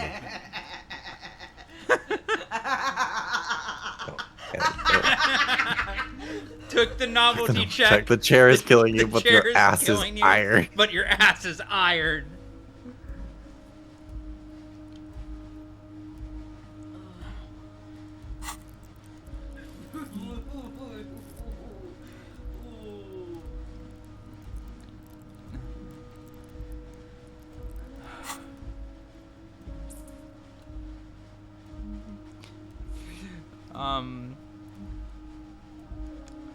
Let's try Kim first. Maybe Kim has a plan. Kim, Kim, help, Kim, please, Kim. Officer, we will deal with this later. We don't need Mr. Clare's help with this. I love you. I wouldn't be so sure about that. Okay. You know what? You know what difference this is going to make? You know what difference this is going to make? I don't know. It made a 12%. Nothing at all. That's pretty good. Double 6s every time, baby. You know what I think? I think the difference it made was absolutely God, nothing. you're sweating. Your knee is jerking. You're about to cry, aren't you? You're about to cry because you lost your gun and those children are gonna shoot themselves with it. So what? Men cry too? You want to cry? God, you're weak. Whatever you do, don't cry. He'll think you're disgusting. Mr. Dubois, you don't look so good. What is this, Mr. Dubois? He keeps repeating. What is he trying to pull here? You need to cool the fuck down. Chill. Oh, God. Mr. Dubois! Mr. Dubois! Harry! He keeps sliding down the chair like a jello shot. There are no Harrys. Let your mind go to a safe place. Mr. Dubois, are you okay? Can I get you a glass of water or something? Are you having some kind of medical emergency? Maybe you could use your hands somehow, in a kind of throw-in motion, like you're throwing that Mr. Dubois act right back at him. He's Mr. Dubois. Oh yeah, man. I'm fucking great. Keep sliding. Nah, I'm as good as it gets, Mr. Dubois. Vaguely gesture with your hands above your head. Actually, this chair is uncomfortable. I could use a glass of water. Yeah, let's try and have some amount of dignity. What an odd demonstration of... you got me, Harry. I don't even know what. As entertaining as it was, I'm afraid we're wasting our time. And I'm an extremely busy man, as I'm sure you are too. Okay, enough.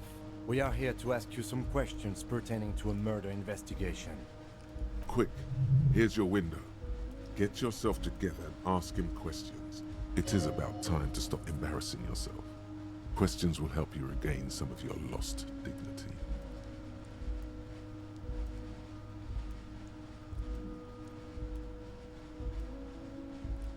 I want to talk about the hanging. Oh, of course. That's your main thing here. That's why you're in Martinez. I know everything that goes on around here, and I would love to discuss it with you. I mean, it's no secret that the lynching is connected to the strike. So much to talk about. Honestly, it's been weighing on me so heavily. I understand you need to interview me. I sense there's a but. But there's a thing that's been keeping me up at night. I want to talk about the hanging. I mean, if we could just calmly talk, exchange information, we could blow this thing wide open. Yes, that sounds good. Let's do that. But I can't think straight with this thing weighing on me. You're police officers, aren't you? I have a crazy idea. You guys are basically door-opening machines. Incredibly talented at opening doors. I've opened a few doors in my life. And I'm sure you're going to open this one with flying colors, Harry. This really is very simple, and there's nothing shady about it. Does this jiggling ooze think he's going to use you? He's got another thing coming. Play his game, son, with your eyes peeled. He's going to slip up, and when he does, you're going to come out. I trust physical instrument completely.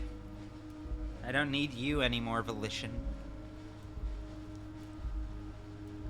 Why don't you just open it yourself? Harry, I'm a very busy man, and more importantly, I don't have that extraordinary physique you do. You look like you could run around all day. He's right. You want to send someone a message that the police are working for you. I repeat, I'm a very, very busy man, Mr. Kitsuragi, and therefore I must occasionally enlist outside help. So what will it be, Harry?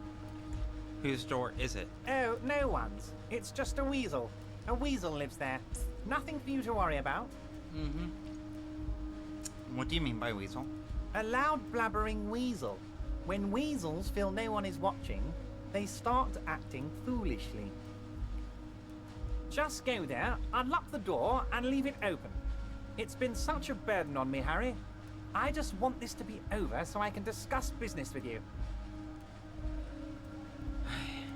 I bet you don't even know anything about the hanging. Harry, my dear friend, I am what people call a local bigwig.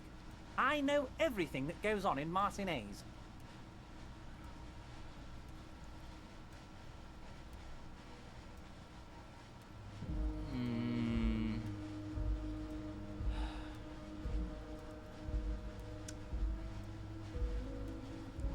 I can't accept this thing.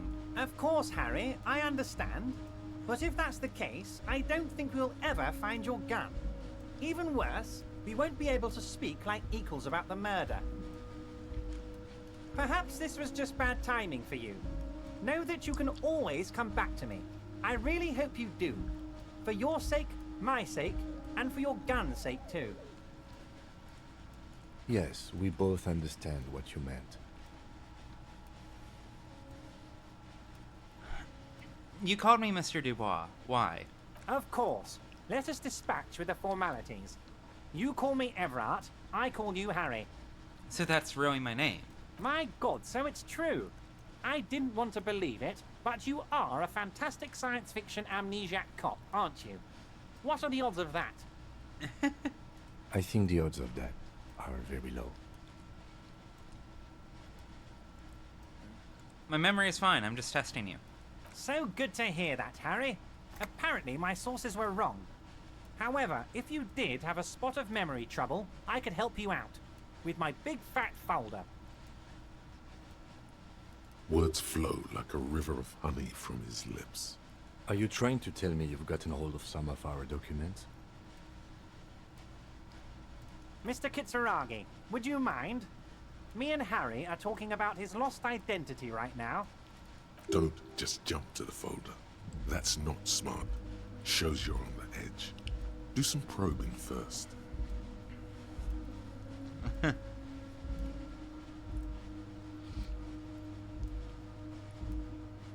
What kind of cop does it say I am? Harry, you're not simply a cop, you're a star. A bright shining star in the drab law enforcement sky, outshining all other stars. You're a superstar. That's what I like about you, Everett. You get me. Of course I do, Harry. And I'm gonna help you shine. I'm gonna put you on all the big stages. Your name in giant neon letters. Harry Dubois. He's probably just making a guess based on your recent activity in Montanese.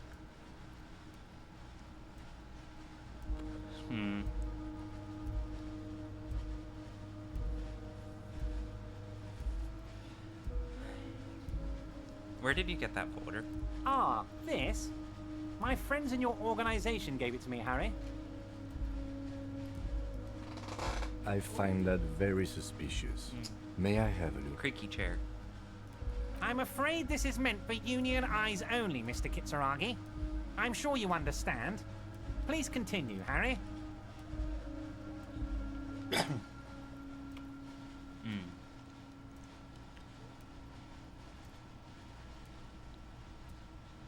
Do you know where I live? But of course, Harry. Your precinct is the 41st and you live in Jamrock. You're a Jamrock boy. A long way from home, but that's okay. Alright. Going for the kill. Game, give me a break. Give me a W. Thank God! Everett covers it with his hand and pets it. Is he trying to hide that it's not a real RCM folder? It certainly doesn't have the RCM stamp on it. That's not an RCM folder. Okay, Harry, you got me. This is from the Census Bureau, not the RCM. Those Census Bureau people are absolutely corrupt. You should do something about them. He got the name from the Census Bureau, and everything else from your actions here in Martinez. Yes, Mr. Kitsuragi from the Census Bureau. Like I said, now I'm actually a very busy man. So is there anything else I can do for you, Harry? That means he doesn't really know anything about you. So the Census Bureau says my name is Harry Dubois. Yes, that's what I said. Try to keep up, okay? Let's move on.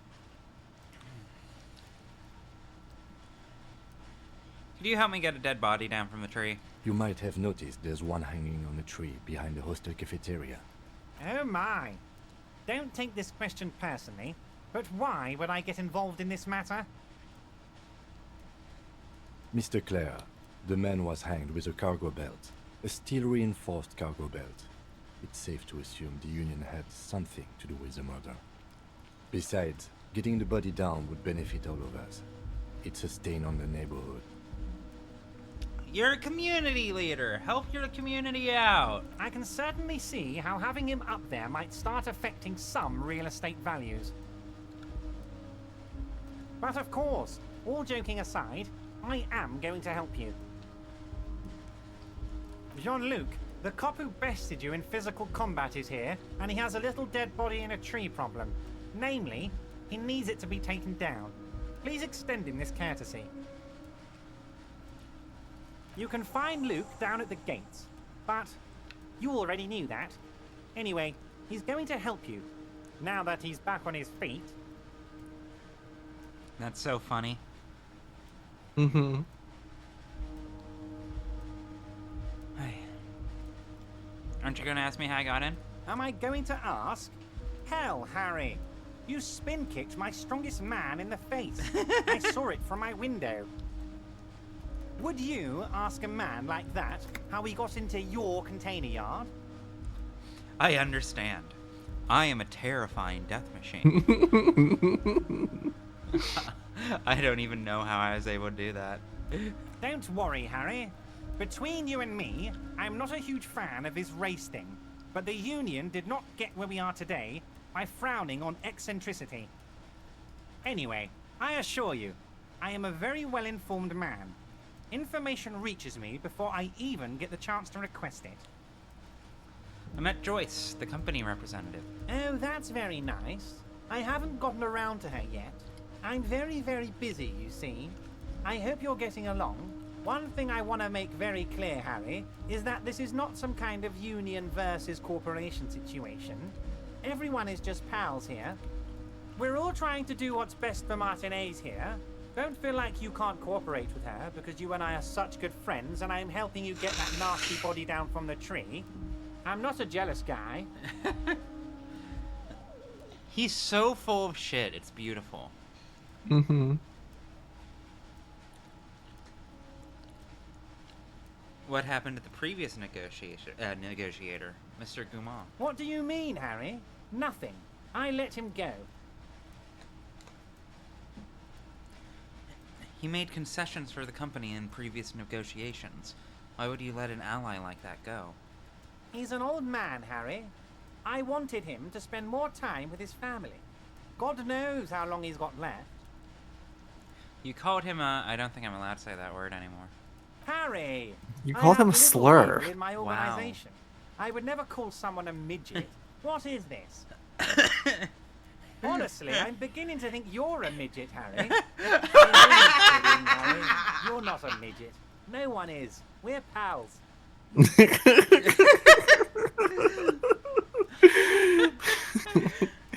This man is like trying to converse with a tumble dryer.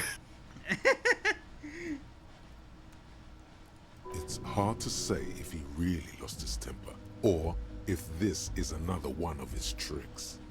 This man almost never I'm gonna be angers honest, visibly. that little person conversation, I'm pretty sure my old boss at Party City had that exact conversation with me. Yeah. Don't work at a Party City. I'm glad they're out of business.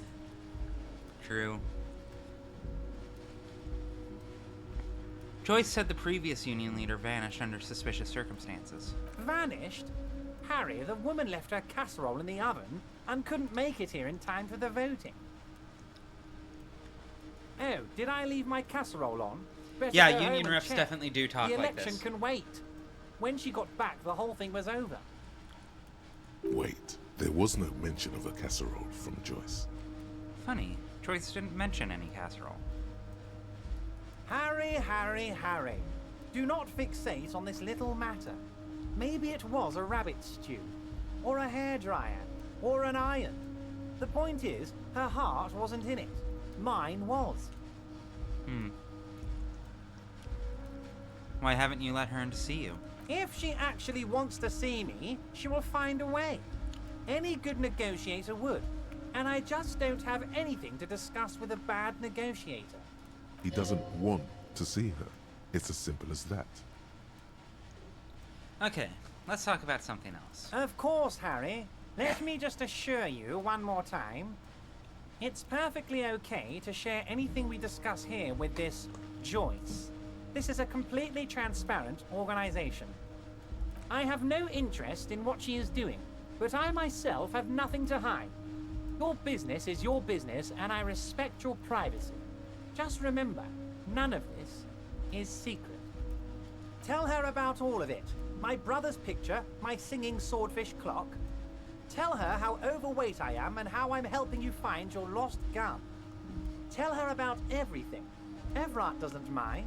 It is rather interesting to tell people things about each other, isn't it? It was nice telling him about her right now. This is weird. Not nice weird, but okay.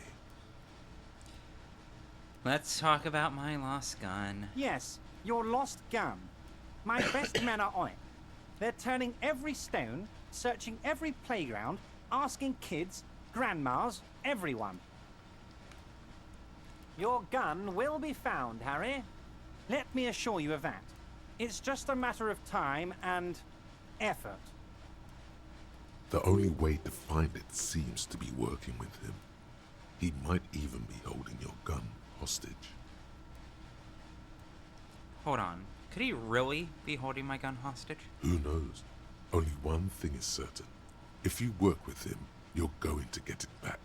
And working with him might be the only way to do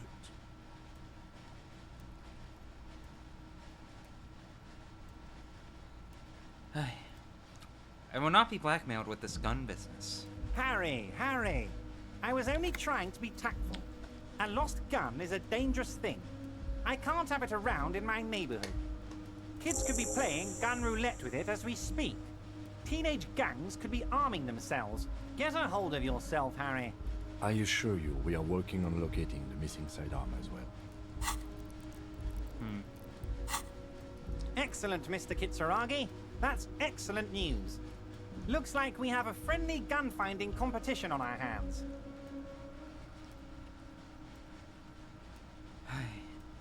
A fantastic change The of heart, thing Harry. to do would be to help Go the talk to union. Manana down by the gate. He'll brief you, You know, and give you the key. I've helped the capitalists too, so... And just like that, it's happening. The roller coaster is moving. Too late to take it back now. Wow, centrist and opportunist have a lot of things in common, actually.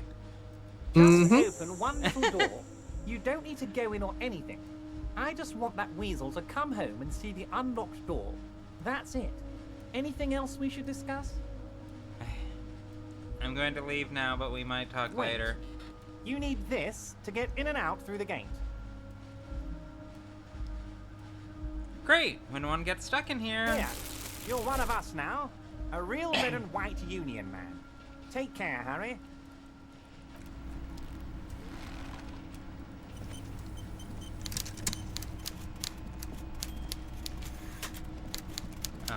The trick of centrism is that it is a primarily very convenient position to hold, that you are the middle and everyone else is in the wrong somehow.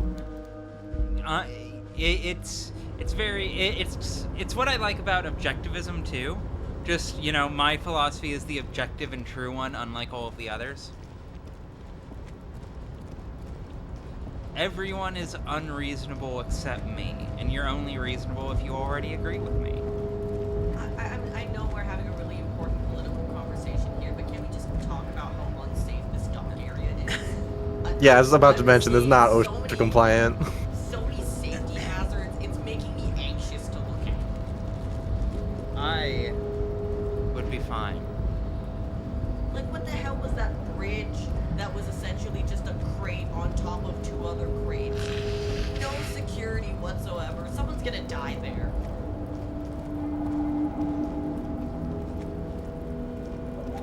I'm okay with that.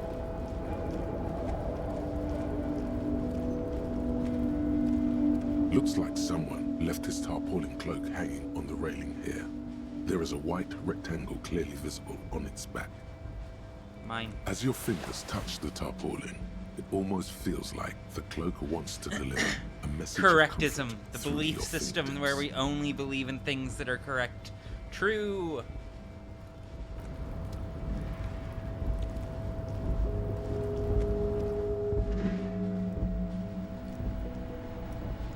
Clark, how do you know people haven't died there already?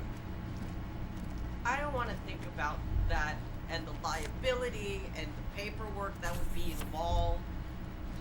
Oh god, that LARP really is On affecting second me. glance, Why am I thinking someone about the has paperwork? forgotten to properly close one of the drawers. Brainworms. Clark's role was as one of the moral intern, and he did in fact have to do paperwork. Oh, I had to do so much goddamn paperwork. It made me so mad. It's unfortunate for the Union to just leave their paperwork lying around like this. The drawer opens smoothly. Inside is a well-organized selection of brown folders. Hundreds of documents containing logistical data. Two kinds of transactions stand out. Materials coming into Revachol from the outside world, from Muindi, Grad, and even Ilmara. Okay. And the same materials being handed over to companies inside Revachol, Kuron, Coal City, La Delta, and Jamrock are listed among the many districts where the imports are being sold. Anything interesting? It's hard to make sense of this thicket of company names, dates, quantities, and percentages. You try to focus, but the lines are getting blurry. ADHD King. Fingers crossed. Look how blurry God damn all it. the lines on these papers are. Do How one, unwieldy Snake your Eyes. own willpower is to yourself. You're like an absurdist samurai. That's at least the third focusing Snake through Eyes not I've gotten. focusing.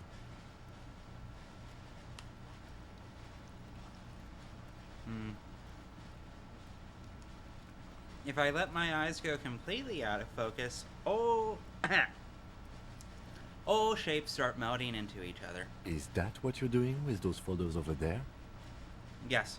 Right. This is probably not relevant to our case. After all, we're not investigating an accounting mystery. The drawer slides shut smoothly.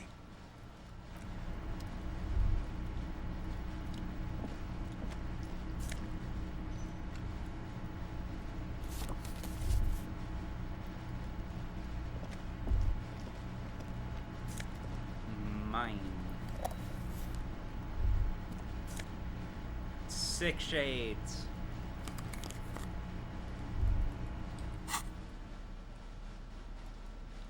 Meet office shades.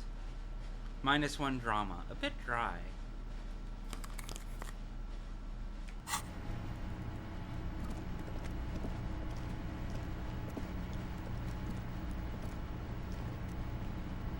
I feel like I've accidentally turned Harry into a Wes Anderson character.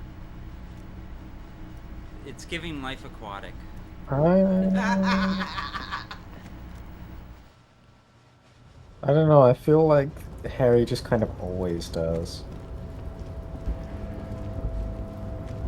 No, not always. Sometimes he ends up in a distinct brand of trashy that wouldn't fit Wes Anderson.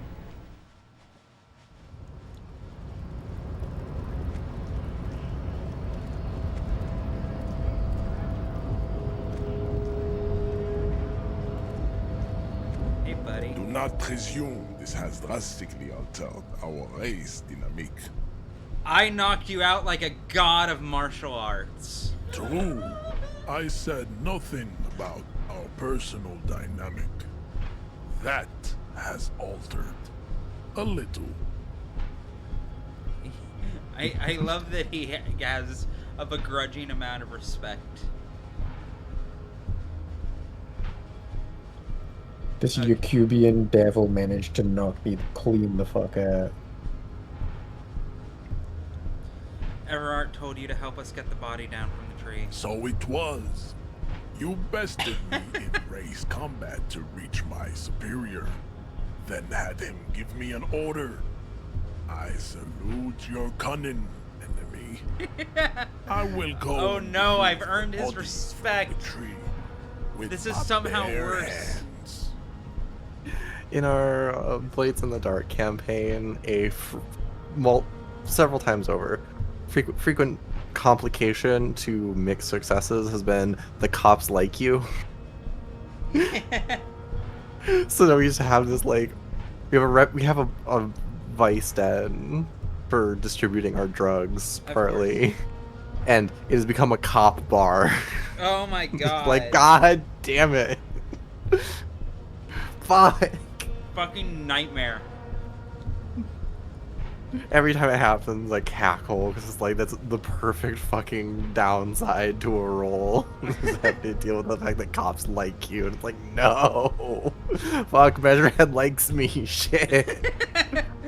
I was so fucking swag, but at what cost? Fucking. This does make me miss Rory. This does make me miss playing Rory. Explain how getting the racist respect makes you. Because half of Rory's story was about protecting the immigrants from hostile and unfair working conditions, and the other half of Rory's story was trying to save the fascists in her life who she loved very dearly. She truly was the zenith of the centrist dream. Although I say that, but she failed at literally everything. Honestly, yeah, that's kind of how my character ended up too, trying to be a really good centrist and failing everyone in the process. Again, it turns out centrism may be Kinda interchangeable. sucks. Yeah, because it's interchangeable with opportunism. They're hand in hand. Anything can be the center that you decide is the center. It's an amorphous nothing position, which is the whole point of it. You're so noble, Measurehead. This does look like the kind of racist While world I that am would, gone, someone must stand guard on the bridge. That someone needs to be you. Both of you. I also, whatchamacallit, I just remembered during one of my speeches, I literally said, neither right nor left, but above all of this petty politicking. And Kamala should have hired me. I would have won it for her. I would have hated myself for it, but you know what? It wouldn't have been as embarrassing, at least. I would have told her to keep bullying those fuckers. I mean, if she just hadn't been the Checks Notes 5th best primary runner in 2019, I think that's actually where she went wrong. In her defense though, maybe the party should have had a primary period. Yeah. Maybe, possibly. Inclined to agree, yeah. Okay then, wait here while Measurehead goes off. Babe, see that they stay here the whole time.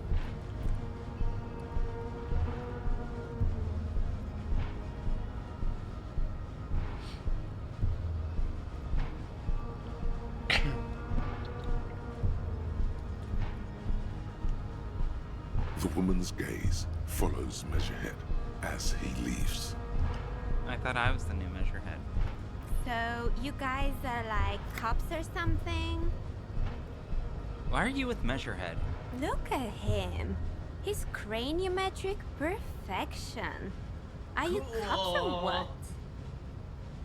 We're just trying to keep things from going to shit. Have you ever thought that maybe things should go to shit? I'm Katya, by the way. You hear that? That sound. He's breaking something. Yeah, Jean-Luc must be really tearing it up over there. I wish I could see it. I don't. I've seen enough of that dead body already. Look at you! RCM rent-a-cops! Guarding that bridge like Everett's lapdogs! Is this where it's Yeah, at we had to now? have seen that coming. The RCM is for sale! And who are you? What is your business here? Why are your clothes 4 sizes too small for you?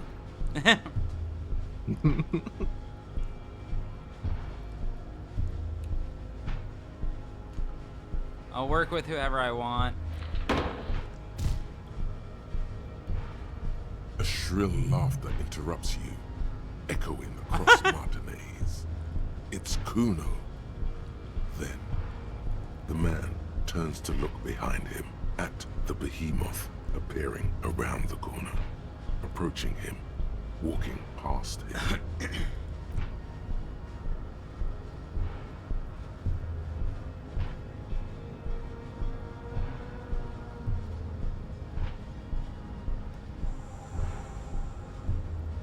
corpse has been removed from the tree. Stand down and congratulate yourself. You have sided with Ray's victory today. Don't like that. Do not like that. There's been no side choosing. We did what we had to keep order. And what you had to do was to become a Union man for all to see.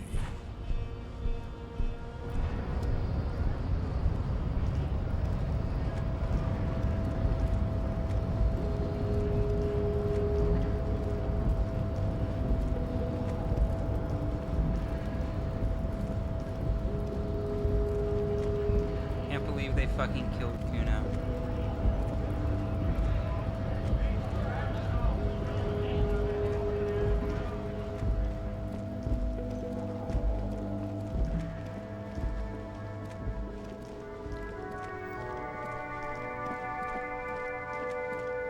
God, I love Instrument of Surrender so much.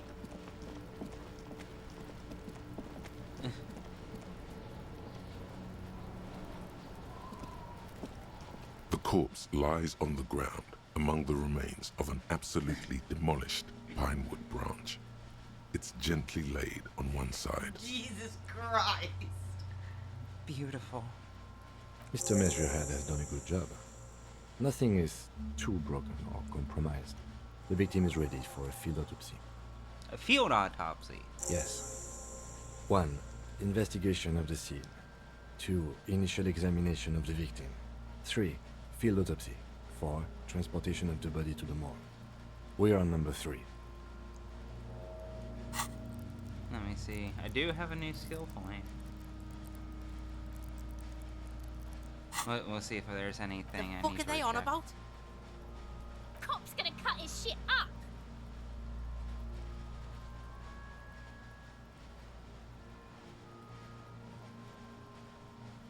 Don't we have someone else for this? A doctor? No, you and I are detectives.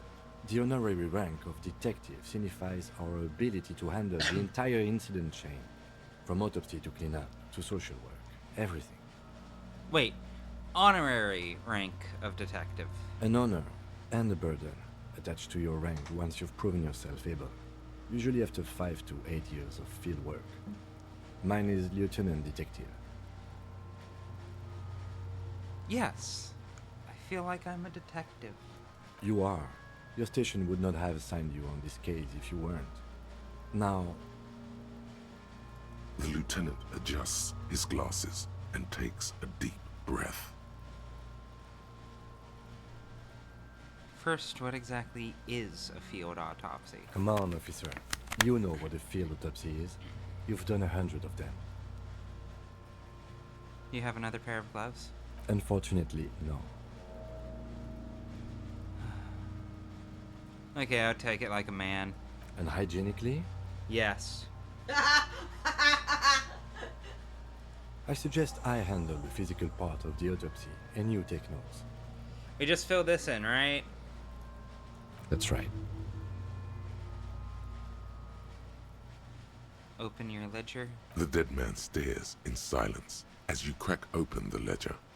The bright red paper is covered in boxes and lists, describing the condition of his skin and organs in 3 parts. Above those, an 11-field info form needs filling out first.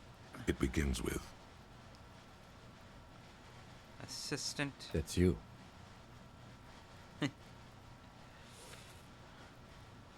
Clark, what's my name?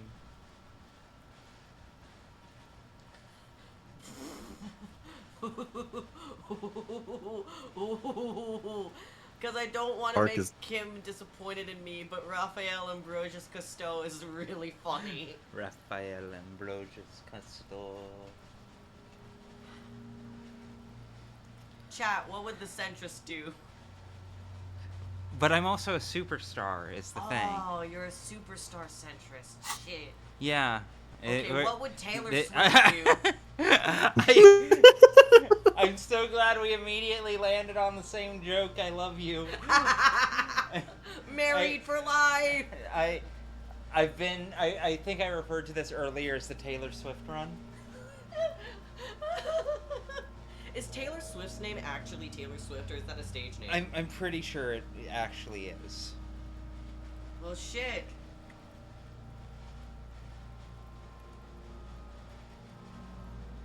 Because I feel like that'll answer it for us. Oh yeah, she was born Taylor Allison Swift. Real name. The corpse is indifferent to your scribblings. Just lies there. The next box says, Coroner's case number. KK57-0803.0815. Next. Name. NA. Next. Date of birth. NA. Age. Roughly 50. the corpse looks ageless, like meat on a hook. Teeming with opportunistic microorganisms, letting out a foul-smelling diamine compound. Your eyes turn watery. Race. Mondial. Write The it down. pudgy mess of curdled meat looks neither mondial nor anything other. Sex. Fucky, fucky! Male. Pigs can have sex! Right, pig's gonna have sex. Right, fucky, fucky.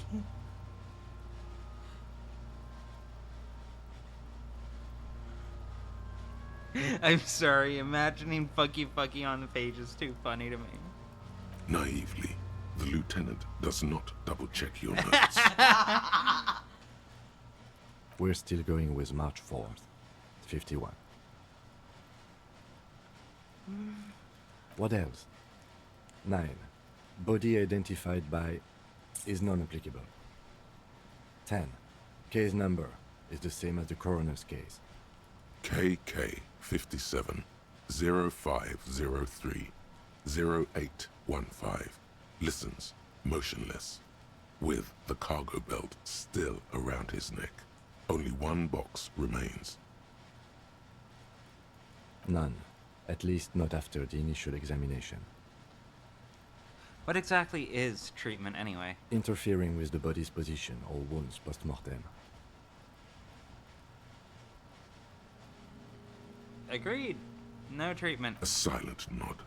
The lieutenant places his gloved hand on the corpse's chest, as if in preparation. Your central nervous system recognizes this gesture. It's the stations of the breath. Ecclesiastic, religious in nature, a holdout from pre-DeLorean burial rites. It takes him 2 seconds to perform. Then, we should start the post-mortem. Turn the corpse cannot feel Kim's hand on his chest. It no longer meaningfully interacts with its surroundings. A thicket of boxes and lists on red copier paper tries to answer why. External examination summary. Clothes. The deceased wears armored boots and white briefs. The make of the briefs is Babrodine, I think. Let's see. See, it's happening. Babrodine, yes. Inexpensive. Size M. Color white. The disappointment is palpable. The red-haired thing was expecting something more lurid. Write it The down. boots are ceramic, vitreous enamel. They are fused to his skin from blood flowing downward post-mortem. Removal of the boots is left for processing.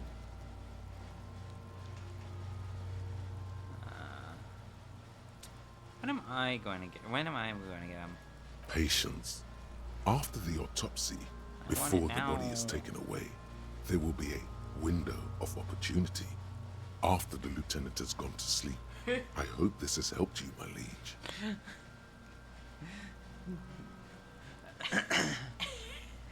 When... Hold on, let me look at the stats really quick.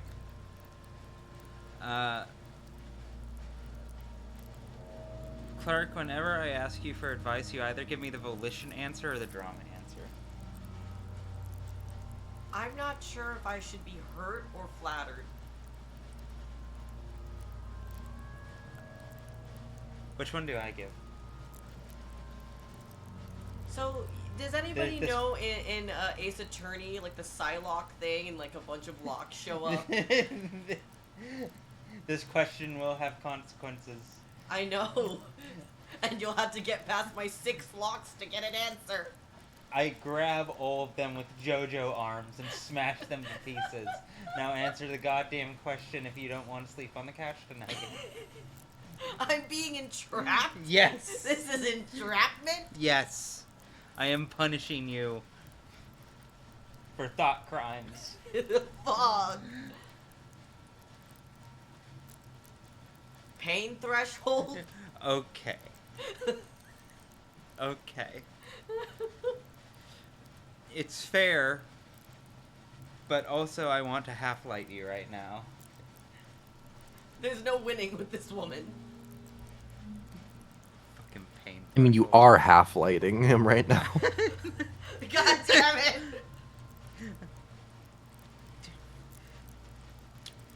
It's just so hypocritical coming from you. What is that supposed to be? Because you are pain threshold. You have an unlimited pain threshold. Because you love it. Not emotionally. Okay, but There's a that's difference. this is physical pain. There's a difference between pain threshold and pain tolerance. You make it feel like physical pain. Well, I'm just being punished for being good at it. Could have chosen Inland Empire. Could have chosen fucking Suggestion. There would have been no winning no matter what I chose. Conceptualization. And you know for a fact there would have been no winning. You certainly didn't choose the best option. 10,000 years couch.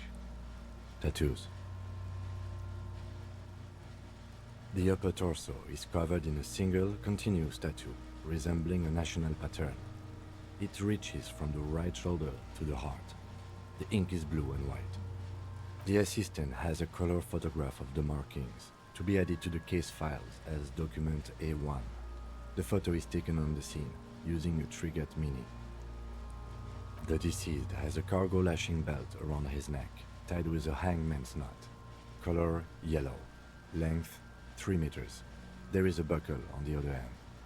Write that down too. Well nourished, athletically built, measuring 1.8 meters. Generally consistent with age, about 50. Preservation is good. Ambient temperature below freezing. The spine is bent more than the lieutenant compensated for.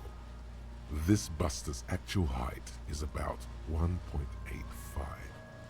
And no, you could not take him straight on.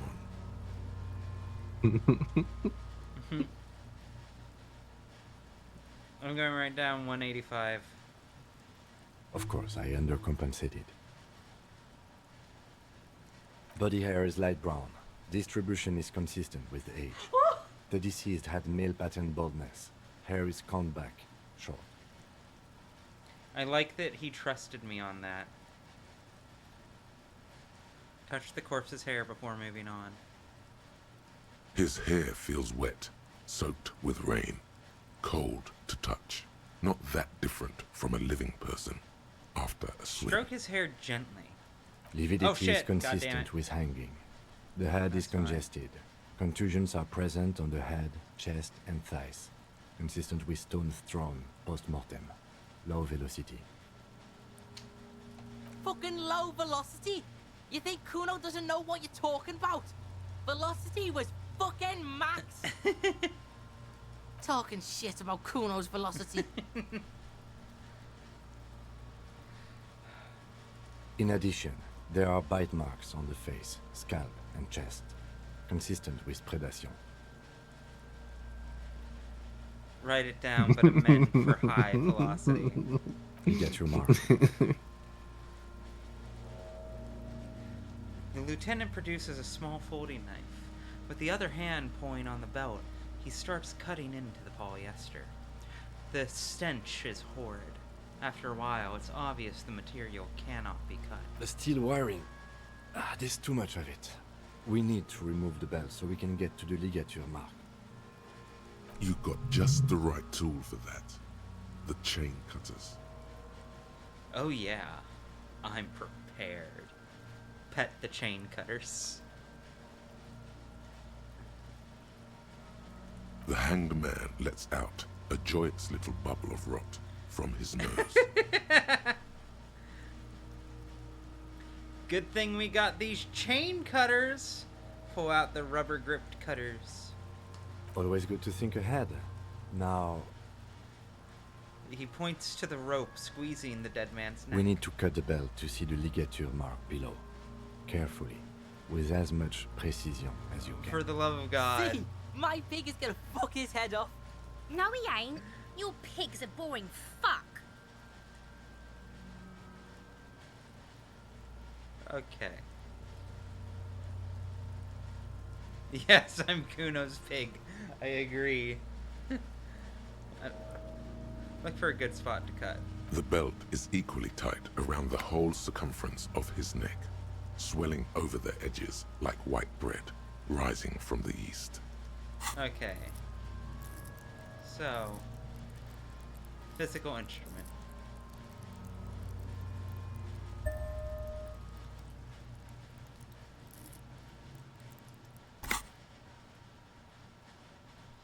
If this check fails, I'm going to fucking lose it.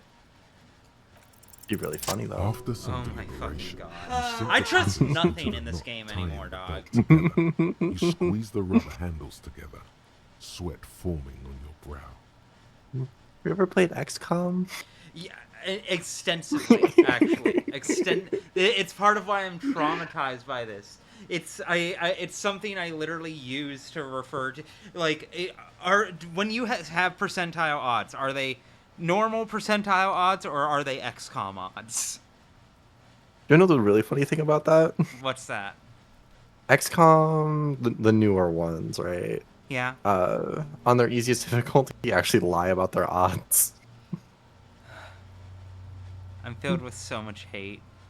Just so funny. They'll lie in your favor.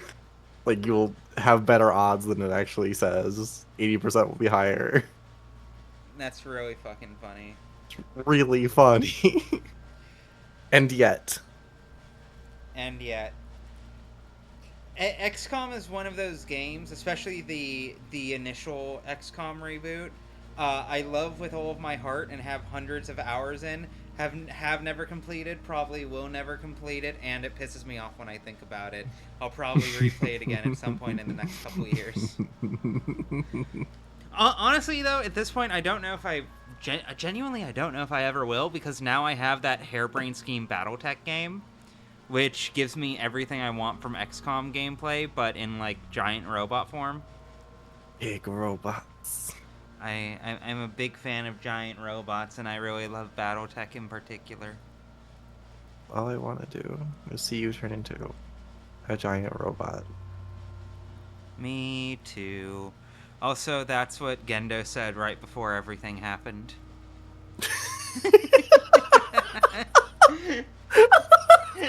Clark is making a very nonplussed face.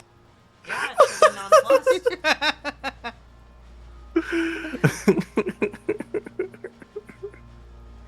Oh my fucking god. Press down! Snap. The knot is slashed. Another cut and the belt falls apart like a flower bouquet, revealing the dead man's neck and the dark red ligature mark around it. Easy.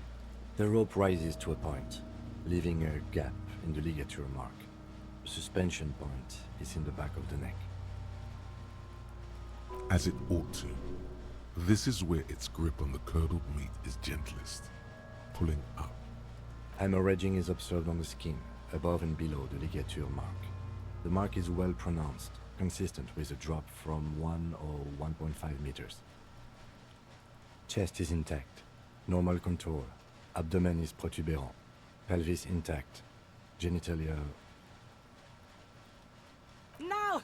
Let's get out and see! I fucking knew it! Genitalia is male and unremarkable. No evidence of injury. I mean... You gotta. I got... Just as a process of due diligence, you know? Inspect the genitals. The dead man's penis is average-sized, congested from the downward collection of blood. The testicles are uneven in length, hanging underneath.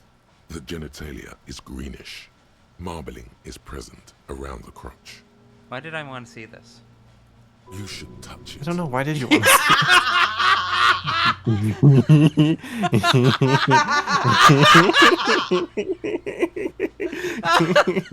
Well, now you have. I would recommend against.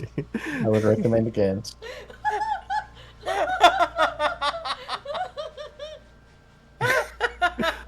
Electrochemistry really giving you voice in your head the same way that Kim I will do be with my very player of mad my at you, and TTRPGs. Kuno Like, you will be should touch very entertained. I did kiss a corpse during the intermezzo at the LARP.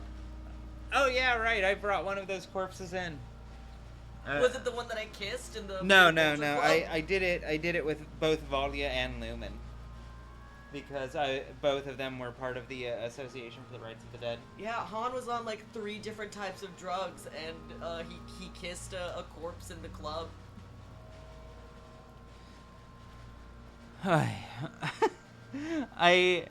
I'm doing my best to let electrochemistry guide me as often as I can. Touch it. Connor, what was your touch it. advice? Kuno will be very entertained, and Kim will be very upset with you. Very unreasonably upset with you, even. You should touch it. I am reading this line in Wooly's voice, if I'm honest. Do it.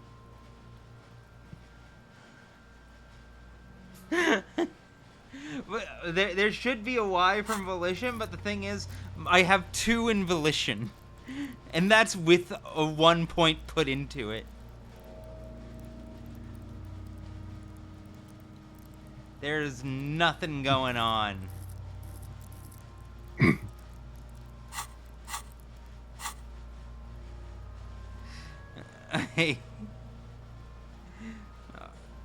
It'd be really funny though. Clark, what should I do? We should have chat vote. Centrists believe in voting and democracy. Have chat vote on the penis touch. Yeah. What are my opinions? What's the populist opinion?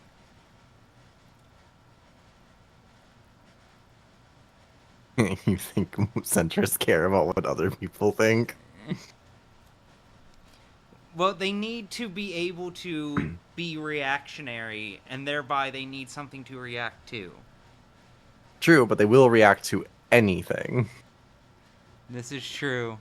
So it doesn't matter what position other people hold, simply that they hold a position that is at all different. Both sides make good points.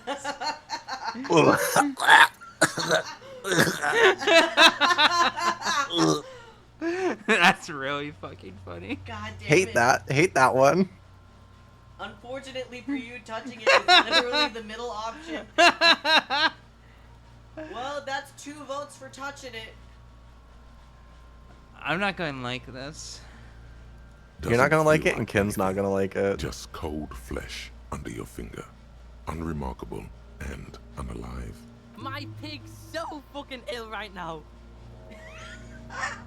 Your pig's pretty sick, I gotta say. Write it down and move Back on. is symmetrical and intact. Upper and lower extremities Yeah, are intact. it doesn't but bother Kim. asymmetrical. It's There fine. are all combat injuries Why does in he the look right hand, relieved? thigh, and hip. Bullets have bitten little pieces out of him. It must have been excruciating, especially the hip. Before you is a temple of pain that knew little tenderness in life.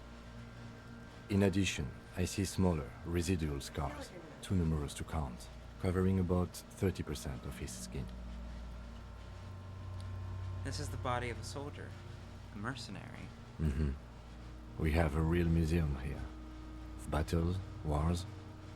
Last item, hands.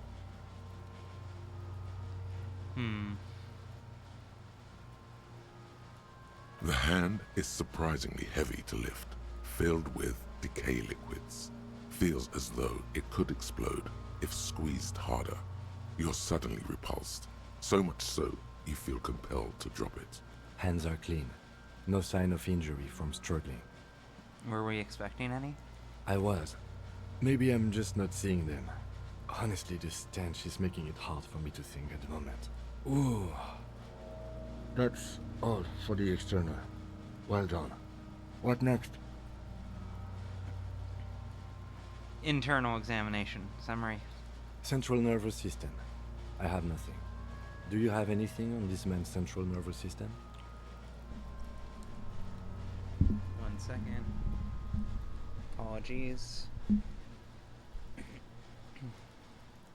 You don't even have a joke. Nope. Musculoskeletal. Purge fluid is coming from the mouth. Not injury related. Eyes and tongue protuberant. Hyoid bone. Let's see. With his eyes almost closed, the lieutenant puts his hand on the dead man's throat and begins to massage it, gently.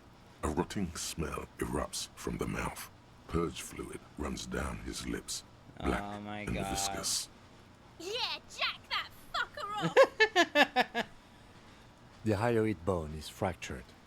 The rest of the musculoskeletal system is intact. Clark, Unremarkable. when we both finally die, I really want us to both be reincarnated as Kuno and Kuno S. I mean, Kuno and Kuno S is basically what happens if the two of us are in a group of people and that group of people has decided that they're the straight men and we're not. If we get designated like that social group's jesters, we immediately become Kuno and Kuno S. We kind of do. We already live that life on occasion. And then, when it's just us, I am unfortunately the Kim Kitsuragi to both your Kuno and Kuno S. Is this your way of saying you're great? I'm wondering how Measurehead broke that branch. You know, to me that sounds. Who doesn't love Kuno and Kuno S? Who doesn't love Kuno and Kuno S? Kuno and Kuno S are great as long as you're not the people who have to deal with Kuno and Kuno S. With love and affection. Skill issue. Yeah? Skill issue. I'm writing this down. This is going in your job dialogue for the company. I'm writing this down. Respiratory system. I wrote it down. I'm contacting HR. Back hunched, as if in prayer, he begins to pry open the dead man's jaws. He stops to exert more effort. Both hands are used. He's really doing it. The dead man's teeth cut into his gloved hands. Who doesn't love Kuno and Kuno S? Their parents, by the look of it. Yeah, there's that. Oral but that cavity doesn't count. shows no They lesions. suck. Fuck them. The victim has received dental implants, possibly after a combat wound. Mouth swollen. Hemorrhaging present in mucosa of the lips and mouth. Look inside the dead man's mouth. No scream. No sigh of relief rises from the darkness inside. It's humid there. Sickly sweet air, unlike anything living. You feel like you're about to throw up again. Straight in that mouth of his. No, you don't. You can keep it in. You can keep anything in. I like what you're saying. Look deeper inside. You manage to suppress the contractions trying to enter your stomach. All it takes is concentration. Through it, you see nothing but darkness. More meat and darkness. Hemorrhaging present in mucus. Write it down. Hepatobiliary. NA. Why? Don't we have anything? Are you a hepatobiliary expert? I don't think so. Neither am I. And that's it? That's it. Okay. Same for toxicology and serology. NA. Both? Unless you have untapped reservoirs of knowledge there? The completionist in me wonders if there's something we could still do. Like a toxicology screening? At this stage, I doubt processing will find anything, even if it was brimming with cocaine. But still, you should add a request. Brimming with cocaine. Brimming with cocaine. Write NA and add toxicology request. Cardiovascular. The body exhibits heavy lividity. Blood has gathered in the hands, feet, and neck. Gastrointestinal. He breathed a sigh of approaching relief. This is the last of the field on the list. He looks around, to the ground. The pool of feces there. Digested semi-solid food in stomach. Voila. Write it down, keep the voila. Keep the voila. What's next on the list? 3. Description of injuries. Summary. Let's see. We have bite marks, contusions on the head and chest, and a ligature mark encircling the neck. You'll need 3 fills. Leave a 4th one too. Excuse me. Gesundheit. Be thorough if you want maximum results. What about the injuries we inflicted? Oh, so we inflicted them? This is a team effort. You mean the spin-stabilized munition from a Kill A990 muzzleloader lodged in his lung? That was not a team effort. I just missed my shot. Also, let's not mention it. Muddies the water.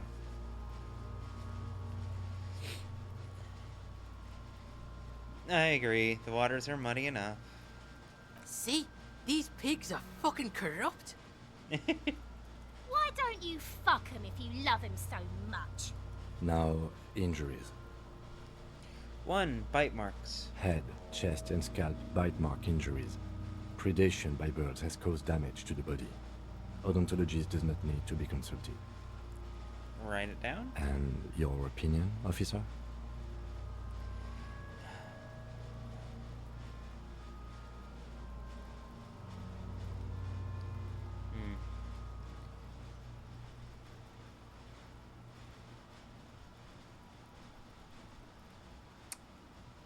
Non-fatal postmortem. Agreed. Next injury? Contusion.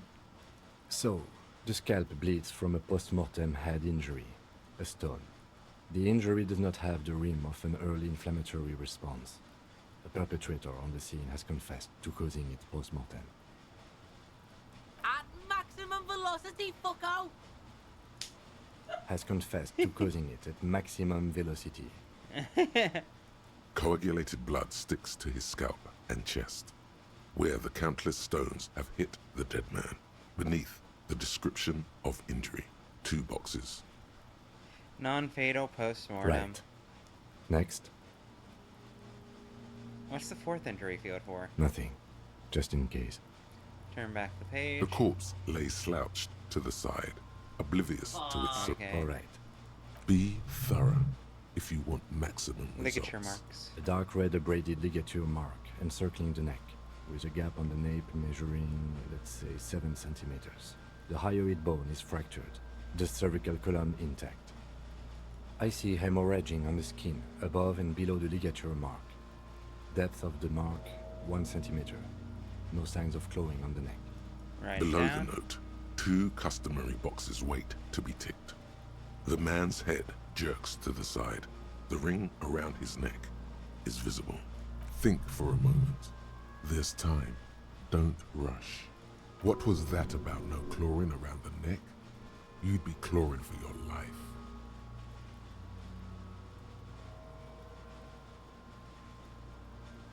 Yeah, no clawing around the neck. Non-fatal. A column of cold air encircles you, rising slowly upward in the shape of a courtyard, bordered by cracked plaster, windows, seagulls perched on air conditioning units. A small green enclosure in the middle of a corral of tenements, Cape-side apartments, whirling in rags, and the fortress wall of Terminal B. Above it, a thin blanket of coastal stratus clouds. Higher yet, Coalition airships guard over the 21 cordons of the zone of control. The air is crisscrossed with radio transmissions. The hair on your neck rises. Was I right? You were. I'm so glad I Hi, went all in on Shivers. Shivers is so good. Yeah. Kind of a cutie pie, too. She's literally cute with it. She's literally cute with it. She's so cute. Why do you say that?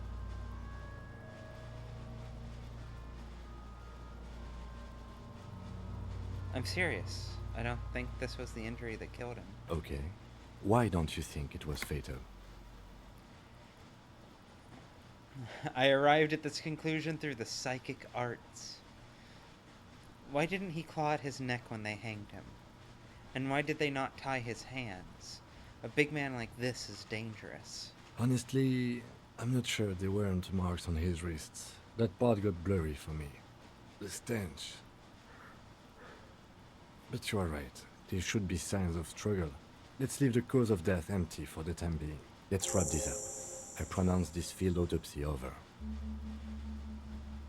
Hell yeah. First, how did it go? It was an irregular field autopsy. We did not establish cause of death, which is supposed to be the goal of an autopsy. But, personally, I do not see this as a parameter for success. We also requested a toxicological screening. That was thorough. The results should arrive in a couple of weeks, if we are lucky. I will not hold my breath. What else? We were thorough with the list of injuries, too. We described them all in detail.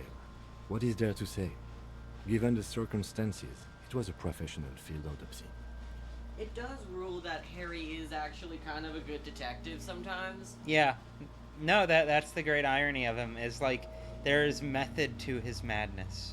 Oh yeah, well done, Master Detective. Maybe a drink is in order? Perhaps a drink is in order. Later, I mean. Now, you see, that worries me. You will die if you drink. You know that, don't you? You are proving a useful detective. The organization would miss you. Now, what now? I need a copy of that autopsy form. Then I will drive him to Faubourg. Rip a copy out of the autopsy For pages. processing. He looks at the dead man one more time, and then at the slip of red paper in his hand. Then at the corpse again. You tilt your head, also looking at the corpse.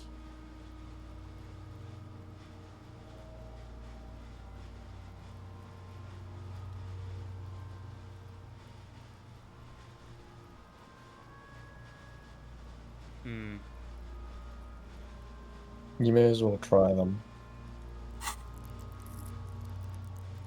I do...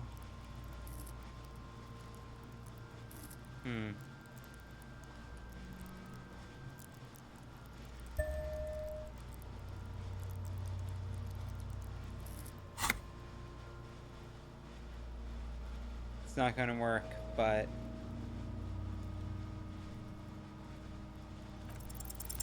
Yo! Whoa! What a As roll if to by fucking their end own on. volition. It's dark all around. You feel cold, slippery flesh, first with your fingertips, then under the palm of your hand. What is this?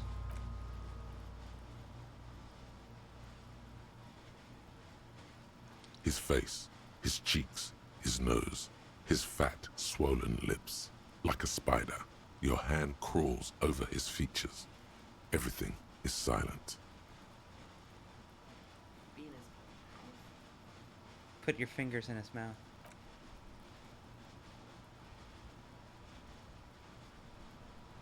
The oral cavity is cold and moist. A ball-like tongue attaches itself to the base of the mouth, lolling around like a scallop. Play with it. This feels right. The tongue moves freely in the cavity. The mucus of the mouth is slippery, delicate to touch. From the soft meat, teeth are budding. Hard pearls of bone in the gums, and in the back of the mouth. Can you feel it? You're so close. Rip his jaws open now. Look in. Open your eyes and look. A vision of black and dark red death, pried open by your naked hands and studded with teeth. Looks like he's laughing. Death fumes rising from the throat, and there, in the back of his mouth, above the bell of the uvula, right in the soft palate, you see a hole, barely visible to the human eye. It is swollen shut, almost vanished. No larger than 0.4 centimeters in radius, the edges appear darkened. Fuck yeah! The siren song Keep of going. fuck yeah. Kuno nods too. He takes a step closer. Touch it with your finger gently. A black trickle of liquid runs into his throat, from the wound. Put your finger in. Your index fits right in there. A tight tunnel of flesh opens up. Tissue damage. Wide enough for 2 fingers. As you push both in, you reach through his mouth, right into his brainstem. The fuck is happening? Ah, shit, see? Feel around first. The basal ganglia feels clumpy. What entered here has torn apart his reptilian complex. The funk soul brother at the back of his head is forever. I love you, electrochemistry. The funk soul brother at the back of his head has gone dark forever. No more unalive. Okay? We're not using that word anymore. The funk soul brother at the back of his head has gone dark. I know it's more syllables. It's worth the effort. Salvage your language. It's really good. Push deeper. Your fingers slide into the remains of his limbic system. There is no resistance. It's gelatinous. The slug-like structures are damaged too.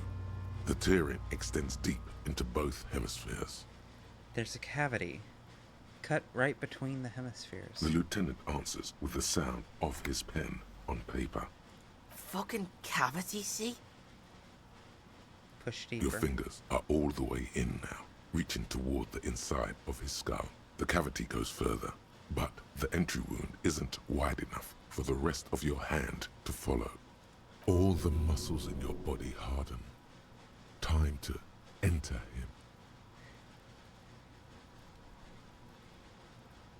Punch a hole through his mouth.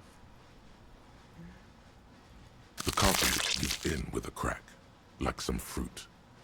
Just like that, your hand is in his head.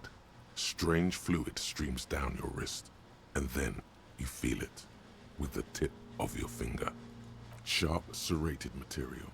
The edges cut right into your skin. The pain is barely noticeable under the adrenaline rush. I feel a solid object right under the skull. Can you get to it? Inspect the skull first. There's a tiny crack, a protrusion in the cranium, right in the back of his head. Your finger must be pointing straight at it, from the inside. The object that is in there stops just short of the skull, in the encephalus, knocking this tiny fracture into the cranium. We have the makings joy. of a very small exit wound here. Forget about the fucking exit wound, Beano. The pig is wearing It'd be it like so a sock funny if I puppet. failed this one. It'd be so funny. Thank God. Would have cackled. Would have been cackling.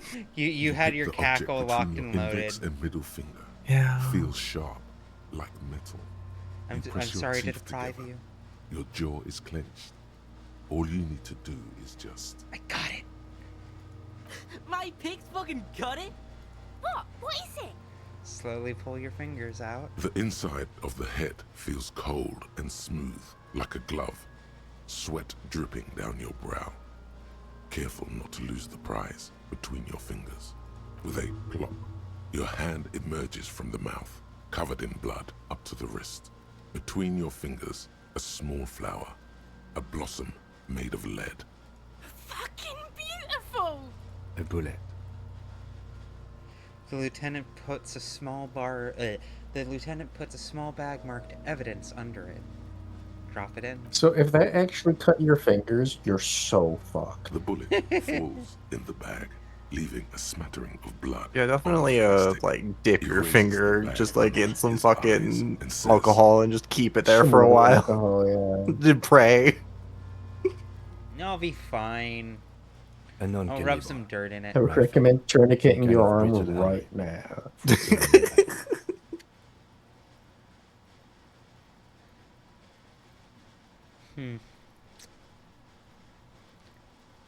Keep it, Lieutenant. That's a gift. No, you deserve it.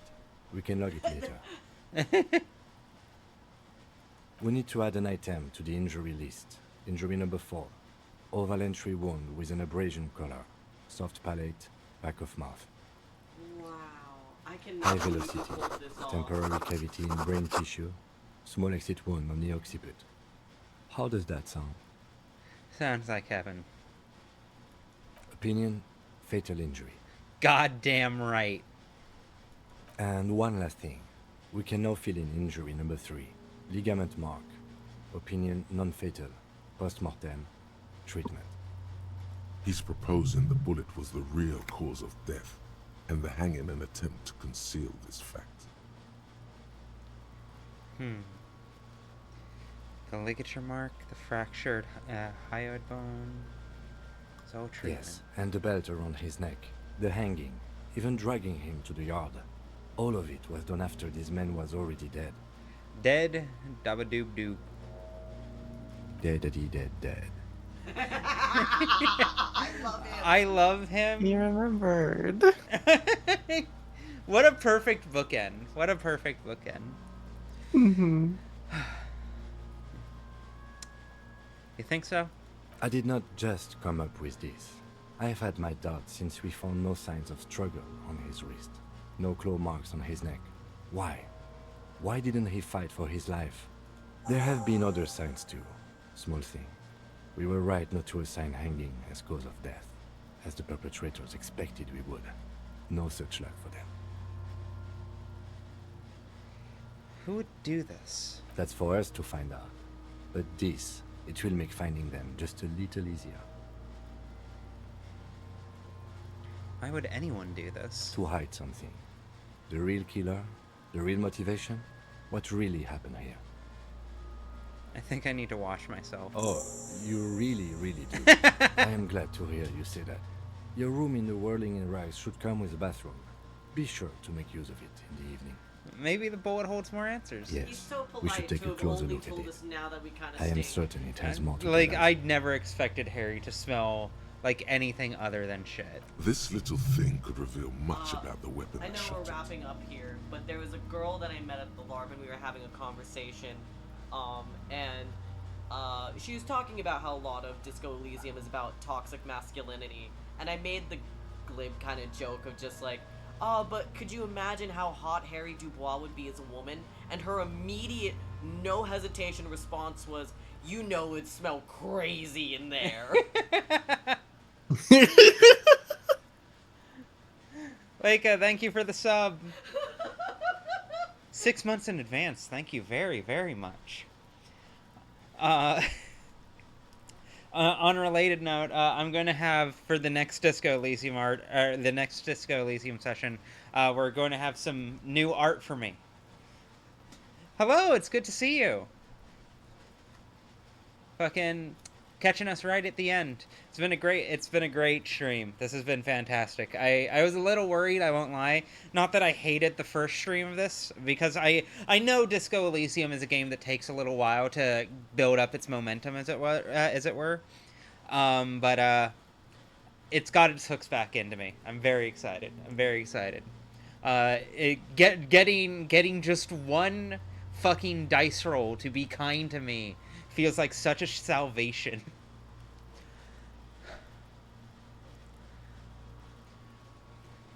The new Ruby art won't be Viscera soaked. It will be whiskey soaked. But I've already given a preview to some of the crew, and it was met with universal increased heartbeats. Which is funny because I did not try to make her sexy, but also I know what you people are into. I know what all of you freaks are into, mainly for game recognized game reason, but like still, you know. Okay, what happens next? We put him in a bag and carry him to the holding pen of my kinema. The body bag should contain the odor for the duration of the transport. I would drive him to processing, but it's too late to do that today. I'll do it first thing tomorrow. No problem. One more thing. This was really good work, detective. He thinks I did really good work. I won the game. I can uninstall after this point. I got my compliment. We're good.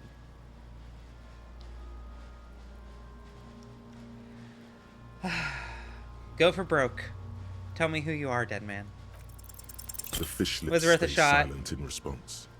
You must be losing your mind, asking him that over and over. I told you, he is male, 40 to 50, with an athletic build. Yeah, was worth a shot. Mm-hmm.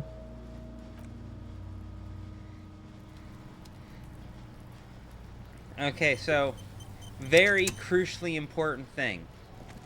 When we begin the next stream, We're just gonna leave the body there? for the time being, because this ties into what I was about to say, but when we begin the next stream, we're going to be wrapping up the day effectively, and I need to make sure that someone reminds me. I need to make sure that someone reminds me before the beginning of the next day to steal this fucking asshole's boots. Because those are mine now. He's not using them. And what? I'm supposed to just give those back to Wild? Fuck it. Fuck him. Fuck him.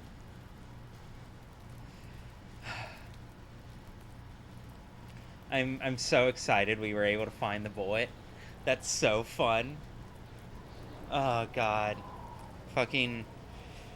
I love this game. I miss this game. I need to get weirder about this game. I've only played it the once prior to this. I've been meaning to replay it forever, but also I'm sure I don't need to, as we're learning right now, any given playthrough is a very involved playthrough, you know? I read the fucking book in preparation for the LARP. I know so much stupid shit about the fail that I didn't need to know for that goddamn LARP. I told you, dog! Okay, hold on. Let me see. How do I use my smokes? There we are.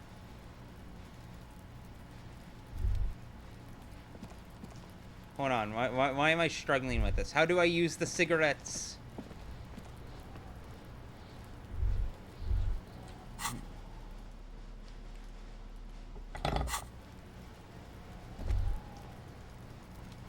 Okay, I tried. I will figure that out later. There's no celebratory darts for you. I don't think you have a lighter. Do I need a lighter? I lit the last one. Doesn't say I need a lighter, it just says uses left. How is he lighting them then? Well, I smoked one and I didn't have a lighter. Kim has a lighter. Yes? I'm still holding the cigarettes. Yeah, I'll save it for the debrief. Oh well, A for effort. Anyways, well, we shall call it there. Great time. I dearly miss this game. Let me see. Monday, 3 p.m. Pacific Standard Time. We will be picking up our playthrough of Deltarune. We will be beginning Chapter 2 proper. I believe we set like the first initial foots into Chapter 2, but we are right about to begin the Dark World. So that will be a great time.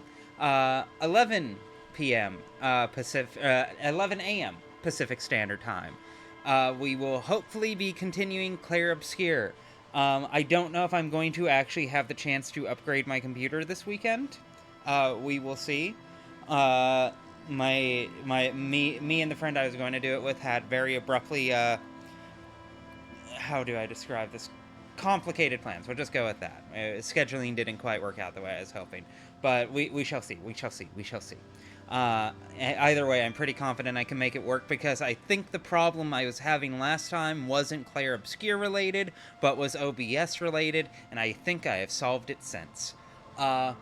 Thursday, 3 p.m. Pacific Standard Time, we will be picking up Slay the Princess and continuing to work through all of the various routes and mine out that game for content.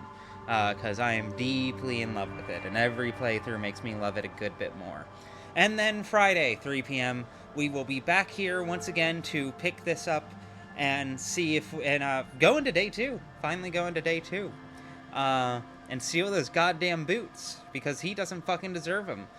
Least of all, because he's fucking dead and will not use them anymore. So fuck him.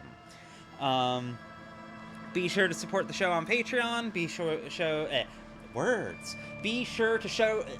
God damn it. Be sure to support the show on Patreon. Be sure to support the show on Ko-fi. Be sure to like, subscribe, all of that typical stuff. And thank you guys for hanging out. Thank you for watching, and thank you to everyone in call right now, Ash and Connor, for you both sticking it out through the entirety of this, because we're past 6 hours now. So thank you for the commitment. Trying to think, is there anything else? VOD channel. Yeah, VOD channel. But the VOD channel is so close to being monetizable. It's so fucking close. But I think that's about it. Ash, do you have anything you'd like to plug? No, I'm good. You can find me in the Discord if you want voice lessons, because I offer those. Hell yeah. Thumbs up. Yeah. And Connor, of course. Give me $5. Okay, if anyone wants to give Connor $5, you can tie it to the leg of a pigeon. And that pigeon, regardless of which pigeon it is, I promise, regardless of which pigeon it is, will know its way to Connor. So just do that. Just do that. Thank you all for watching. I will see you all Monday. Have a great weekend, y'all. Peace.